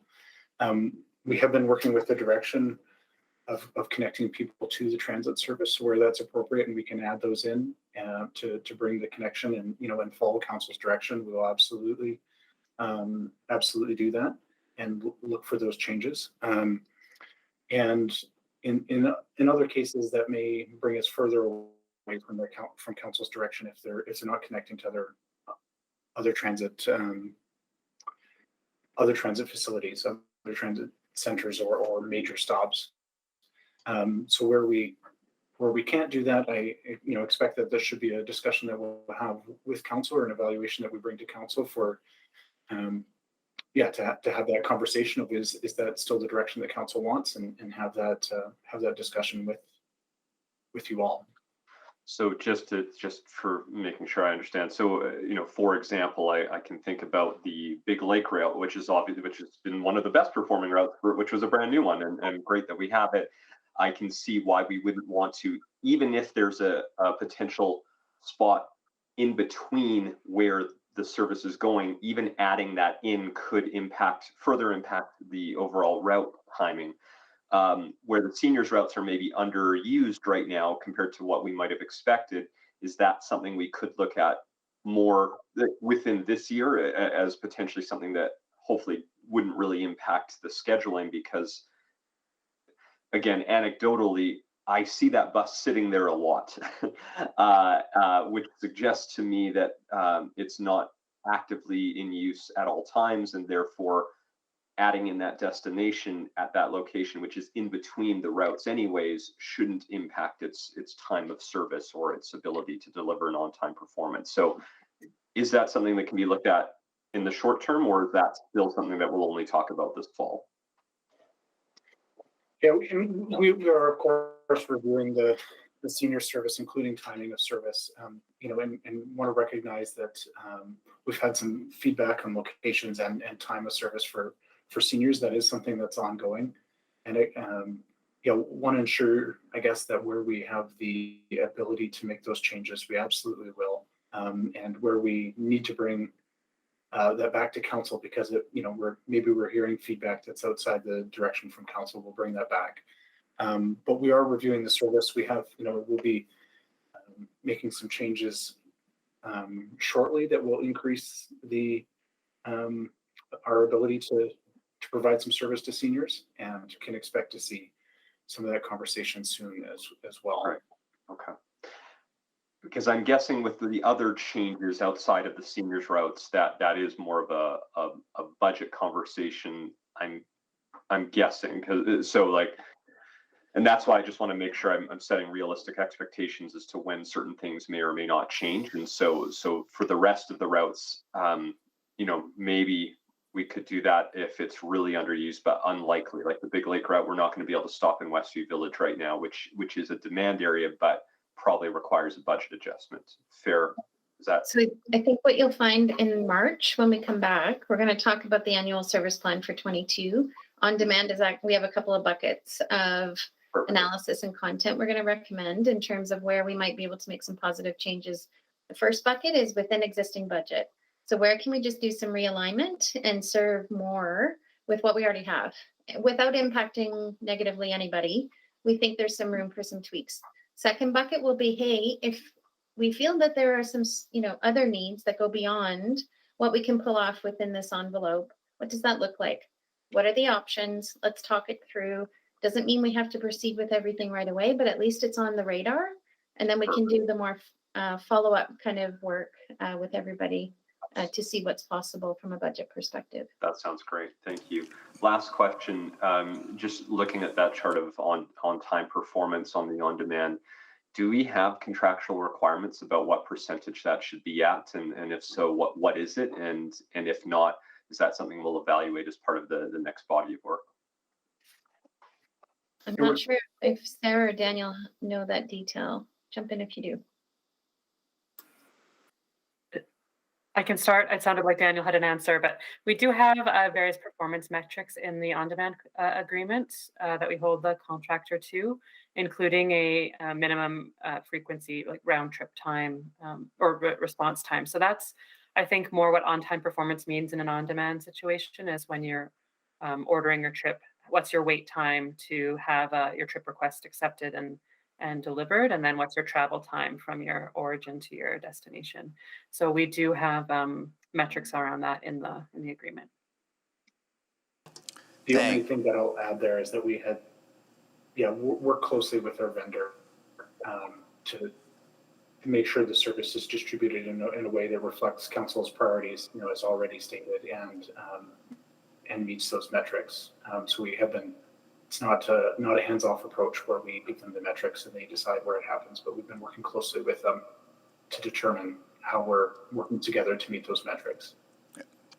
Thank you. Before I go to the second round, first of all, want to thank everyone who's been working on this file. I know you've been very responsive, which I appreciate, and you've been working, trying to make it best as possible with the constrained budget. So want to convey my deepest appreciation to all of you. The challenge I hear is that as we try to work within the constrained budget and try to improve service, we did improve service for a lot of people who are probably more active, more able-bodied, who can walk 5 to 7 minutes easily, but created challenges for those who are unable to do so. For seniors, for example, people with disabilities, moms with strollers, or some of the areas that are newer are more affordable to live in for new families or in new immigrant families, but access to transit is not. So I think that equity lens that we needed to provide as we were redesigning the system, I think somehow was not strong enough, right? So I want to get your thoughts on that. How are we trying to change that? As we implement these changes, how we apply that equity lens, that when we have limited resources, that we are not actually further marginalizing those who need the service. Thank you, Mayor. That's such an important question, and we have given that a lot of thought. I'm going to ask Daniel to walk through our thoughts on that particular equity piece. Yeah, thank you. Thanks for your perspective, Mayor Sohi. We have committed to bring back a more focused equity review. Certainly, there were steps taken during the process of the transit strategy of the bus network redesign that we're focused on hearing from some of our equity seeking groups, such as newcomers and seniors. But we recognize that we do need to have a more focused review. We need to evaluate both our process and how we make the decisions and who we're hearing from while we make those decisions, as well as evaluate our service and where our service is provided. Yeah. So we know we need to look at equity seeking groups and understand how not just the walk distance, that's important in it, especially top of mind in the winter when there's some additional barriers there. But understand how our equity is affected by our communication tactics. Yeah. How safety impacts people's equity and ability to access the mobility system through transit. How frequent the service is has a great impact when the service is provided. We had the example earlier of some job types needing earlier morning service and reacting to that. So we know that we need a complete review and understanding how all of those decisions combine to affect our equity-seeking groups. And also there's impact on, low-income Edmontonians, particularly who are doing odd shifts, working early morning, as you said, or working late night, doing janitorial work, but then they have no access to transit. So I think those kind of lenses that we need to apply, and I'm glad that you're looking that way. One question somewhat related into this is again, access to service. We used to have developer-funded service in new communities, which we don't have anymore, I understand. As we eliminate or reduce service in suburban communities, maybe it's time to revisit that policy. It was benefit to developers because they were able to sell their properties and also generated increased ridership earlier on for people to become accustomed to transit. So something to maybe revisit as part of the broader discussion. Thank you. Yeah, go ahead. If it's helpful, so we understand that may be of interest, and I think we can look at some options, particularly thinking about the layers of service. Sarah actually led that work in terms of the shift away from it. I'm wondering if it would be helpful for her to give a quick overview of why it changed. Is that helpful? Yeah, we can, okay, there will probably be a longer discussion. Maybe we can have an offline discussion on that. So give me my perspective, kind of more broadened on that. My last question is related to, are we nimble enough? For example, I hear from some of the religious assemblies that are open they congregate on the weekends only, right? But sometimes we end up providing service for the whole week. So are we nimble enough to actually implement maybe weekend service for midday or late evening, just tailored toward specific needs of those communities? So I would say working within our standards, we can look at opportunities to respond to that. And I appreciate those communities speaking up, and they've been really great at coming to us and saying, these are our needs. Can we work together and find a solution? And we have an active one that we're working on, as I speak. So really appreciate that. I'm not sure, Daniel, if you want to add to that, but I think it's a really interesting point, and perhaps we could find a way to do that within our standards. Yeah, I will say at times require some looking deeply and understanding what the needs are, and working with the community to find out what the specific needs are, and will require to your point, Mayor, so he will require some nimbleness and doing things that are maybe haven't been done before or that are atypical from our past experience. Okay, good. Thanks. Appreciate that. Thank you so much. Councillor Stevenson. Yeah, lots of really great threads there to pick up on. Just around that equity piece, I do always worry, with 311 calls, other things like that, that it is typically more engaged and more privileged communities that are able to submit those complaints. So, or suggestions or concerns. So, yeah, wondering if there are other ways of collecting some of that data and input that you and your team have explored. Yeah, thanks for the question, Councillor Stevenson. I think our first step will always be to research what some of those barriers are for our equity-seeking groups. I mean, first to identify what the groups are and look to do our own deeper understanding of what barriers they're facing. And then we'll be to connect with members of those groups to confirm that that is in fact, true, that our understanding is correct. Requires some work on our part to gain that understanding and then confirm that that's in fact true. But requires some proactive effort on our part to understand and confirm those barriers. And to your point, we can't rely just on people coming to us because, to your point, that does overprivilege the privileged. People who have the time, effort, and connections to make those calls. We need to balance those two. Yeah, and and it is very challenging, and I don't think that there are any easy solutions that I know of. Just even for my own knowledge, do we have something as readily available as like the 311 app as a transit app, or like can people use the 311 app to submit their transit questions and concerns? I'm seeing that. Yeah. Okay, so that works. Yeah. Exactly. Transit is a category of feedback, and we have a second group of transit customer care folks that provide additional support to the 311 team. Okay, that's great.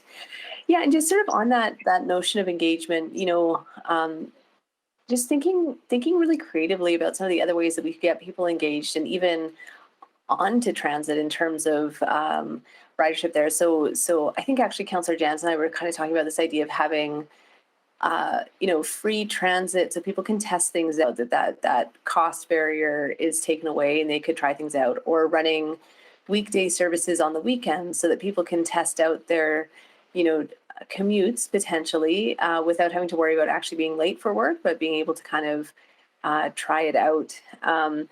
Or even just wondering if there's been any sort of like gamifying where, you give people different destinations and they have to map out the best routes. Just thinking of other ways to get people, or scavenger hunts, ETS scavenger hunts, just to get more people out on the system and engaging with it. So what I'd love to do is bring an information report outlining some opportunities and options. We've been having those exact same conversations. We've talked about maybe partnering with BIAs and creating a passport and incentivizing people to visit local businesses and then tying transit to it. There's, I think, a really nice suite of options. We can also check in with our colleagues and other properties, see what's working. How do we bring people back in an exciting kind of way? So we can turn that around pretty quickly. I think we could work with the clerks and perhaps follow up in a couple of months ahead of spring, summer season and just highlight some opportunities for consideration.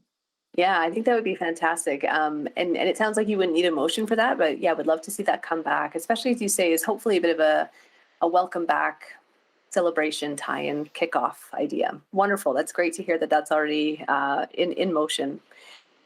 Just in my last minute, a really quick one. Back to Councillor Knack's point, just around the sort of idling time of so the on-demand, and I mean I see it too with some of the main routes as well. Is that a metric that is is tracked in terms of the amount of time a vehicle is not en route anywhere and is just waiting for the scheduling service in terms of looking at that efficiency? So I think, yeah, specifically to answer your question, the data we get back is around the metrics that we had set out in the contract, and specifically around our pickup times. And we know that in several areas we are beating our committed service times by a great margin, which would sort of be the inverse of the waiting time. We don't specifically have the waiting time, how much any one vehicle is waiting at any one specific spot, but we do have that. Yeah, because I think that's a really important metric, because I think there's a certain tipping point where they're sitting there long enough that they could just be a continuous route potentially. And just quickly too, have we talked to our on-demand operators for their ideas of how they can make better? I know we've talked to our ETS operators, but just wondering if we've gone through that with the on-demand providers as well. Not formally. I think that could be potentially part of our review, is also getting feedback from them. I would say anecdotally, we know that, they are being underutilized in some areas. So some of what we're seeing is that opportunity as well to redeploy some of those hours to better serve some other areas. So that's why it's good that it's a pilot. We're trying different ways of delivering it, but that's a good point, and we can work with our partner on that. Thank you, Councillor Stevenson. Councillor Rice. Thank you, Ms. Mayor. I thought like Councillor Rutherford is before us, so I didn't. I don't see her. I don't see her on the list yet, Councillor Rice. So you go ahead. Okay, thanks. So my first question is about adjustment 5 times per year. So can you give me specific the window for this 5 times and per year, and what will happen? Yes, thank you, Councillor. So that's agreed upon with ATU Local 569, and it's built into the collective agreement. So it reflects the seasonal changes that take place related to transit service, and it's a documented commitment that operators get to choose their schedules 5 times per year. We can share that information with all of you so you know the exact months when those changes take place. And we always communicate publicly what those service changes are for the schedule change. Perfect, thank you. Second question is, and because we have this 5 times adjustment window and per year, and however, after this 5 times exhausted, and we still heard the concern and from residents or readers and regarding and some area after the networking new networking implement, some area still under services, some area over services. And then do you have like any specific plan how to adjust, even like, yes, we effectively made some change, but the concern is still there? So I think we do our best to try to, stick to that plan of the 5 times a year adjustment, so people can do proper trip planning and understand what they can expect from transit. At the same time, we have, we have to consider things like safety as an example. So if there was something that needed to be adjusted for an urgent safety need, we would obviously work with our union partners and we would work through how to implement those changes. It's quite complex when we think about our workforce scheduling. 1,700 operators, they're picking their schedules, different pieces of work get bundled together to create a shift. and connect back to our budget to make sure we stay within our budget parameters. So it's not ideal. We try and minimize the number of changes outside of those 5 times, but it's not completely impossible. Yes, I understand and the challenge you are facing, and then with considering the budget limitation and also the resources we have. And however, if this public voice concern still there, I think we cannot just ignore their voice and say, oh, we try our best. I do looking forward, and we have some like strategy come out to deal with after 5 years, after 5 times adjustment finished, and we still have the concerns in place. So I do want to put that voice there and from public perspective. So the next question is about after we implement this new network, actually it results a big concern and in some neighborhoods. And in some neighborhoods for their entrance nodes and become like temporary public transit center. And so the residents voice their concern about there's so many bus stops there, and in a short time and impact the safety and the traffic, and then also the quality of residents' life, specifically in certain neighborhoods. So I didn't see any plan or strategy in the report to address this issue. And then this issue actually, I heard since last year, almost like how many months passed, so still there. And then I still keep receiving the email from them. And then is there anything we could do to help address this type of concerns? Thank you, Councillor. So we do investigate every complaint that comes in related to that. Daniel, do you want to speak to how bus stops are chosen and just the process for doing that review? Yeah, sure. There's, and of course, each concern will be local to the area. And primary focus on choosing bus stops is around safety and sightlines and ensuring that people in traffic can pass by slowly. At times when we get feedback that maybe something that we haven't foreseen happening, we do look to move those timing points where buses are waiting to another location if there are causing safety concerns. There'll be some coming up from time to time where that has happened, where we've maybe didn't foresee something. But our primary concern is always safety, and do need to pull those out. There are others where we need to do some engagement, where maybe we feel like we have the wrong kind of service in an area, and need to understand from the riders and people in the community of, are we providing the right kind of service to an area, and maybe need to move a route to adjust to that. We do need to balance that reliability, and ability for those relying on the service, with the needs of the community, of course, as well. My time is out, so I would like to follow up and with you and your team, and to specifically discuss certain neighborhoods and then impact by this. Thank you. Thank you, Councillor Rice. Councillor Wright. Hi, thank you. Just to follow up on Councillor Stevenson's question about connecting with the on-demand drivers, I did have the opportunity to speak with several that live in Wards Pomitapi that work the areas there in the west. And one thing that I'm just wondering about is, first of all, they said the service is really well received in the areas that they've been serving. And I'm just wondering, some of the perception that they're just sitting idly in parking lots might be due to the fact that they're working split shifts. And then that's what the contractor has scheduled them for. So they just might be in between shifts, and rather than driving all the way back home here to the southeast corner, they're just hanging out in the parking lots. So that might be something to follow up with the contractor on. They did express some concerns about not just the scheduling of split shifts and that, and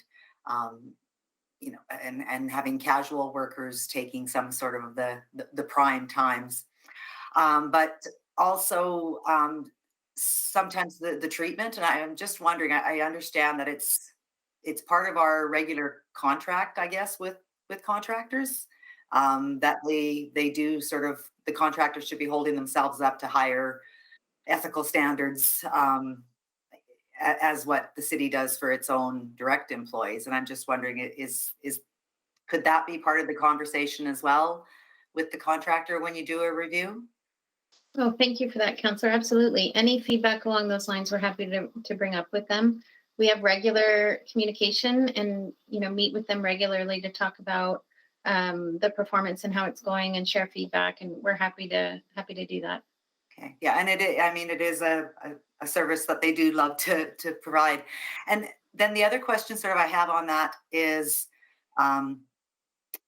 what level, what license class level do they need to operate those on-demand buses as opposed to a regular ETS bus? Is it cheaper or more convenient for the city to look at more on-demand size buses? So I'll get Sarah to chime in. She was involved with the design. I would say it's different types of service to meet different types of needs. Just keep that in mind. It's not an interchangeable necessarily. Okay. We have a distinct need for conventional, that big bus service is different than the needs we're addressing through an on-demand solution. But Sarah, do you want to jump in and speak to some of the question? Yeah, absolutely. So there are different licensing requirements from the province in terms of different types of vehicles. So for example, even between our bigger buses, our regular sized 40-foot buses and the slightly smaller 30-foot community buses have a different licensing, different requirements. And that's also true for the smaller vehicles that the on-demand service provides. So they're still professionally trained, meet industry standards, but there's a different licensing requirement for them.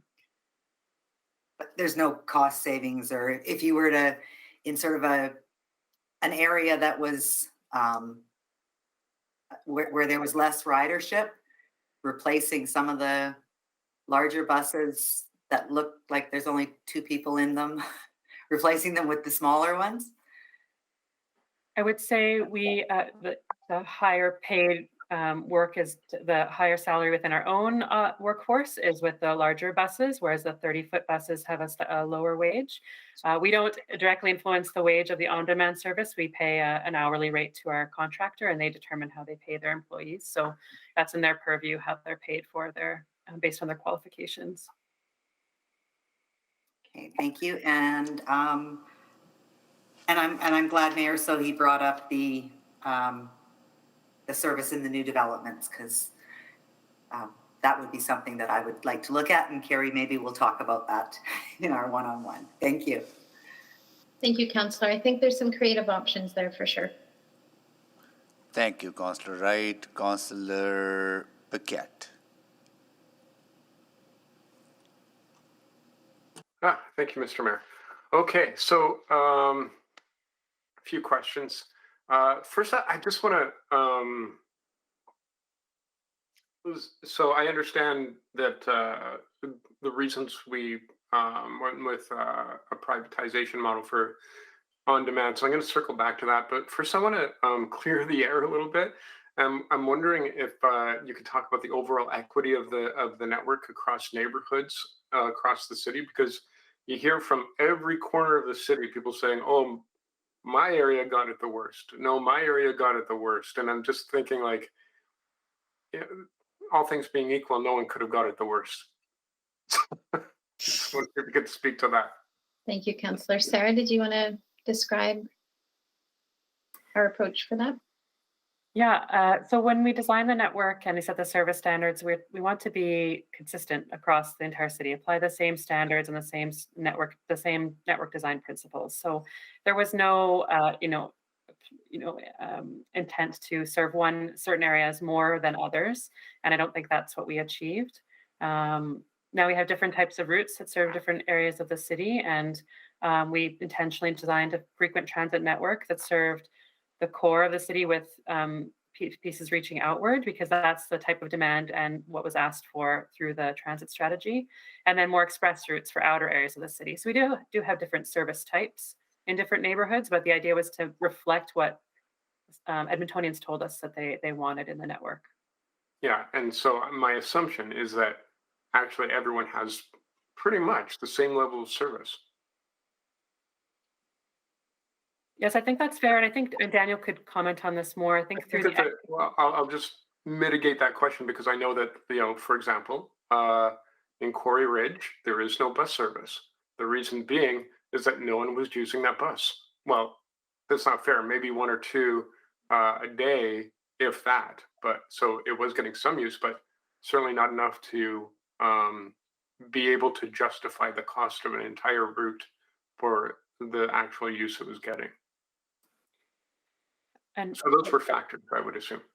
Yes, absolutely. And the service standards now, as well as the previous ones, have a productivity measure of how many boardings we'd expect for certain types of routes. And if routes are consistently not meeting that standard, both in the old network and the new, that would trigger that review through the annual service plan of doing something differently.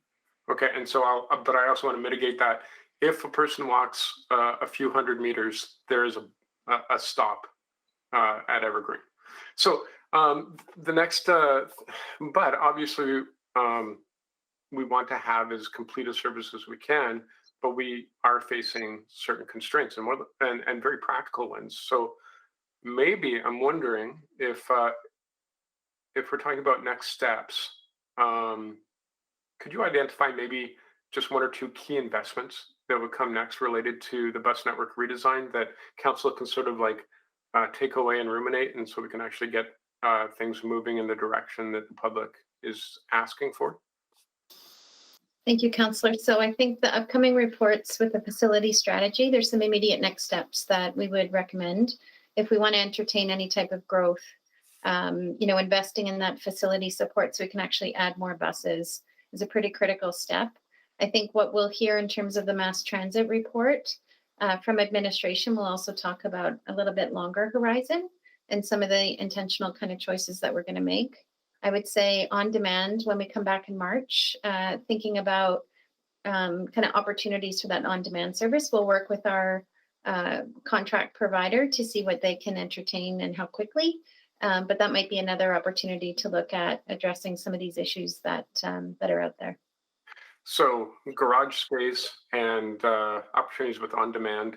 And by the way, it should be said over and over again, on-demand is for areas that don't actually have regular service. That's why some areas have it and some don't. But I guess the next question I would have then, it will take a number of years for council to approve the construction of a new garage, for example. And so we probably wouldn't see a massive improvement to the scale that council might want to see in transit service. So what could we do in the interim between that point and where we are now? And that'll be the focus of that March report. So I'll give you a sneak preview. So we have Valley Line, Southeast Precursor bus hours that I think we will confidently recommend get reinvested into the network. So that'll give us a little bit of growth. And, as soon as those trains are running, we can repurpose that amount back into the service. So that'll be one incremental step. I think our on-demand layer is another incremental step. But you're right, fundamentally, any significant, to say, as an example, let's do a 20% increase. We just wouldn't be able to pull that off until we get this facility problem sorted and be able to procure those buses to deliver the service. Councillor, if I can add, we are also looking to see if there is potentially an interim or temporary facility we could use. So that might be something that can bridge the gap until we can actually build the facility in the long term. Thank you, Councillor Paquette. Councillor Rice. So it's my turn again. Yes. Very quick question. And for the service change, I know everything involved the cost. For the service change around a year, and then is there any additional cost, or we just use existing approved budget? Thank you, Councillor. Everything is being done within existing approved budget. Any adjustments we're making, we're managing within the budget envelope that we have. Okay. Second question about on-demand, and specifically in my areas, on-demand and user lots. And so the question come the most is this a contract services? So it's not cities own doing this services, right? So right now we have a third-party provider delivering the service for us following our requirements and our standards. Okay. So from the contract manager perspective, and is there any specific requirements? And then, yeah, like you mentioned, yes, we do have some requirements. And so if like if constituents has some complaint, is go to the 311 or is go to the third part? Is go to our city first, right?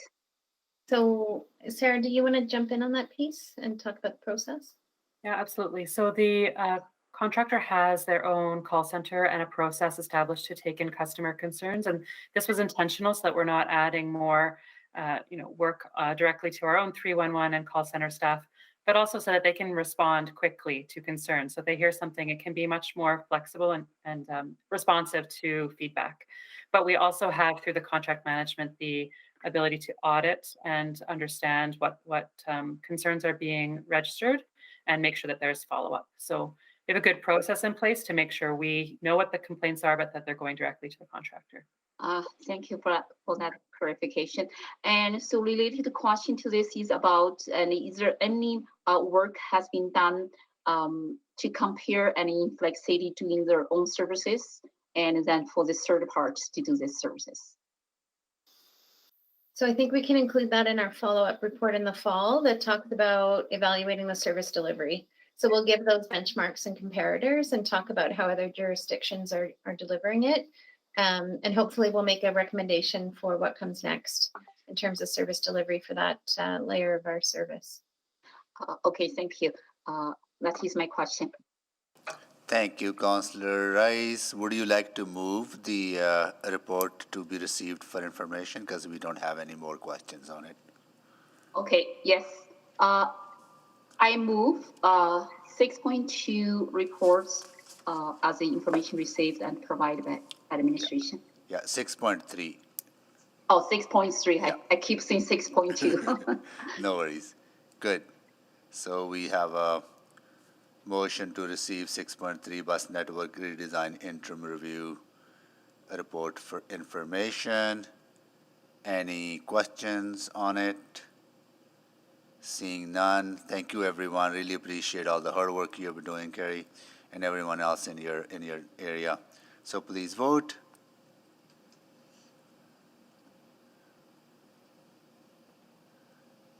Okay, just hold on, I'm waiting. And we have all the votes. Display the votes, please. That is carried. Okay, now we are going to go. We have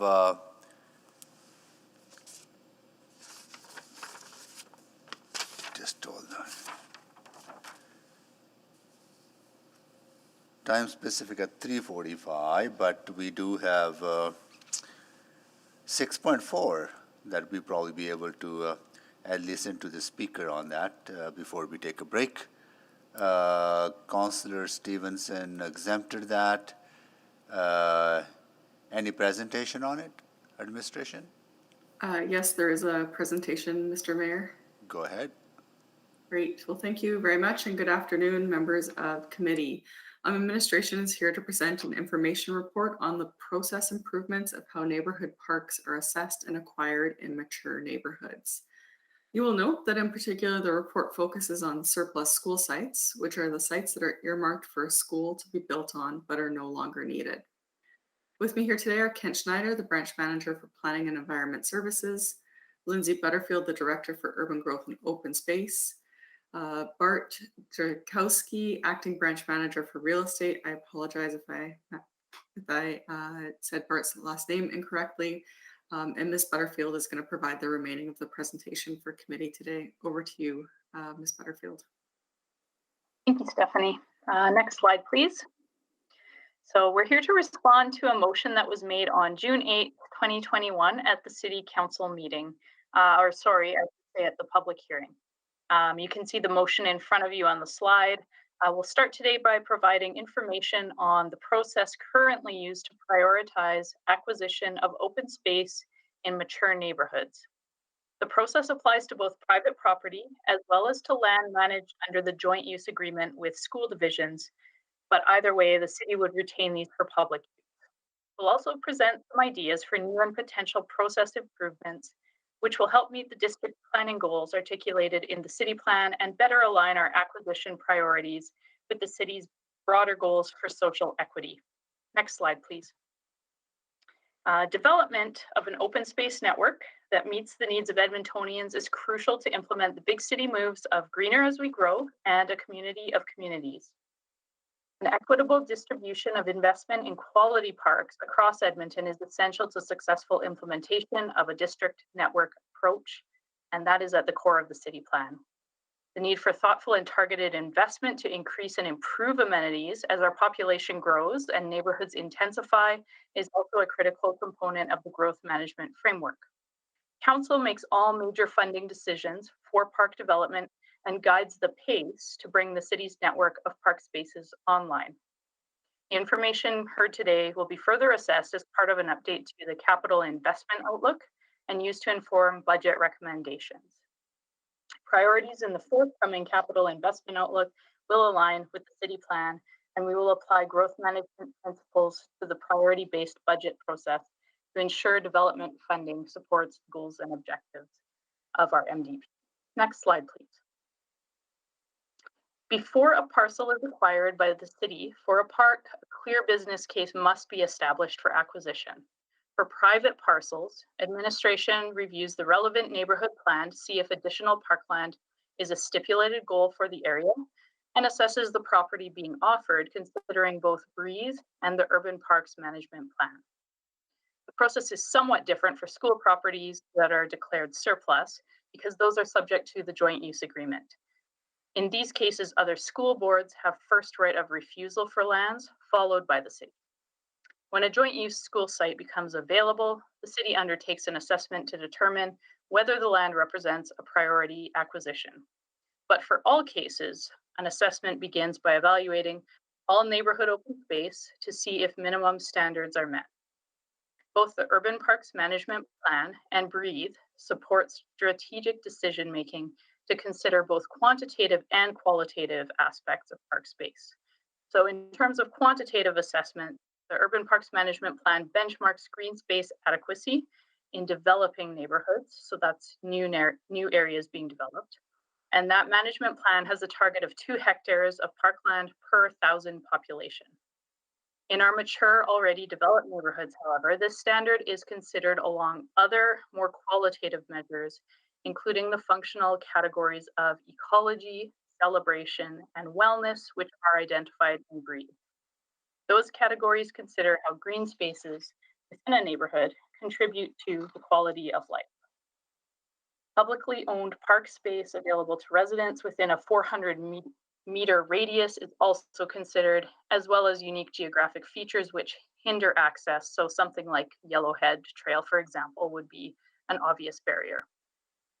The analysis is then shared with other business areas to ensure that a broader perspective and concerns are understood and to determine if there is an interest in the land for other civic uses. Next slide, please. Once a clear rationale for acquisition is established, administration may also encounter some challenges, and these tend to recur, include the market timelines associated with acquiring privately owned property, which at times may not meet the city's process timelines. Now, this may apply to instances where a private seller's proposed sale price exceeds the approved budget in our funding package to acquire a parcel, but typically this would not be an issue with a surplus school site because the joint use agreement outlines a different process. Public engagement is not typically undertaken to determine community interest in acquisitions. Discussing those potential acquisitions in a public forum can sometimes complicate negotiations or could result in expectations from the community that simply cannot be met. The process requirements related to our budget adjustments, which only arise in the fall and spring and may not align with or be nimble enough to quickly enter negotiation and purchase, may also be an issue. And then lastly, the current process for priority acquisitions are set as part of a 4-year capital budget process, and they do not necessarily account for unexpected opportunity purchases. Next slide, please. So we'll talk a little bit about a specific site that was the impetus for this motion, and that is the St. Andrew's School Park in Inglewood. So in July 2015, this site was declared surplus by the Edmonton Catholic School District, and administration did the assessment that I outlined previously. The school field represents about half a hectare of open space. The assessment originally supported acquisition of the land to provide greater equity between the east and west portions of Inglewood. In addition, the Muslim Association of Canada was using the school to deliver an elementary school program. The acquisition would have allowed students to continue using the space and retain the existing service levels for the neighborhood. Administration entered negotiations with the Catholic School District, and funding was approved by Council in the 2015 to 18 budget cycle. Discussions with the district focused on the transfer price and were ultimately hindered by conflicting perspectives on a defined fair market value. Therefore, an agreement could not be reached with the district, and an administrative decision was made to discontinue negotiation. At the time, administration could not support the land purchase, which required paying more for the land than its assessed value. Next slide. The St. Andrew file illustrates where process improvements can occur to assist and streamline acquisitions. In response, we've advanced a number of process improvements, and those include reevaluation of our current standards for adequacy measures for developed areas, taking into consideration the unique qualities and needs of mature neighborhoods compared to greenfield settings. Using Breathe, the city's green network strategy, to inform our open space decisions and expand the analysis to consider the quantity, supply of land, the distribution or the access, accessibility, and distance between green spaces, and then the diversity and quality or function of existing open space and gaps in the network to inform our acquisition decisions. The exploration of partnerships is also being looked at to explore multiple objectives on a single site, which lowers the financial burden of purchasing to one business area. And then lastly, applying a growth management lens to better prioritize open space in developed areas.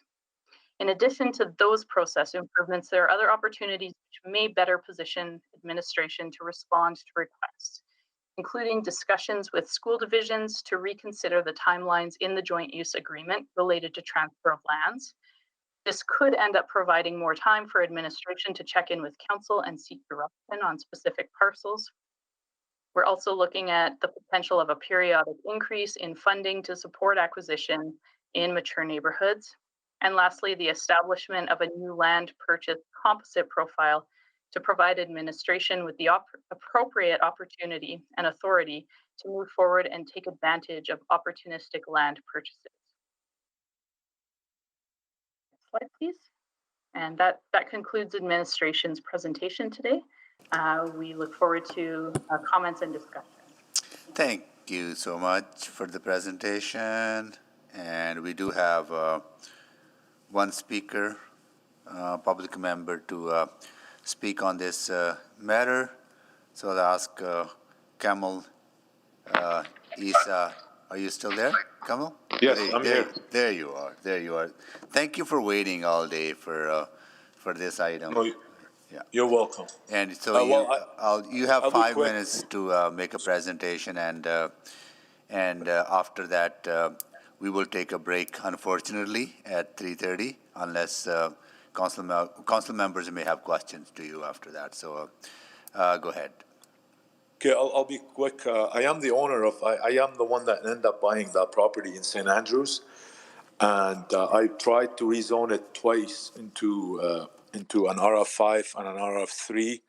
I got rejected twice, but by the council.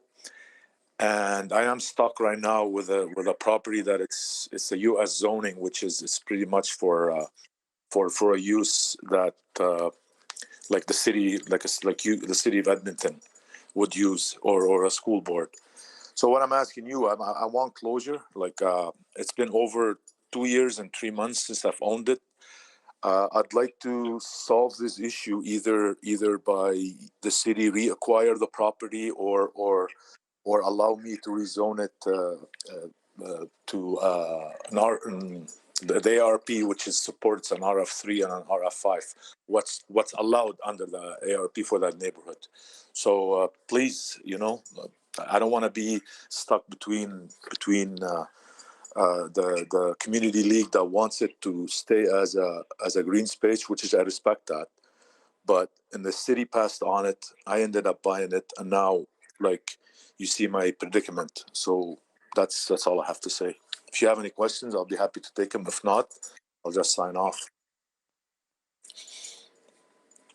Thank you so much for that. You're welcome. Just hold on, see if there are any questions from committee members on this. We do have some questions, and Councillor Rutherford.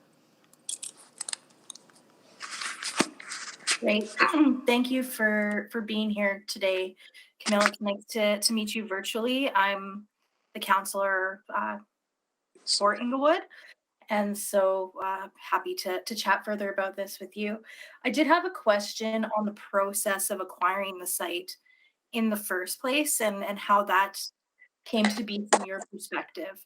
Was there sort of that promise of zoning changes? Like how did you come to acquire this land in the first place, and what did you see appealing about it? What were those conversations that appealed to you about this piece of land? Okay, the process is the Catholic board puts it for sale, and then he gives the city of Edmonton. Obviously, you heard that. So it got to me through the lawyer for the Catholic board. They sent it to me back in summer of 2019. He said they're gonna sell this property. I said sure. If I'll buy it. I like the infill. That's what I do for a living, obviously. So I buy real estate, and I bought a previous Catholic decommissioned Catholic school in Oliver area. So I do, that's what we do. We buy property like that, zone them, develop them. And I like the infill myself. I live downtown myself, and I've done a few projects like that, similar to that. So the Catholic board put it for sale, advertised it in the Edmonton Journal for sale. Everybody passed on it, so I ended up buying it. And the ARP for your neighborhood, the Inglewood neighborhood, allows the RF3, which is a townhomes, or RF5, even RF2 or RF1. So we owned it, we bought it, and I want to do that. I want to do a project there, like 18 townhomes or something like that. But we tried twice and unsuccessfully, and so that's what happened. And I know it's you're the new councillor now. Congratulations on winning. Yeah, and I do know a bit of the background as to some of the community concerns around that rezoning. And so what I'm hearing from you, though, is the biggest thing is for you, you're stuck and you need some resolution one way or the other, whether it's a rezoning or being able to sell this property back to the city. Is that my understanding? Well, the argument was everybody that argue against developing it, which is fair. I understand. If you live there for many years and you see green, and all of a sudden the green is gone, I respect that. But I mean, it's not fair for the city to say, I don't want to buy it, and the school doesn't want it, the Mac school. And we offered it back when there was a lot of pushback. I did offer it back to the Mac, the Islamic school, to buy it back at $100,000 discount, less than what I paid for it. I said, fine, you want it, you can have it. I paid that much. I'll sell it to you for $100,000 less if you want it, but you have to act quick. And then they said, oh, we don't have the money, we can't buy it. I said, okay, then. Then I went with the rezoning. So I'm willing to, I don't know. Then we offered it to the city. We phoned the city. We said, hey, why don't you guys please buy it back if we can't. So yeah, I am this is unheard of. It's never, I don't know if that ever happened like that. And I don't want to be, I guess there's always a first time. And so that's exactly what happened. We did twice to rezone it for a zoning that the neighborhood allows and support. We got turned down. I mean, right now I own a sterile property, like a sterilized property. And I'm not, if I had, to donate $1 million of piece of land to make it a green space, I can't afford that right now. If I could, maybe I would donate it and make it a green space, but I can't. Nope, that's fair. Thank you for answering my questions. I appreciate it, Camille. And thank you for your time. And I echo You're welcome. Mr. Mayor's comments about, your patience in waiting for this item to come up. You're welcome. Thank you. Thank you so much, Mr. Isa, for being here. What we will do is we'll take a break now and we'll be back at 3:45, but we have, unfortunately, Kamal, we have a time specific item at 3:45, so you probably have to wait longer for us to conclude on this item. All right. Thank you very much. Thank Thanks. you. You guys have a good day. Yeah. Okay. See you at 3:45.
All right, I would like to call this meeting back to order, and I'll do a roll call of committee members. Councillor Stevenson, Good afternoon.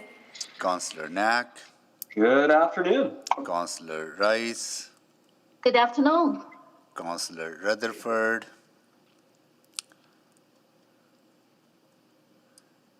Councillor Rutherford. Okay, we'll wait. We'll wait for Councillor Rutherford to join us. We have a quorum, but we also have Councillor Tang, Councillor Principe, Councillor Jans. Hello. Hello. Yeah. And Sorry, Councillor Tang's here. okay, got it. And I'm here as well. Okay, Councillor I'm Hamilton. here as well, Councillor Salvador. Okay, good. All right, Councillor Hamilton. Wright. There you go. Everyone is there. All right. Okay. Now we are going to go into our 3:45 time specific item 7.1 goods and services procurement policy. Okay. Over to administration. Do you have a presentation on this or no?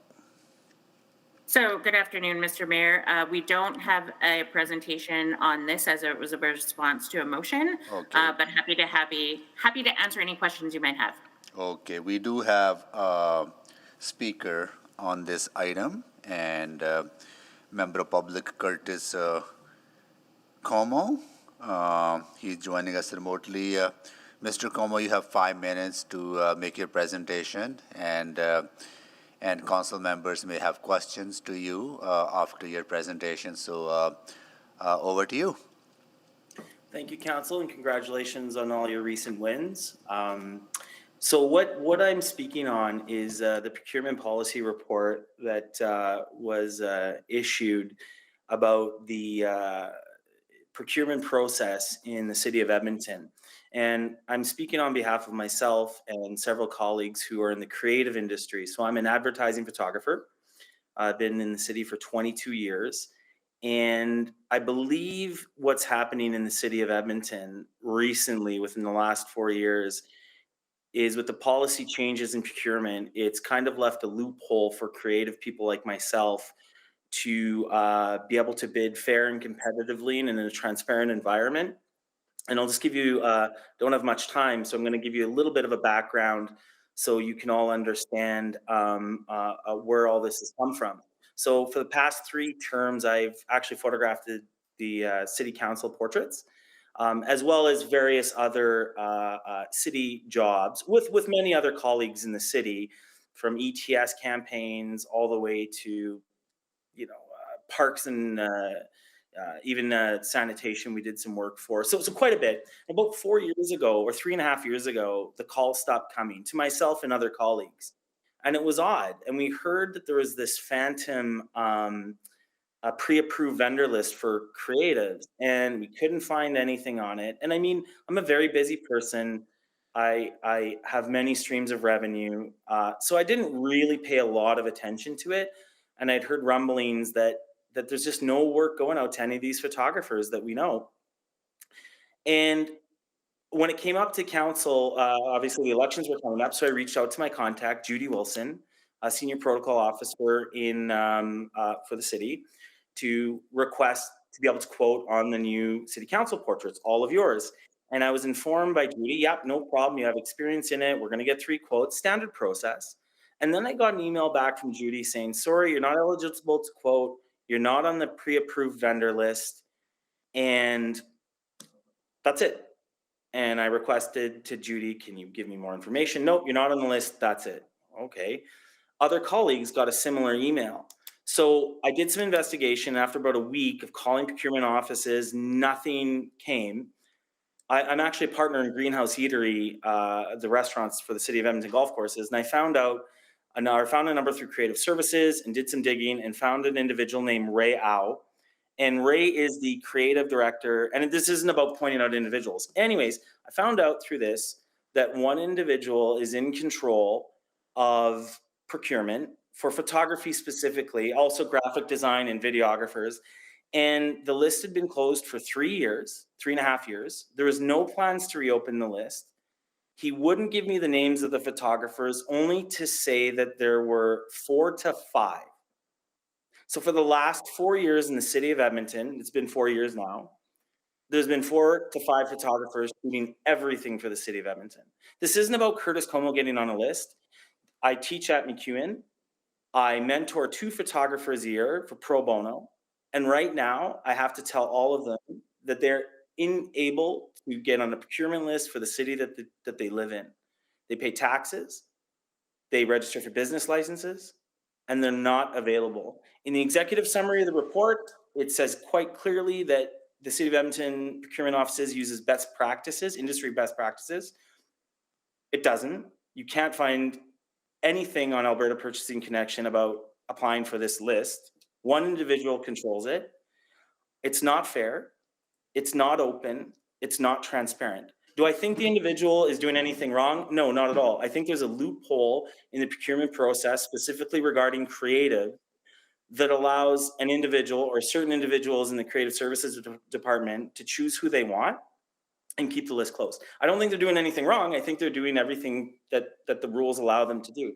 So in reviewing this policy, I know that all of you have a lot more important things to do, but I just would ask that you consider our industry and the loophole that we've been exposed to.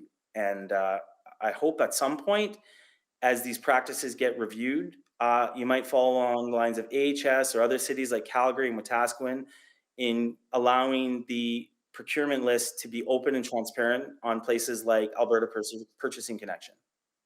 So thank you. If you have any questions, if not, I'll log off. Thank you, Mr. Como, for your presentation and also for waiting for this item to be brought forward at this time. We do have some questions from council members, and I know this was an inquiry by Councillor Hamilton. So I will go to her. So Councillor Hamilton, go ahead. Thank you so much, and thank you to committee for hearing this today. Thank you, Mr. Como, for coming and speaking about this. I appreciate it was a conversation between you and I where you said, there's something here that I can't understand. Can you help me understand it? So I want to be transparent about that. But could you maybe speak to some of the examples that you brought up about how AHS does its own, like how you bid on projects for AHS or with the government of Alberta or even other municipalities? Yep. So how it works typically is all creative services go through AHS, ad agencies, and you can look on AHS to see what is available for bidding on. And on Alberta Purchasing Connection, there are certain groups or municipalities that have preferred vendor lists, which actually are a good thing, or pre-qualified vendor lists.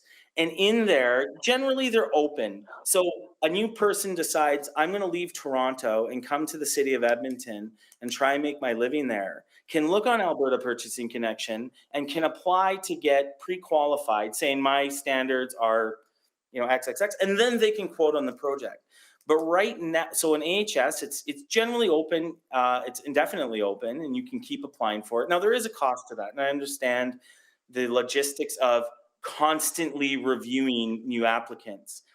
But other municipalities will keep it open for 2 years, close it for a year, and open it for 2 years, and close it for a year. And you can see, maybe I missed the deadline, but it's coming. Whereas the city of Edmonton right now, it's closed indefinitely. And I know it's a lot of reading, but if you read in your report, it can be closed right now for up to 10 years. It can be closed as needed. So if I'm working in creative services and I decide my 3 good friends are great and they're providing good work, I can say, no, it's not necessary for new photographers, and they can work for the next 10 years without any competition. It's very difficult for me as being an instructor at MacEwan. It's very difficult for me knowing that Nate puts out 50 students a year in photography to go, we got about 100 photography students, give or take, coming out a year. and they've got zero transparency. They can't even find out where to get on this list because it's extremely difficult to just figure out how to apply it, but you can't because it's not there and it's not open. So as we try and bring people in, we don't even know where to find the information. That's really helpful. So the in the report, how the city has the I'm going to say the trade partnership agreements that we have to abide by, but then there's this discussion about standing arrangements, and I think where my concern lays is that we don't have a policy around standing arrangements. So when I'm going to ask questions of administration next. When we talk about that, some things I'm hearing you say that you'd like to see are transparency around who is on who is privy to the standing arrangements, and when they open, when they close, and the term. And something, and I'm running out of time here, but I heard you talk about the term of these standing arrangements and how they could go for upwards of 10 years, and they're ranked as well. And is that something that you're familiar with in doing business with other orders of government, where you have to call the first person on the list first, or is it open? Does the process in other areas open up the possibility that you could work with a vendor multiple times, or I'll leave that there. I'll give you time to so answer generally the question. there's a ranking system, and in Edmonton, if you rank high, you're the first person they call. So if you're always the highest ranking person and there's 5 of you, you're getting all the work. Now, technically, there's 5 of you on the list, from what I found out. In general, in other municipalities, there's no ranking system. If you're pre-qualified, your work is standing, you can be accepted. You have to quote, so the department has to get 3 to 5 quotes, but you're all eligible to quote when they have. It's not reasonable to do this for a $500 job, but for sure in a higher job. Thank you so Great. much. Well, that's my time. I'll see if anyone else has questions. Thank you so much, Councillor Hamilton. And I see no more questions, Mr. Como. We'll go to administration and pose your questions to them to get you the answer that may satisfy you on that. So I hope you'll stay on to listen. Okay, and thank you once again. Over to administration. Why don't you start with you, Councillor Hamilton? Thank you. I thank you for bringing forward the inquiry. I think what we heard from the speaker, I first of all, I think want a response in terms of how do you see the difference between the standing agreements and the sort of formal procurement process? Because it's clear in the report that there is a difference, but there you have a procurement policy, but I didn't see anything about the standing agreement. So maybe you could give me a little bit more detail on that differentiation. Yeah, absolutely. And good afternoon, everybody. The standing arrangement, everything comes from a competitive procurement.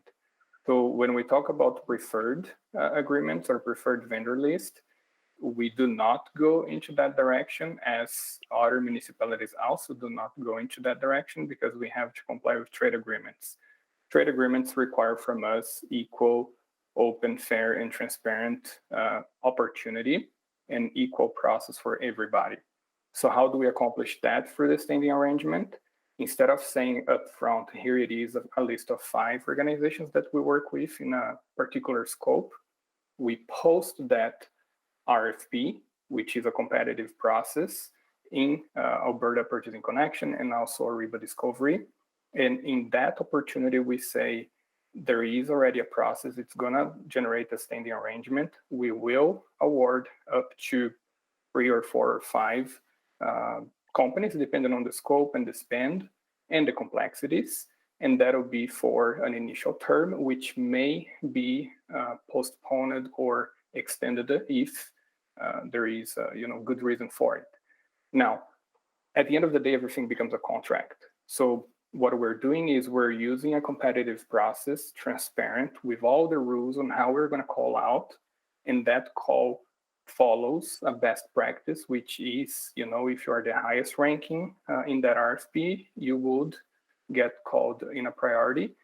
And that is just, so that we're playing fairly with everybody that won that award. This is slightly different than just selecting, a preference and giving everybody that internal ability to do a mini RFP within that RFP that we just published. So I'm hearing that, but I'm afraid that for everyone listening, it sounds like a preferred vendor list, and it doesn't sound as transparent, frankly, or clear, or even fair as a process that is established by other orders of government. And I'm hearing it's different for the city. I'm just not hearing how it's different, and I'm not hearing, I'm here today because I share that concern about the transparency and the fairness, and something I heard on. I'm not going to extol, but I guess maybe one of the questions I had, I'll move on, is when those RFPs come in, how are the applications adjudicated? Is it the individual branch or department that put out it?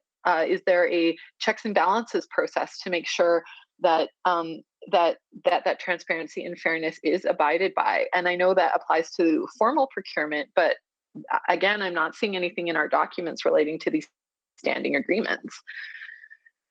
Yeah, absolutely, Councillor, and we can follow up with a response to give that higher clarity. We do have, I believe we do have legal services within our call here that can give a little bit of that, direction, but we are treating everything competitively. And to your point about how we do the competition, every single RFP has an evaluation criteria.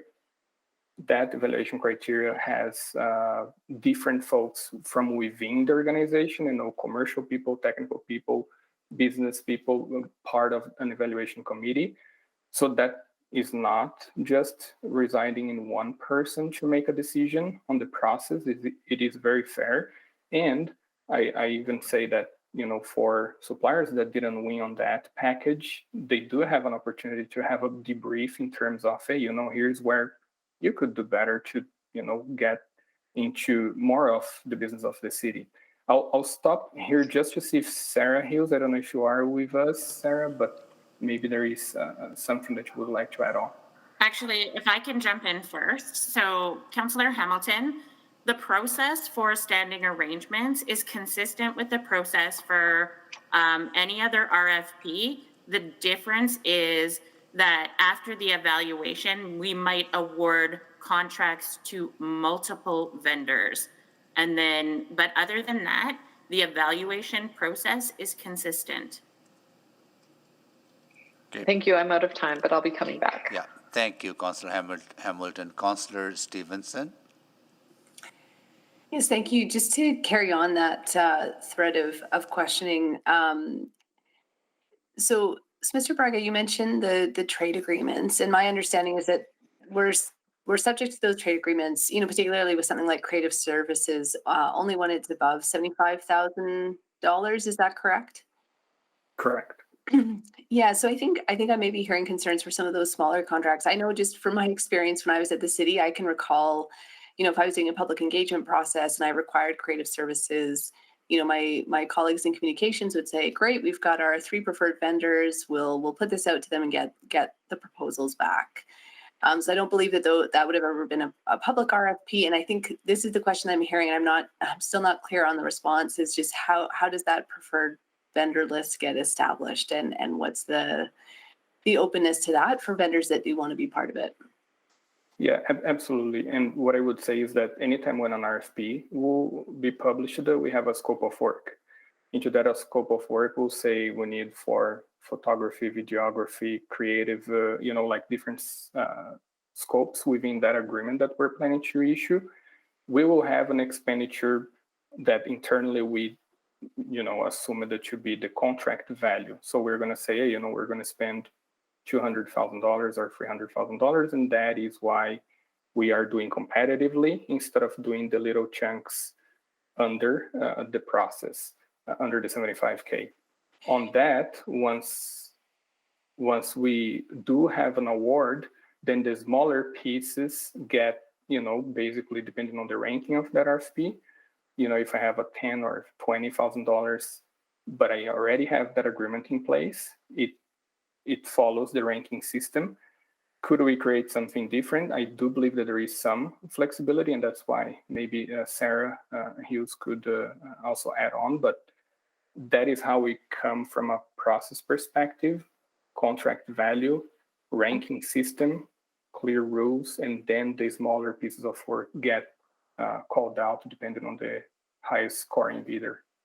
So maybe if I'm just understanding correctly, there's a generic contract saying that we will use up to $75,000 worth of your creative services over the next 5 years, even though that might be broken down into a series of smaller pieces of work. Is that correct? Well, why don't we do the following? Maybe Mary Sturgeon, if you don't mind, just on that creative space, giving an example on how we have been using it, might be clearer just on how we are articulating who we're calling for what and using the standing arrangement, if that's okay. Sure, happy to add in here, Councillor. So typically, within the creative services realm, we have standing arrangement agreements with several vendors in several different categories. We typically turn to a standing arrangement agreement versus an open RFP when time is of the essence. And that's often the case in communications. We need to get a vendor in place very quickly. So the standing arrangements allow us to expedite that service as quickly as possible. That does not preclude us from doing a more involved open order or open RFP. No, and that's a helpful clarification. So it's that standing arrangement agreements. I agree; those are incredibly efficient and effective, and I think they're great things to have in place. I've seen how efficient that makes the work. Again, I'm still just not clear. I'm sorry, on how people get onto the standing arrangement agreement. So that is the part that I mentioned about APC, which is Alberta Purchasing Connection, and Ariba Discovery. However, here is a piece that we always tell all of our suppliers. We have edmonton.ca/selling to the city, where any supplier can go there and find out, okay, how do I get on businesses with the city? That'll drive that supplier to make, an account with Alberta Purchasing Connection and or Ariba. Once we come and post an opportunity and we say, hey, we have a standing arrangement for snow removal, we have a standing arrangement for creative services, everybody that is associated with APC and Ariba would get the notification to be part of and submit a bid accordingly. Some scopes of work, depending on the complexity, we also do extra communications in terms of just putting the word out of, hey, we're planning to do this, go there, check the website. And we are improving some of the ways that we're communicating, but that's where today any supplier or potential supplier would want to view more information about it. Thank you. And if I could just jump in here just to add that really you as someone who wants to do business with the city, you don't add your name to the list. You enter the competition for the service, the RFP, and you are evaluated and multiple contracts are awarded.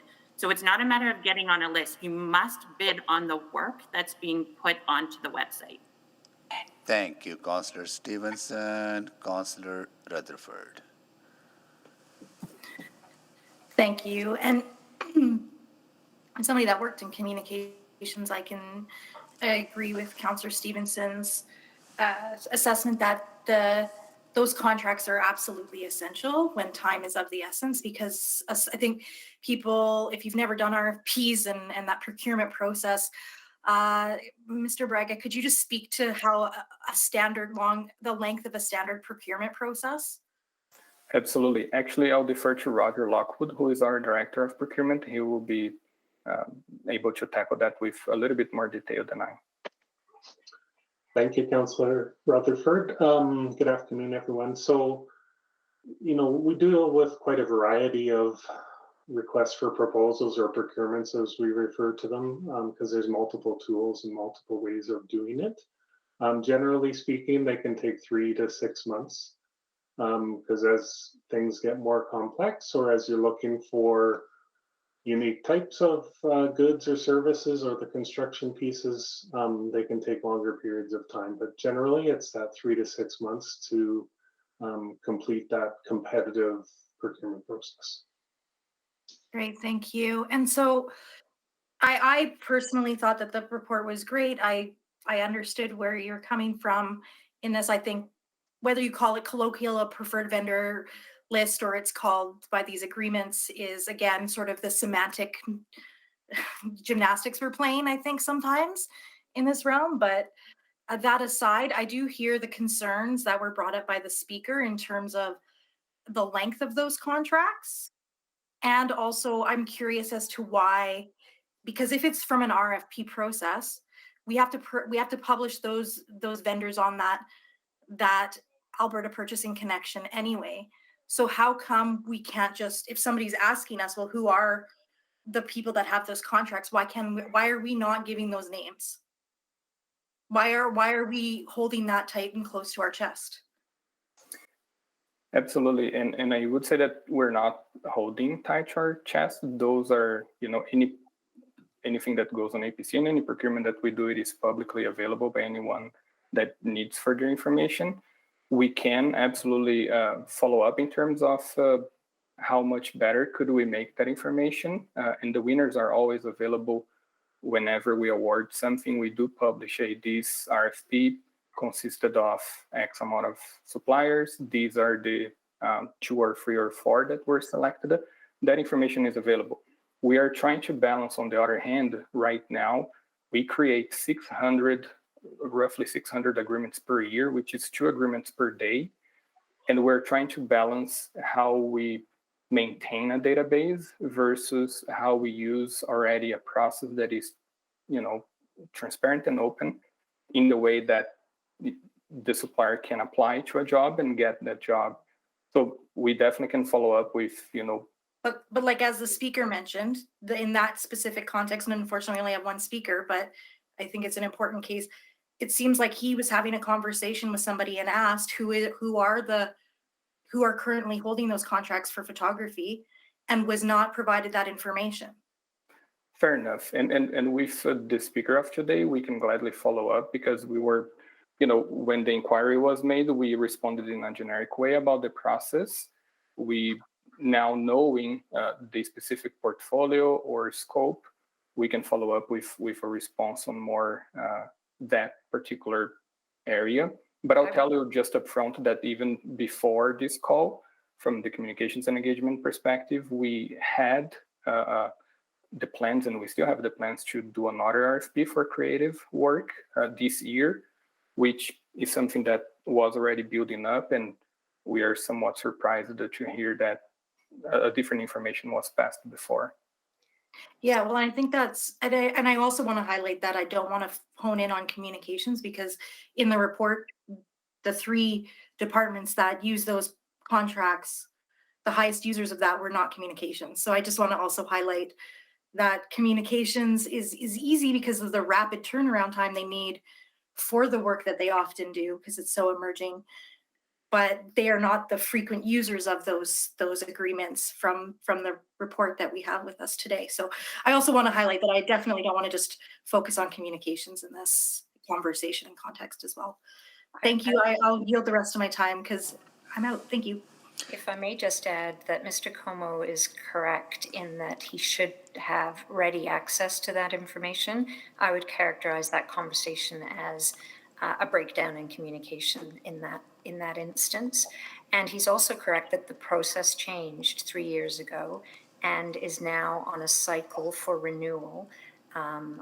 diarized on a transparent basis so that people can apply to that RFP process and find themselves with standing agreements, so that we don't have to do RFPs for every job that comes by. And our department is trying to be diligent about complying with the corporate rules and not making things up as we go along. Thanks. Thank you. Just a couple of questions for me to absolutely understand this. Somebody who gets on the standing arrangement list has to go through a competitive process to be on the list. So that's fine, right? And then I understand the need for having quick agreement in place for quick services when you need those services. I get that too, right? One thing I haven't understood yet is the duration on the time, the amount of time or whatever years a person who's on the, or a vendor who is on the standing arrangement list, how long can they stay on it? And what is our policy? Is it 4 years? Is it 5 years or 3 years? And after 4 years or 3 years, they're off that list. They have to go through the bidding process again so that everyone else has the chance to. So that part I still don't understand, the duration of how a company can stay on the standing arrangement list.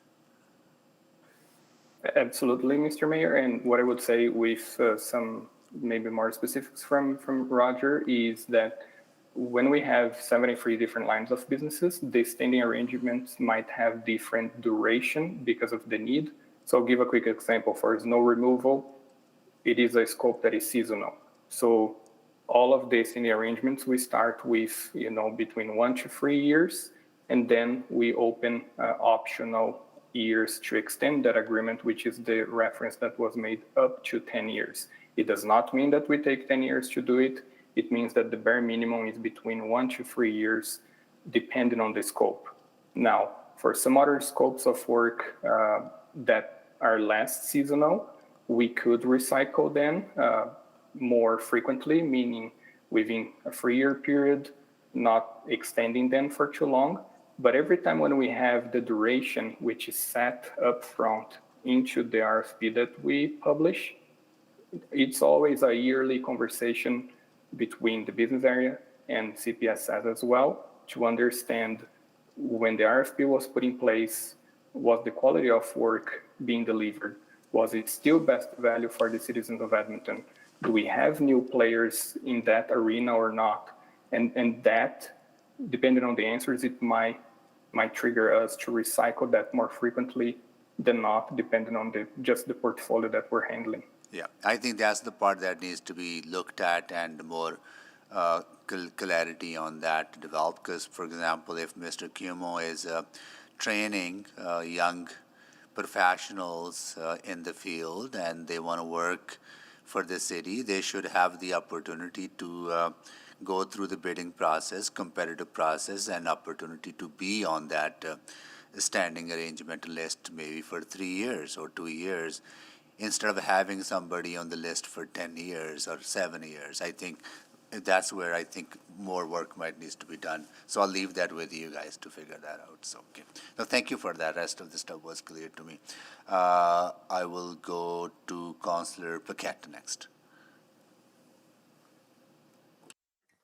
Okay, thank you, Mr. Mayor. Yeah, I'm just gonna, well, I do have some questions about that. But I think you've answered, like, basically all of this is going to be public, like standing agreements will be public. They are public, but we'll make it a little more accessible. Is that right? Yeah, okay. Sorry, Councillor, do you mind repeating your question? Just you'll be making broke a little bit. Information about standing agreements public, like who's got contracts, just it can be frustrating for people who are trying to get in on city contracts when they have no idea what's going on, who they're up against, why they're failing, so on and so forth. And that just leads to potentially erroneous assumptions, which we probably don't want to encourage. We want to encourage transparency and faith in the system that it's fair. Yeah. Yeah, and I would say that yes, from a principal perspective, I think that the challenge, or maybe the opportunity that we have is how can we make it more visible, even more transparent, and communicate that across the board. So we just need to hone in on the how, but short answer, yes, absolutely. Yeah, and I understand your processes, but it took a while to get here. So imagine just a layperson in their own field trying to negotiate this. It can be overwhelming. Okay, so but I want to switch gears. Last year, almost this time, I made a motion about working with In Poverty Edmonton, about working with policy C556A, about basically social procurement. So my question is that the motion was passed asking admin to report on outcomes, measures, and efficacy within the social procurement framework, and to outline the impacts and benefits to the community. And I noticed that information isn't mentioned in this report.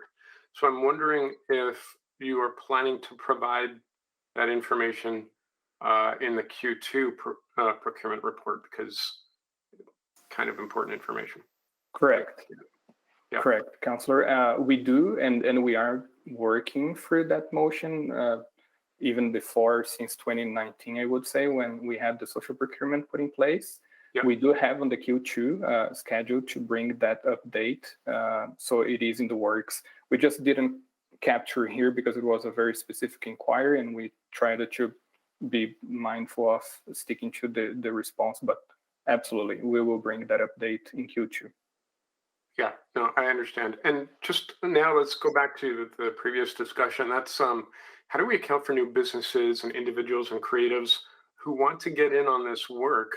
Like, is there a regular opening call, or are we just doing this 2 to 3 year window and that's it? Like, that's what I'm not clear on, because presumably there's ongoing work. There are things that we didn't anticipate.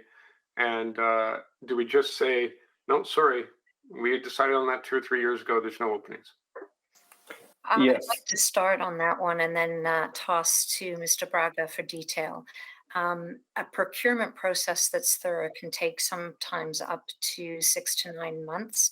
We don't want to be in procurement mode all the time. Standing agreements are, as we've described earlier, an efficiency. Having been in the private sector for over 2 decades, my feeling is that we do not want to be unaware of new creatives and new talent in the marketplace. So for us in our department, and I know we're only one example, a 3-year cycle would be the maximum that I would be comfortable with before we invited folks to let us know what they're good at and what they would like, what kind of relationship they'd like to have with us. So opening it up again on a 3-year cycle makes sense to us, but as Mr. Braga said, may not make sense to every department or every kind of procurement. Right, and I get it's a challenge because you're balancing operational efficiency with also wanting to provide as many opportunities as possible. And somewhere in there, you've got to find that eventual balance. And from what I'm hearing, you feel that this is that balance.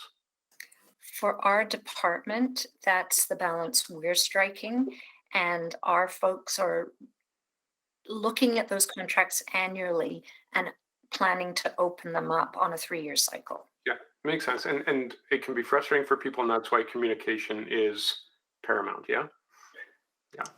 Absolutely. And just something to add, sorry, I don't want to take too much time, but I know that Sarah Hughes from Legal has also to contribute as well. What I would say is that we're focusing on the competitive process, which is above 75K, and standing arrangements. However, depending on the portfolio, and we still have that lower than $75,000 option from a procurement perspective, we could very well, depending on the portfolio, and if the business suits, to their day-to-day, we could try for lower purchase orders here and there to introduce and get to know more suppliers, as long as we are not conflicting with the standing arrangement that is in place. So we have different mechanisms to get more suppliers within the city.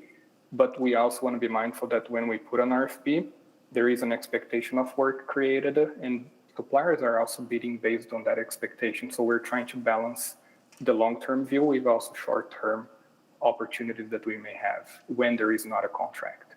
Thank you. Thank you. Mayor, cool. I am very cognizant of the time. We have 2 more items to deal with, and we only have half an hour.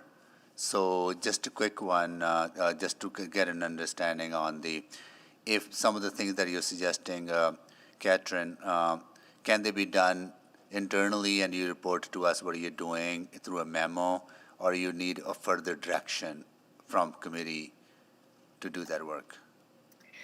No, what I've described, Mr. Mayor, is exactly what we will be doing now that we're through this first cycle of standing agreements. So we don't need any direction from committee to do what we consider to be best practice in our department. And Mr. Braga and his colleagues will work with others in other departments to find their sweet spot between business operational realities and market appetite for work with us. Okay, got it. Okay, council members, I'll go to the rest of the people on the list, but please do be cognizant of the time that we have 2 more items to deal with yet. Councilor Wright? Hey, thank you very much. Just a couple of quick questions. So there's nothing in the policy that defines the duration at all. It's sort of up to each department, and at each RFP, when you put out an RFP, you'll kind of decide then, or. Correct. And remember, when we have more than 160 RFPs per year, what is the reality for communications and engagement? And this portfolio might be every 3 years for different scopes, different duration. That flexibility is decided in a joint effort before we publish an RFP. Correct. Okay, so there's nothing, like if we're talking transparency in that, there's nothing clearly defined in the policy that says, for this type of RFP, they would stay on the standing arrangements list for 2 years or 6 years?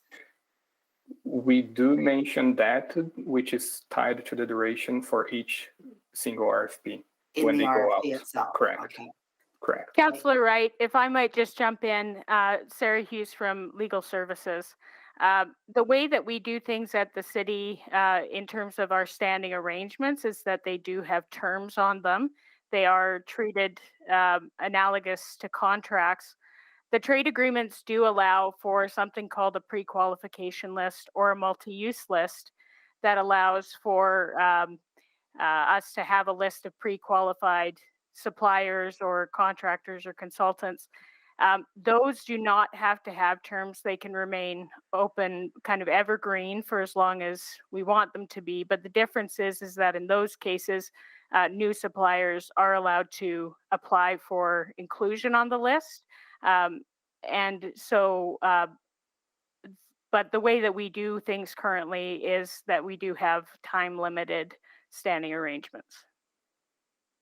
Okay, and that's because hearing this could be up to 10 years. I'm also concerned that is there an evaluation process that these contractors are reviewed and audited periodically, that they are adhering to all of the policies outlined in the contracts?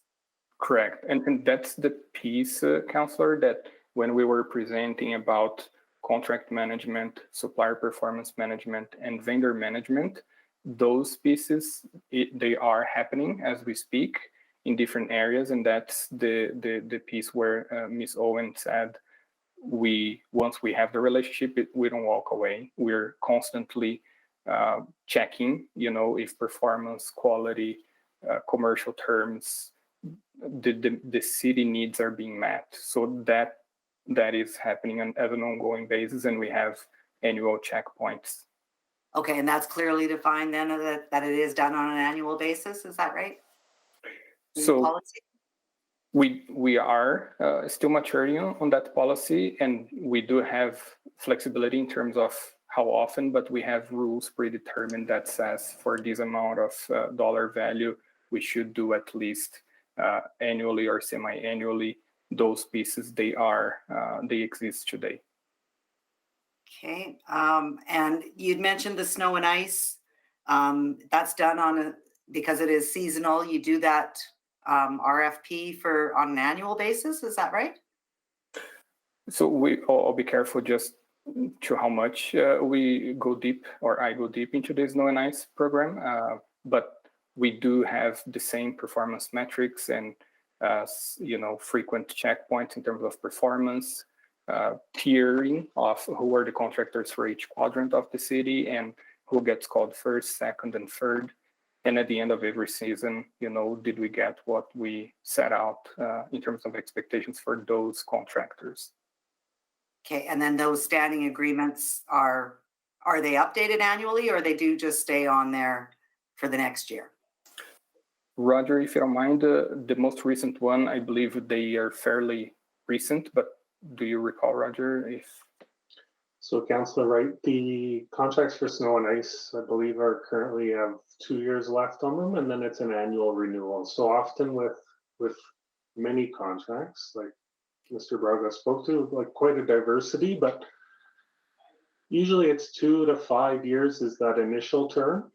And then we have annual or 2-year renewals, and that's where we go through a process of our requirements continuing to be met, our standards up to where they need to be, et cetera. So we do that review on that basis.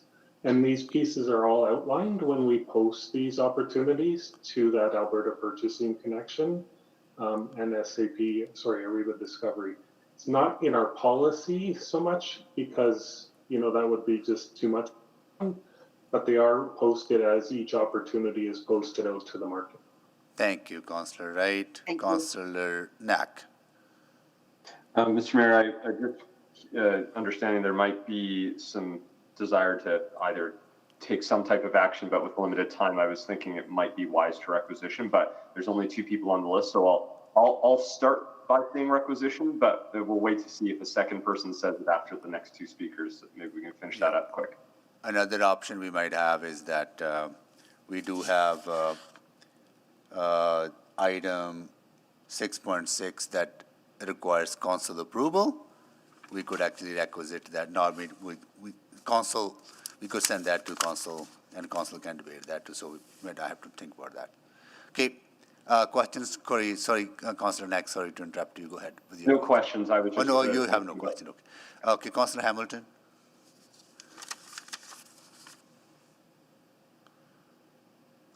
Is Councillor Tang not on her first round and a member of the committee? Yes, Councillor Tang. Thank you so much, Councillor Hamilton. I'll be quick in the interest of time.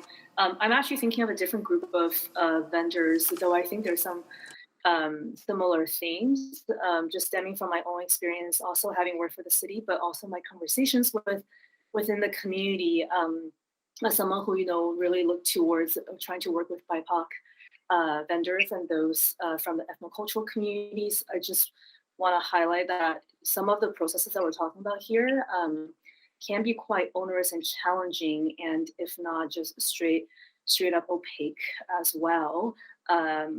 And so, I don't, when this policy came into being, I was curious about how we engage the business community, which I know can be tricky without coming off as biased. So I just want to flag that, but I don't want to take up too much time here to ask a question. If there's any quick response, but otherwise that is it for me. So Councillor Tang, we do understand that the processes require some education, and we continue to look for opportunities to work with communities to make sure that they have the information necessary to follow the procurement processes that we've outlined, but we are really committed to transparent processes that follow those trade agreements. No, absolutely. I know, and I think despite some best effort, we don't want to be discouraging folks from working with the city. Thank you so much. Thank you, Councillor Tang. Councillor Hamilton. I do have additional questions, but I am conscious of your time. I'd be comfortable if this got requisitioned up to council. I'm hearing that we have an imperfect process here. And fundamentally, when I'm on the doors, when I'm talking to constituents, and I think Mr. Como would agree, people, even a $3,000 or $4,000 contract, being able to look at work you did for the city of Edmonton and to say, you know, I did that. People want to be part of their city. And I hear, I think there's actually a communication breakdown in terms of what our procurement folks are saying in terms of the process and how it's perceived and received and accessed within the community. And I think there's a lot of lenses to look at this with, but I think fundamentally, I would like this to be requisitioned. I would like to bring a motion because I think we need to keep eyes on this in terms of how, you know, I think we have the trade partnership piece locked up, but I think that there's a piece within the community and how our business is perceived in the community. And I'd like to see us, you know, be really clear in terms of our policy and directives on that. So I could keep asking questions, but I'll just leave it there because I think that's where we're headed. So you would like to requisite it to council? Yes. Yes, but being not a member of committee, I can't requisition things. Yeah, I know. But that would be your desire, right? Okay. Yes. Good. Okay, Councillor Rutherford? I'd like to requisition this up to council, please. I think Councillor Knack wanted to do that, so you need two Oh, sorry, Councillor Knack. No, you need, I was saying you need two people anyways, right? So two. You need two, right? So Councillor Knack, you... Absolutely, so happy to be the other. Okay, all right. So there's no debate on requisitions, right? So, and there's no vote on requisitions either, I understand, right? So it is requisited to council. I did go through my Robert's rules on the break, council break. All right. Okay, it's requisite to council, but if we are going to debate, and I'm pretty sure there's an opportunity for us to improve the process and make it more transparent. And yeah, absolutely. Okay, that's it. Now we go back to our 6.4. To be a stickler, did Councillor Knack actually say the word requisition? I did. He did. Okay. You've been waiting for that, right? For him to say that. Here you go. First time. Councillor Knack said requisition. Okay, all right. So, 6. Mr. Mayor, but just a point of order, sorry. Just to that question of agenda management, just a reminder, I do have a notice of motion that I wanted to make. And then just in regards to item 6.6, I'm happy for that to go to council. I just have an alternate motion. So if we do want it to go up to council, I just procedurally, would I make that alternate motion now, or it could just go as is and I could discuss that when it comes to council? So if it goes to council, I think without a debate, then that motion would have to be made at council after debate, right, Madam Clerk? Yeah, if you want to just send it off to clear your agenda, that's absolutely okay. Yeah. Or if committee already has that motion ready to go and you want to vote on it with a recommendation, it's either or. Yeah, I think without having a debate, it will not be in the context of the debate. No, that's great, but there's nothing, there can still be an alternate motion made at council. Absolutely. Okay, perfect. No, that's great. I'm very happy. If I need to move that, I can move that. Let's see how things go. 6.4. Go back to 6.4. Okay, questions to the administration on 6.4 on the open spaces, benefits, risks, and potential improvements. That was exempted by Councillor Stevenson. Yes, thank you.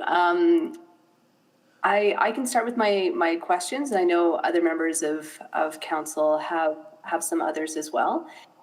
So thank you for the report. You know, I was really pleased to see a lot of the focus on a different way of looking at open space in our mature neighborhoods in terms of the functionality and the access, I think is great. I also think that the focus on supporting multiple objectives within a single site is really exciting as well.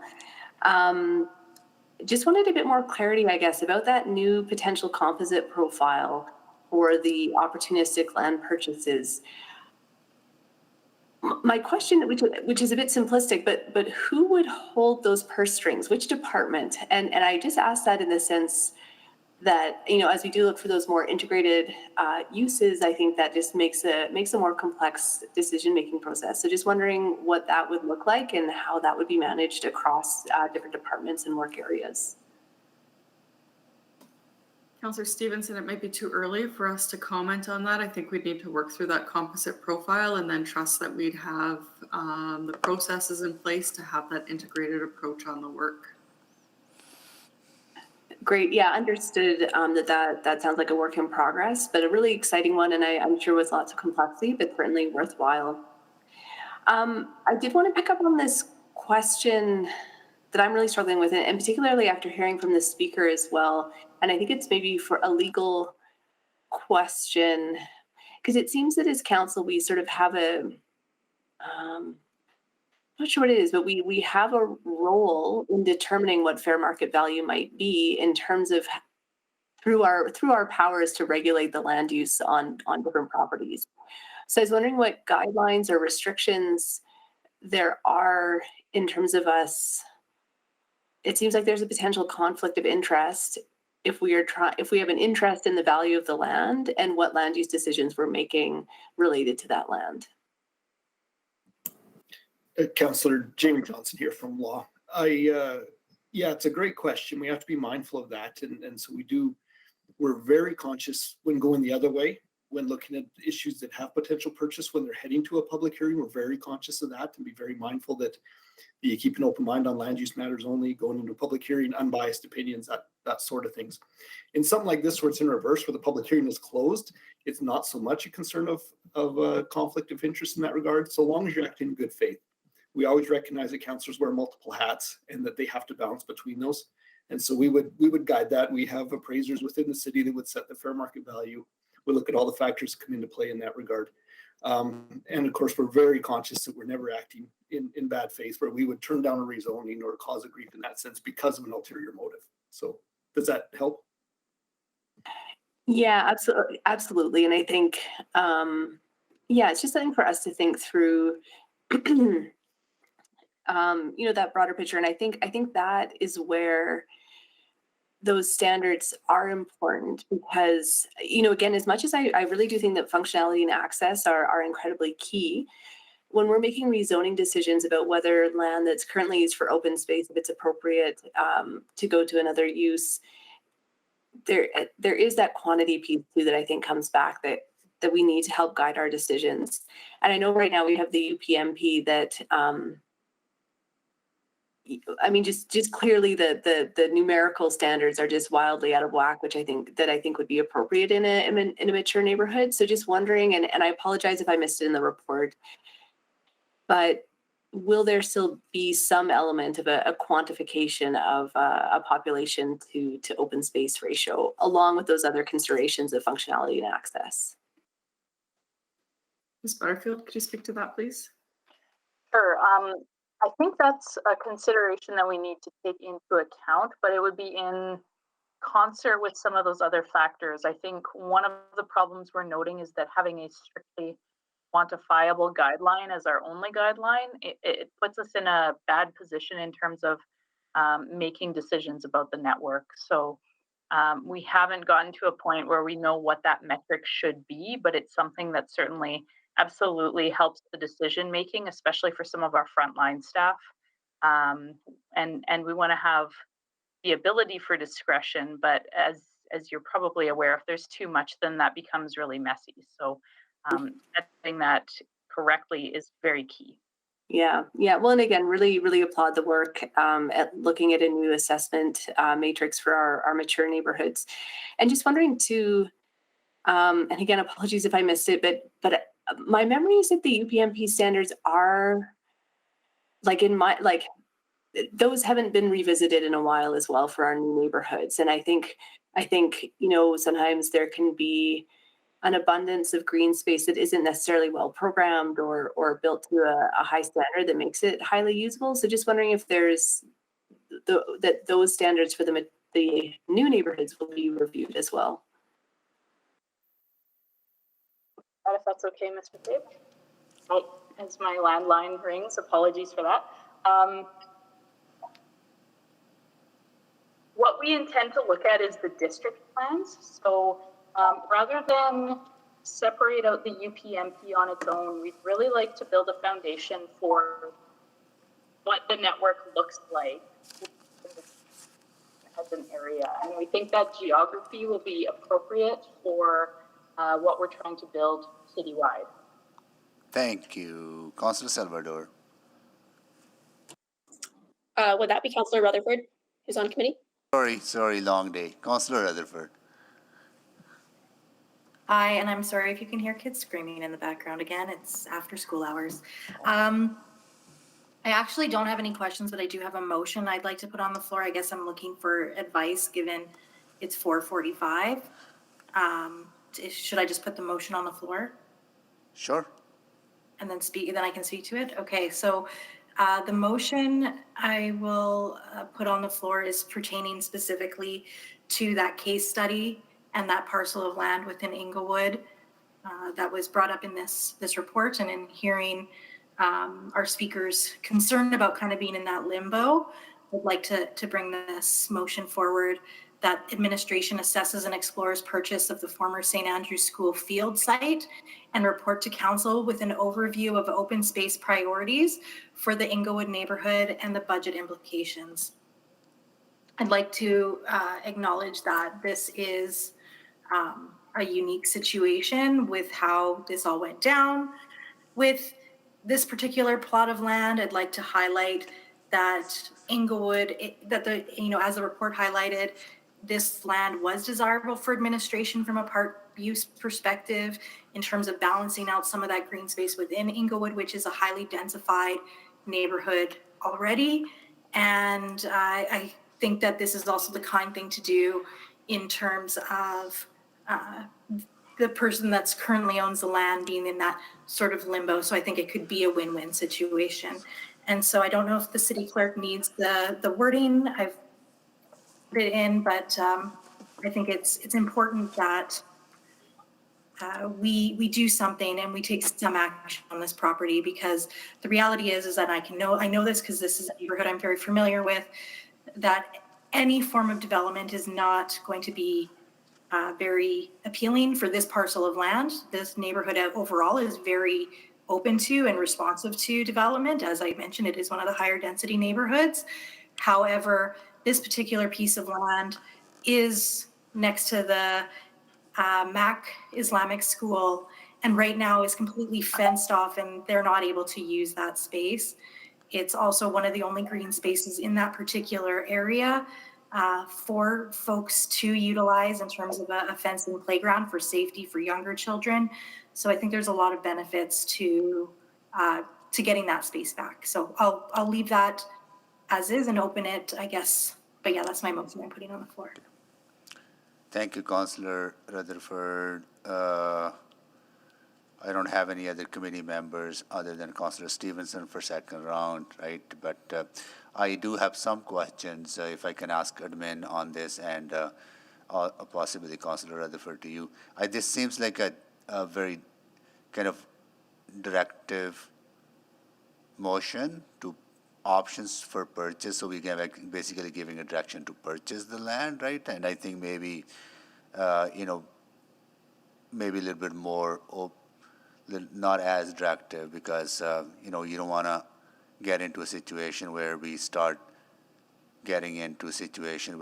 purchasing land for somebody's not well thought out decision to purchase a piece of land, right? Regardless of the context, right? So I just kind of looking at if there's could be a little bit of, maybe possible purchase or something, right? Or because this might be seen as, and maybe someone from administration could comment on the motion, will this seen be as a directive to purchase, right? Administration wouldn't see this as a directive to purchase, Mr. Mayor, but if it was the will of committee, we could add the word possible in front of purchase, and I think we'd be well covered off then in the direction. Is that okay, Councillor Rutherford? Is that a friendly? Yes, I would consider that friendly. Got it. Okay, good. Councillor Stevenson, or yours for second round. Councillor Rice. Thank you, Ms. Chair. I do have a question regarding the budget and the financial implication about the purchase. In the report, we have some information and some numbers and regarding the reserve we have. Can you tell me more information regarding this, and do we have enough resources to move forward? We would cover that type of information off Councillor Rice in the reply to this motion. If this motion was to pass, we'd cover that all off in the report that we'd bring back in terms of what the reserve currently is at, how this would rank in terms of all the other priorities we have, as well as what the implications on the reserve would be if administration was to advance this possible purchase. Okay, another question is related specifically for the school site mind. And then, so correct me if I'm wrong, if I misunderstood something. School site, is there anything related to the provincial government? And so that's my understanding, school site, and then when school built on that specific lines, and then provincial government involved at the beginning. So right now, if we purchase for this surplus school site, and is there anything we have to deal with provincial government, or we just deal with like property owners or school boards?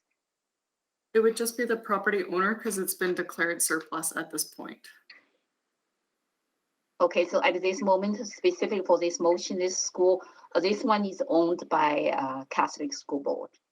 No, it's no longer owned by the Catholic School Board. It's owned by a private land developer. Property land developer. Add the school itself is being run by a private school, so there is no involvement of the provincial government with that school, and the remainder of the site is owned by a private developer, if that helps to clarify. So if it's owned by the private developer, how that impacts the market value? And then, so that for me to ask that question, and because that's what determines the cost our city will provide it. Can I? Go ahead, Councillor. Sorry. No, I just say so just to clarify, this was the speaker that spoke to this item. And right now he's in very much a limbo because he's gone to rezoning twice and been denied. So I just wanted to add that clarification context, and that right now we need to either agree to rezone and move on with the site, or we need to, think about, is this a site that we could possibly bring back under that green space piece? Okay, so is there anything else you would like to add, and Ms. Kika? No, not at this point. I think this motion is pretty open-ended in terms of we'd look at the implications and look at the possibilities here, and return to council prior to anything else advancing. Councillor Rice, there would be a report that would come back to you, and there's other governance mechanisms if after council was to say yes or no, after we'd explore a potential purchase, there's other governance mechanisms that we'd bring back to council. So just to let you know, there'd be more than one step through this process if there was the desire to purchase. But want to be very clear that we would just explore that option at this point. Okay, thank you, Councillor Rice. Councillor Principe.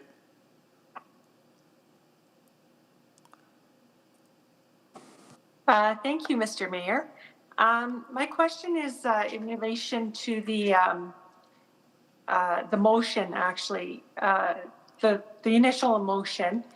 It doesn't mention anything about mature neighborhoods, yet in the discussion, we've been discussing a lot about mature neighborhoods. Is there a reason why that is? Right. Sorry. Are you asking me or administration? Sorry, administration. Sorry. Councillor Principe, are you talking about the motion on the floor or the motion from the report? Sorry, the original motion from the report.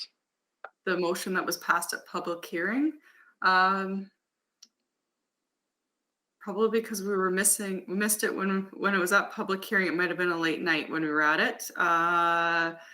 But the focus is on mature neighborhoods because mainly that is where surplus school sites are at this time. Okay, yeah, I was just wondering if it was, intentional, like intended to be for mature neighborhoods or not. And sorry, what is your actual definition of a mature neighborhood? So I'll answer that, but first, in Greenfield development, they have neighborhood structure plans, they have municipal reserve dedication, we have a lot of policy direction in Greenfield neighborhood.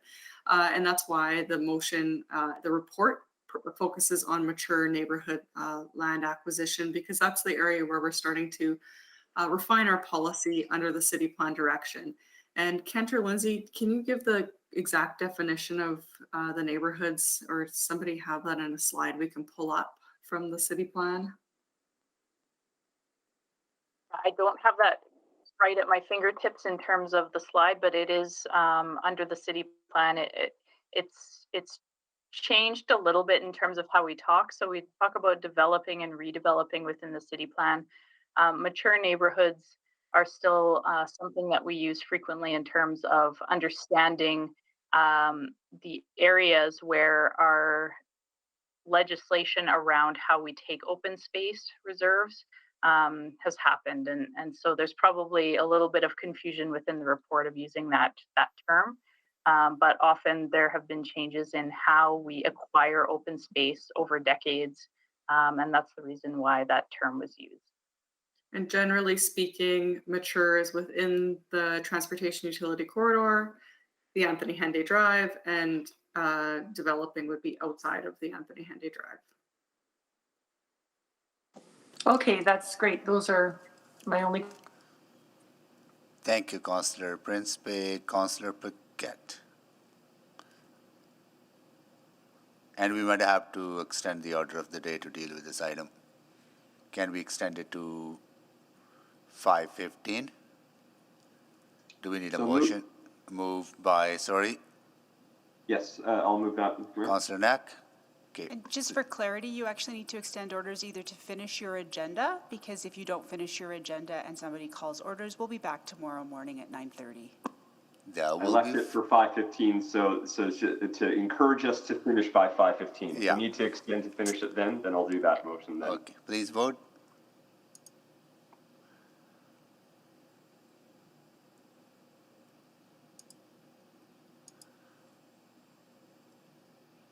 Oh, e-scribe's turned off on me. I'm a yes. Okay, Councillor Knack is in favor.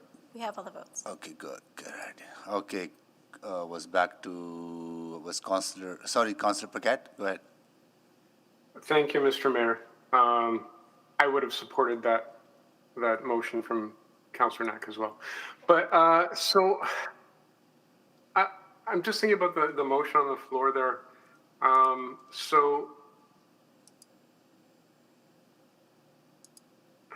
Yeah, I understand that if this passes, you'll go and you'll sort of determine whether this is a priority for the city or not, whether you want this or not. And if we don't, then that's the end of the question. Is that right? That's correct, Councillor. That's the work that we'll do. Okay, good. It's just, and I don't know the entire history of the current owner in his attempts to get zoning, but to speak to this motion really quickly, I have serious concerns with that motion, and that would be that a person made a decision, a capitalist-based decision, to buy land in order to make a profit. Now, when the zoning didn't go the way the person wanted, now we're putting a motion on the floor to potentially bail this person out of owning the land, and you couldn't get a clearer cut case of privatizing the profits but socializing the losses. And this is really concerning, that the taxpayer should be being asked to purchase this land from someone who has decided that they can't make the profit they want off of it, even though they bought it with open eyes and presumably with due diligence. So this is really concerning to me. I do have compassion for the owner of the land, for sure. You never want to hear a story where someone is being frustrated in their efforts. But it is not incumbent on the city to go in and help people out with their business decisions when they don't work out the way they want them to. So that is a very deep concern for me, and I'll just leave it there. Thank you, Mr. Mayor.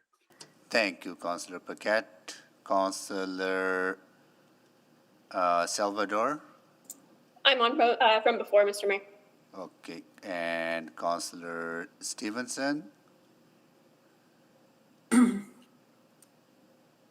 Yes, well, I had a motion related to this report as well that was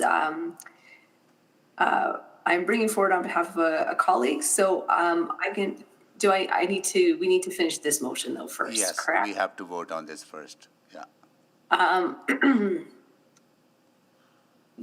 Yes, I take Councillor Paquette's comment. I think I do think there is value in considering whether this is a priority space that we want to preserve to inform future rezoning decisions that may come before council as well. So I'm going to reflect a little bit further, but thanks very much. Thank you, Councillor Stevenson. Councillor Rice? Thank you. I just want to say thank you, Councillor Paquette, and then say something I would like to say, and then I do have this similar concern regarding this, and it's specific from financial perspective. By looking at this report, and then I didn't see enough information, and for me to understand additional capital operating funding would be required, and then for this purchase as well. So with that said, yeah, I don't think I'm going to support this motion. Thank you. Thank you, Councillor Rice. Councillor Salvador? Sorry. I'm still waiting for this to wrap up. Okay, got it. Okay, I don't think I can support this motion either. I understand Councillor Rutherford's, I feel I support the intent, but I think this would be a bad precedent for us to go on. People make choices. In this case, this gentleman made his choice, and we don't guarantee zoning or rezoning of properties based on the purchase people make, right? And also, I don't know if there might be people out there who are interested in purchasing this land, and city coming in probably impact that negotiations, and there might be other mechanism for city to explore other than us giving them a direction. If administration and applicant, not the applicant, the landowner have some options, they can talk about that. I think if we give them or at least even give them the direction to explore options, I think that may disadvantage some of the other negotiations that might be going on. So I don't think I can support this. Councillor Knack. I was just going to speak, if Councillor Principe wants to go first, that's fine. Councillor Principe. Thank you. I just wanted to quickly mention that I absolutely agree, Mayor Soe, Councillor Rice, Councillor Paquette. But having said that, I think we need to look at this from a different angle. The motion on the floor is not to sell back to him. It's just so that we can reevaluate to see if the green space is actually needed within the community. Sorry, Councillor Knack. Thank you, Mr. Mayor. And actually, Councillor Principe just hit the point I was going to flag. I wanted to mention that when this is discussed last term, I think part of the conversation, and I'm not as much of an expert as the former councillor for the area on it, but I believe there was a lot of conversation amongst the total net amount of green space in that neighborhood and whether we were meeting the needs of that community, especially as per the new Breathe strategy. And so this motion simply says that we should explore that in relation to those other policies. I don't think this is the only community where there is a gap. In fact, I can tell you with great certainty, this isn't the only community. West Jasper Place in the ward I represent is in need. But if there is a potential opportunity to fill what may be an actual gap as per our policy, I think we owe it to actually explore it. So I would encourage members of committee to at least get the information. And then we should have, because I think there were some very valid points brought up by a number of the speakers who were not supportive. But that to me is the conversation we should be having when this report comes back, and making sure that we've analyzed all of that as part of this information. So just having sat through some of the meetings last term where this came forward, I'm less worried about, with the greatest respect to the person that owns the land, their interests are not what I'm worried about in this conversation, with the greatest of respect. It is the interests of filling the gap of park space for mature communities. So that's why I think we should actually support this, to get that information and then make a more informed decision when that comes back. Thank you. Thank you, Councillor Knack. Councillor Rice, I thought you spoke to this already, or are you speaking again? I just want to respond for that information and points. Which information, sorry, Councillor Rice? Yes? Which information you want to respond to? Yes, I just want to respond to that information and then to give the opportunity to gather information points. And so I do believe, and then to have some more green spaces for the high density neighborhood is important. And then, however, this case is not the new case, and this case is already happened in the past. And then, by looking at this report, the discussion and then also the process is already gone to. And I don't think, and then from like priority perspective, we should use our administration's energy and the time to do something is already happened to overdo it. And then I still thinking from that perspective and the motion on the floor, and then I'm not going to support. Thank you. Thank you, Councillor Rice. So we have a motion on the floor. Please vote. Oh, I'd like to speak to it. Sorry. Oh yeah, sorry, Councillor Rutherford. I totally forgot that as a mover that you may want to speak to this. Go ahead. Sorry about that. Yes, I absolutely do want to speak to this. So I think I'm actually a little bit disheartened in some of my committee members in their stance on this, and because I did have two motions for consideration, and this one really was, I thought, the softer of the two in terms of really, can you explore this option? Can we look at this? Because one of the things I talked about in my campaign, and I know is important across Edmonton, and especially in many local neighborhoods, is the preservation of green space and making sure that we're keeping our green spaces while at the same time densifying and supporting the city plan. And I feel like I've disappointed myself and I've disappointed residents of my ward because I don't know this file well enough to have spoke to it in the opening of my motion, and nor did I think that it was that controversial of a motion. So I feel like I've failed my residents in properly outlining that the reason I'm bringing this forward is because I know this green space is important for this community. I know this community needs more green space. It is high density, but I also know that this report does not provide all the information and the context on this particular file. And so that opportunity to say yes today to this motion allows for all of that information to come forward. This report, though, does highlight that the city administration did see this green space as valuable, but not being in camera, I can't speak to what I really think happened, but there seems to be some things that happened that maybe, the price went up in a way that wasn't the most, I'm just going to leave it at that because I'm not going to make any assumptions. But I do think that there was value in this property. I hear what Councillor Paquette was saying and his concerns around, the private and the public taking on that risk. But for me, this shouldn't have slipped out of our hands in the first place, this particular parcel of land, quite frankly. And so I hope that you will, as my committee colleagues, at least give this an opportunity for consideration and further information to then make that informed decision rather than shutting this down today. I really hope for that. Thank you. Thank you, Councillor Rutherford, and I'll change my mind. Thank you for that. Okay. Okay, please vote.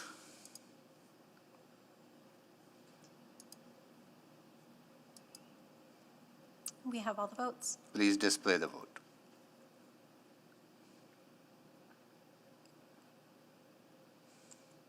That is carried.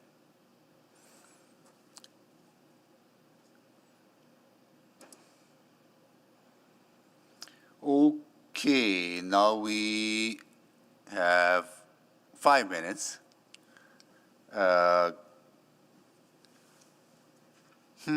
One technical question, Madam Clerk. Councillor Stevenson had a motion on this item. Now we have passed this motion, which means that we have accepted the report as well, right? So how would we deal with that part, Councillor Stevenson's motion? You can have another motion. We can? They're not, as far as I understand, they're not related, so you can treat it as a subsequent if you want. Okay, Councillor Stevenson? Great. So happy to read in the subsequent motion that administration prepare a memo highlighting the process for the review and update of the joint use agreement and topics under review where changes would enable better alignment with the objectives of the city plan with a target date of February 2022. I will allow my colleagues to speak to that, but certainly supportive of what I believe the intent of this motion is. So on whose behalf you're making this motion? Sorry, Councillor Stevenson, you were saying? I'm being coy. It's Councillor Salvador, I believe, and we're having trouble logging in to speak, so she's raised her hand to indicate. Okay, I think got it. Okay. That administration prepare a memo highlighting the process for the review and update of the joint use agreement and topics under review where changes would enable better alignment with objectives of the city plan. That's pretty straightforward. Councillor Salvador, you want to speak to this? Sure, just really briefly, and apologies for the hand raising. It was some tech difficulties. But yeah, when I was reviewing this report, I was really trying to think proactively about, how do we ensure that the right processes, lines of communication are in place so that we can really take advantage of some of the open space potential, particularly around closed schools, which will eventually become surplus school sites in our mature neighborhoods. Speaking as the councillor of Ward Métis, we have the most closed schools in the entire city, and just trying to sort of future-proof our process. And I understand that there is some complexity associated with the joint use agreement in particular between city and school boards. So I think this is just, I would say, a starting point, to get the information out there, and maybe, in the future, motions could follow from this. But that's all the intention was with this motion. Thank you, Councillor Salvador. We do have a motion on the floor. Please vote.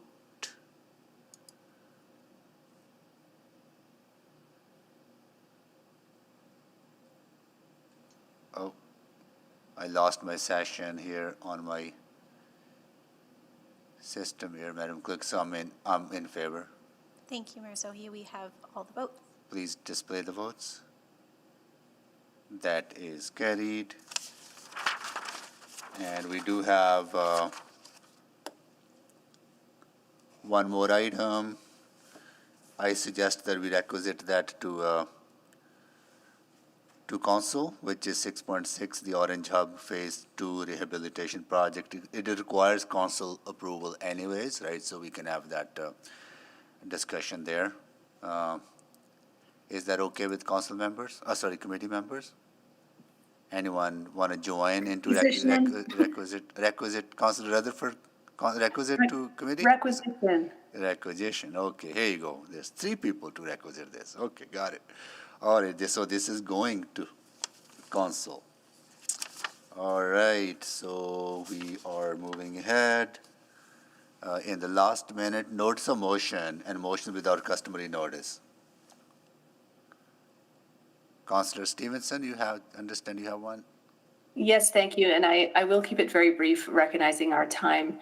I am just going to provide a bit of a preamble to a notice of motion I'm making, and I'll also be following up with a written memo to my council colleagues, which will also be made available through the meeting minutes for full access.